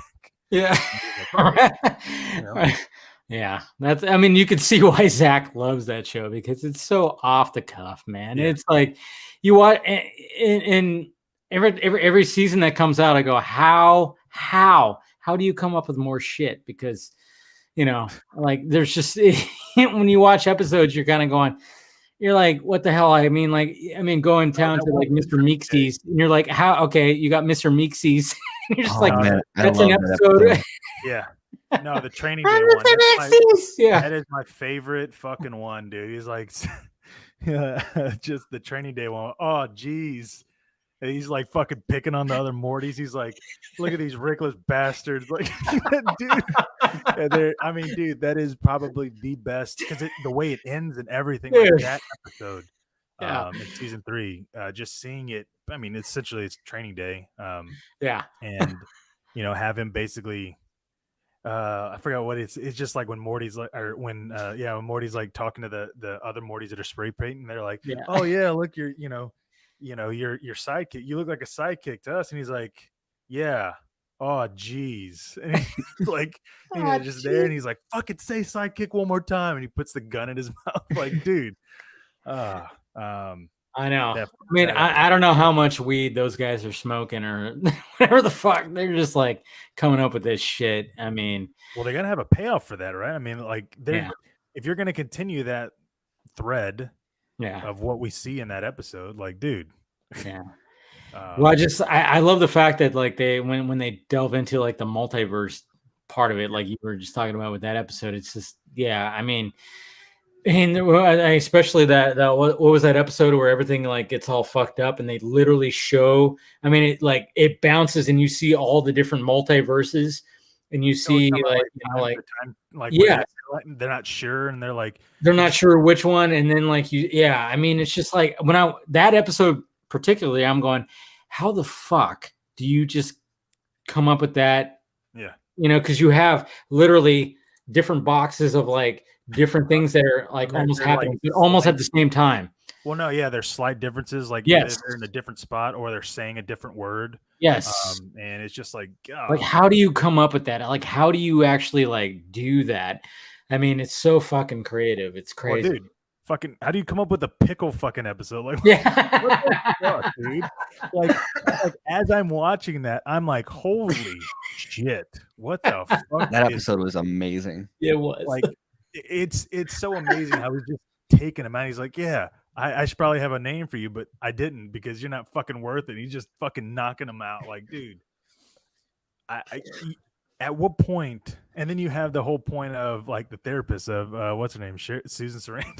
Like, I mean, she's like, you're literally, your brain is in a vegetative state as we speak. I know that. I'm just like, dude, I know. It's just like you just wonder, like, how do you fucking like, how do you come up with that? And then to have him face off against Jaguar, like, yeah, like what the fuck is this show, dude? Like, it's it's crazy. Like, yeah. I still remember the first time I watched Rick and Morty was at my buddy's house, and it was just like, have you guys watched this yet? And this was, after we've partaken in some something, and then he goes, it's like, yeah, it's like, yeah, it's this was years ago. I mean, but it was still probably. You don't think of a timeline. Don't matter. No, but like it was just funny because he was like, dude, it's like I'm talking. It gets more illegal the more you say. But he was he's like, oh, it's like Back to the Future, but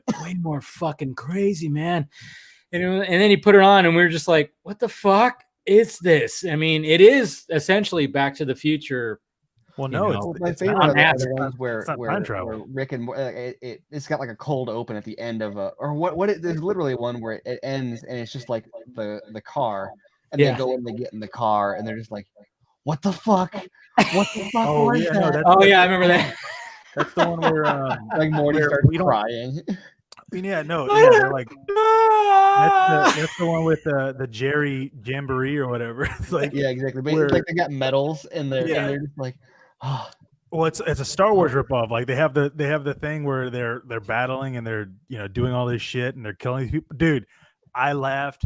I felt so fucking horrible when I laughed, but I did when they're doing the Prometheus. It's the Prometheus episode, and they're fucking just tearing up the city, and they see these two buildings that look like the Twin Towers, and they don't say anything, and they just drive past it.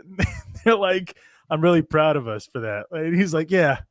He was like, but Pearl Harbor, that's on point. Like we could get away with that. And I'm just like, God, like I shouldn't be laughing at that because it's 9/11 and I mean it's just it's a funny fucking, like, dude, that episode Prometheus one is just so, the face hugger shit. And, the like, because if you really think about it, like the world of Alien, like a face hugger, like they literally just implant you and you fucking die right after that. So it's like, what's the point? Once you're a face hugger, like you can't like populate if you just die the whole time. But I know they that's what I love about the show is like they point out the the inconsistencies of like a species or something like that. Yeah. Or like when they do episodes where like they literally can watch TV from all Yeah, dimensions interdimensional. and shit like that. And like Rick and Morty are just watching shows from all dimensions, and then the family is looking at virtual reality of what their lives could Oh, have been like. dude. Oh my god! And but then it ends in like such a nice moment Yeah. with with Rick's or with Morty's parents and shit. I mean, but it's just stuff like that where you just kind of go like, Or The that fuck? one where he gives Morty the fucking redo button. yeah, And he's like, because I remember when I first watched that episode, I was like, right when he met the girl, I was like, dude, he hasn't hit the reset button in a while. So as I'm watching it, I'm like, I know what's gonna happen. Like something's gonna Yeah. happen where he pushes it, and so the fact that he doesn't, like, it's just so, yeah.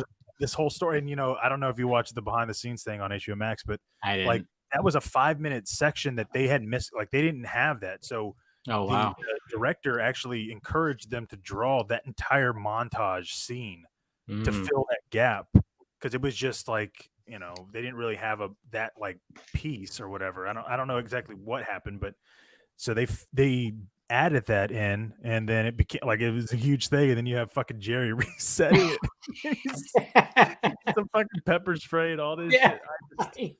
I mean, and then to have Rick go, no, you lived all those, you little fucking dick, or whatever, he teaches him a lesson. Oh man, and I love watching it on HBO Max too because it's not censored and it's you have everything, great. all the F-bombs and shit. Fucking everything. And they Was don't it censored when it originally aired? Huh? Was it censored when it originally aired? Yeah. Well, on Cartoon Network, of course. Yeah. Oh, well, okay, on Hulu, it's censored too. I don't think maybe they don't censor shit because it's on Adult Swim, and sometimes they don't do that. But I mean, there's a lot of F-bombs they drop in there too. And you watch it on HBO Max. I never watched it until HBO Max either, and I binged the whole thing on HBO Max. Yeah. Yeah. Well, just like in the Meeseeks episode when she's like, "What the fuck is going on?" like to hear that without a bleep is just so much better. It's just so weird. Hey, I'm a little bit of a stickler, Meeseeks. What about your short game? Oh, this shit is He's trying to improve his golf swing. I mean, dude. Man. I got told about that episode, and I didn't really understand it back then. Like I got told about it like right when it happened, and I didn't really get it. I was just like, it was out of context because I didn't know anything about this world. Yeah. And so seeing this world, and then again, like that's why I think it's called funny, that was the first episode I ever saw, and it was like a year or something before I saw any of the other ones. I thought it was hilarious when I saw it, but then after I'd watched everything else and gotten back to it and like knew the characters, everything is so much more funny because it's just playing on tropes about who each character is. Well, and that's why it's so that I think it's called the Rick Tan. I don't know what it is, but the Training Day one. That's why that one's so like fucking. It means a lot because you've seen these two, like Rick and Morty, like so much interacting, throughout that entire time. So that to see it this way, where you have this fucking Morty walking in like to the weird Morty or whatever, and he's like, hey, Rick, you're fucking it up for the both of us. And he's like, no, he's fucking it up for the both of you. And then you just got that dynamic of him basically trying to pretend he's like, I want to go, I want to be a kid again, Rick. I want to do all this, and he's just pretending and shit. And then you have the whole ending of that song and shit. It just he's like, hey, a little bit off the top, and then he's like, does I just need to be sure, if you guys could raise your hands to let me know, who agrees. And then I mean, dude, that show is crazy. I mean, to literally have an episode where Rick's like fucking spaceship's not working. They literally have to like shrink themselves to go into the battery that has a world, and then it's like a world within the world within the world within the world, and it's like what the shit? Like, and then the sister, I always forget her name. Summer. Yeah, she has to like, just stay right here. And then she's literally like, the ship is like protecting her at all costs and murdering people as like we have this crazy fucking like story that's going on with Rick and Morty where they're going a world within a world within a world. I mean, how do you come up with that shit? I mean, you literally have to be taking shrooms to rewriting. And also, the Justice League, you know, they had the one where Summer and Rick go and beat up Satan. Like, dude, watching that in its context, you're just like, holy shit, dude! Like the fact that they get beef and then fucking start, you know, knocking people out, dude. Like that. Or how they'll do stuff like how they'll like a character will die and they'll just get an alternate version of them to replace them. Yeah. Well, they've even done that with Rick and Morty. Yeah, exactly. Where it's like, wait, which are these even the same? Yeah, and they're and what's cool is like they'll continue. Like I remember there was like that one where they literally went to like the alternate whatever world and they buried their bodies in the backyard. And then like another episode, he like Morty admits that to his sister that like he's like buried. Like I'm not even part of this world, but. You know, if you look in the backyard, there's like 2 Rick and Mortys buried because they're dead. Well, remember, they go back to that world where yes, and so it's like it's a continuation, but you also have like there's if you know Morty or if Rick was not involved into their life until a couple of years for that timeline, whenever he's getting his memory taken away in the first time where you have the evil Rick and Morty, you see a memory of baby Morty. So it's like that. You know that Rick right away, you know, C137 or whatever his code is. Like that's he obviously has seen a baby Morty somewhere, so you know, he's or like, there's the one where they're inside of the what do they call it? It's like the Matrix. Because there's a couple different points in the series, but there's specifically the one where they're inside of the computer simulation. And there's like theories about whether or not they actually got out. Really? Because there's a number of different things with the franchise where they're like, wait, there's a possibility that like the entirety of this one season is like inside a computer simulation. Yeah. Well, it's interesting to think of just because you have their time, like if he can go in and out, like if there's Rickless Mortys and you know Mortyless Ricks, you know, then obviously they're not on their worlds. You get what I mean? Like if you were going to consider it that way, but it's just it's a funny thing to like even consider because it's such a fucked up cartoon that I love it to have it. And then you got, you know, these weird things like bird person or whatever. Like, you know, what a weird fucking person, right? But like he ends up being some kind of like important character. But then you also have like the one Justice League episode where, I mean, you have Christian Slater and yeah, you know, yes, that's right. Christian Slater supplied a voice to that episode. I forgot about that. So man. Najid, have you seen these episodes? You're quiet. Have you watched Rick and Morty? No, I haven't. You need to. You need to. It is so good. It's such a funny. I don't know. You just can't. I can't get enough of it. Garza, have you watched Invincible yet? Yeah. Okay. Me and Avery, we binge watched that.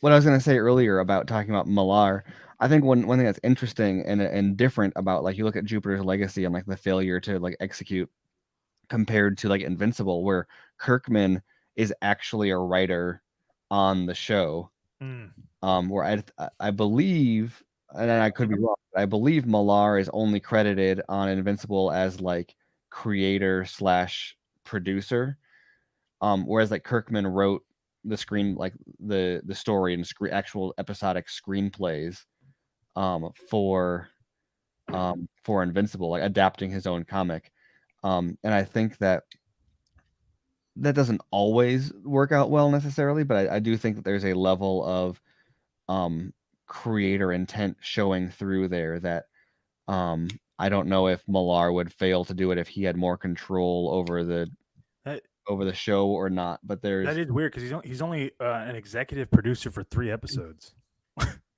Like, yeah. How are you not a producer on the shit you created?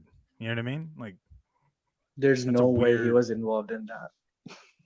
The level of in Invincible, I mean, in the writing, because the quality of that show versus Jupiter's Legacy is just miles.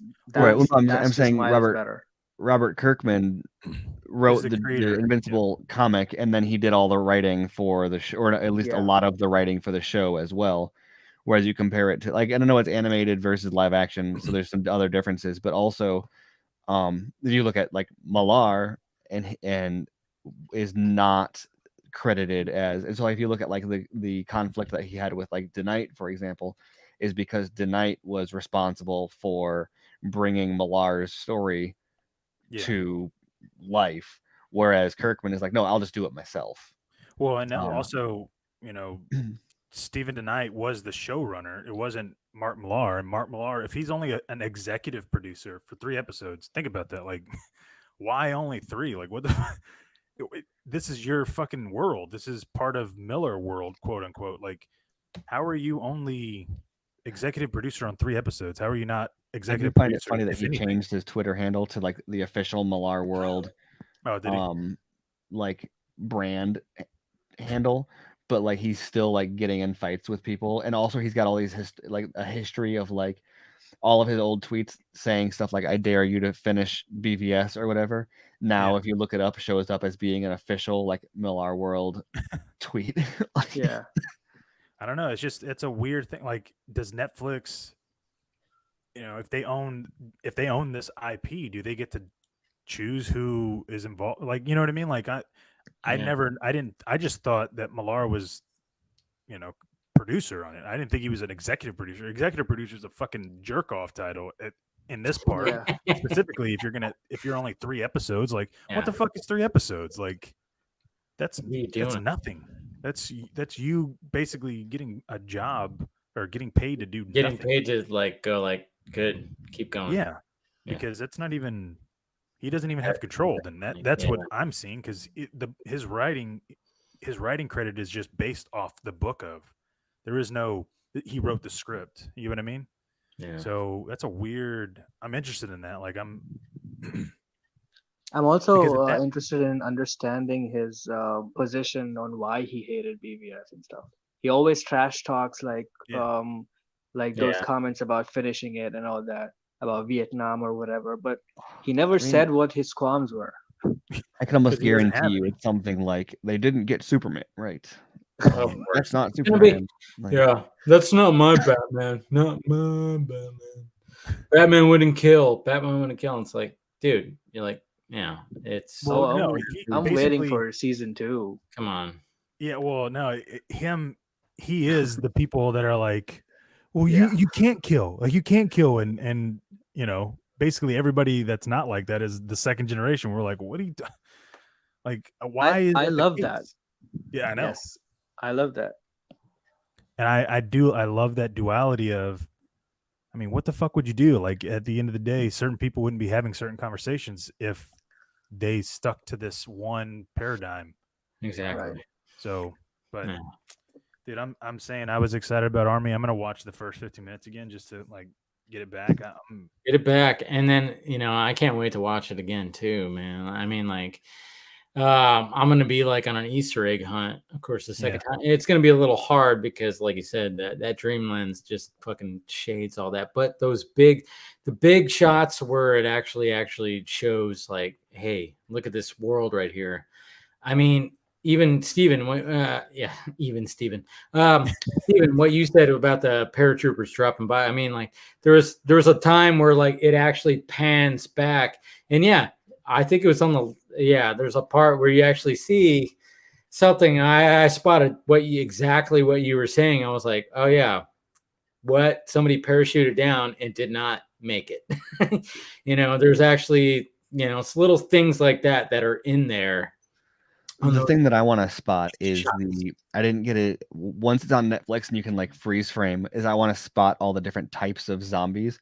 Yes. Because of the dream lens and and action and other stuff going on, I couldn't get as much of a look, but I want to see like how many Elvises are there, how many like, what are the funniest, like craziest, like, old people and whatever.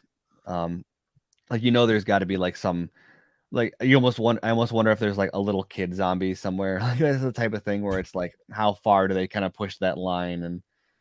And yeah. Well, I just want to hurry up and end the show so I could talk to you about a few things. Well, that's what we're getting to, and thank you, Jason, for the pirate ship donation. Appreciate it. Yeah, I mean, it's a good part. It's a good portion to end the show. I mean, I'm in 4 hours. Like, it's a good point to end the show, and I'm like feeling pretty good with this bourbon that's and slightly vodka that is coursing through me. So yeah, we'll end it right now. And like I said, next week, I think next week, now that it'll be on Netflix. So if we can actually talk about spoilers next week, because that's where you guys, hey, if you haven't watched it by then, you're gonna have like a day. Well, what is it gonna premiere Thursday night, or is it gonna be right like I don't know. Do they Thursday have a set night? time? It should be like Thursday or Friday at 12:01 or Yeah, it's probably gonna be 1 that. Pacific, I think. Is what But Netflix normally does.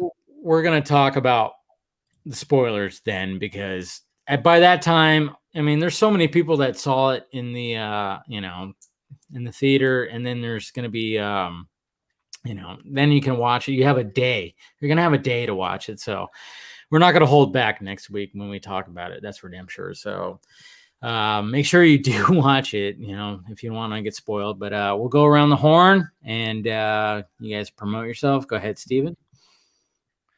Yeah, I'm Stephen Colbert. You can find me at screenrant.com, as well as SM Colbert on Twitter, and also the Snyder Minute podcasts.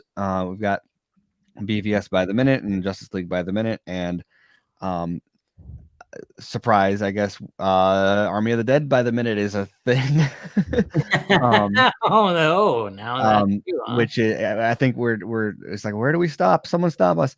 And so that one's not going to be as like, I think that's going to be a lot slower. We're not about to like start doing like full on episodes for that just yet, but we will do an Army spoiler review episode. And we're also doing a Dawn of the Dead commentary, I think, for our Patreons. Nice. Coming up. So there will be some Zack Snyder zombie content coming from that in the near future. Sweet. Najee.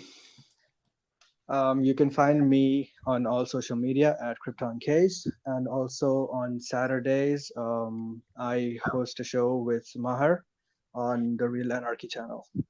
It's at 9 p.m., I guess, Yeah, EST. yeah. I remember 8 p.m. that. Central, so 9 p.m. Eastern. 9 p.m. somewhere. Yeah. Yes. and you actually see his pretty face with a pretty good camera, similar to what Steven's doing. So Yeah. just saying. And then of course Garza. Yeah, Garza, man. That's it. I'm out.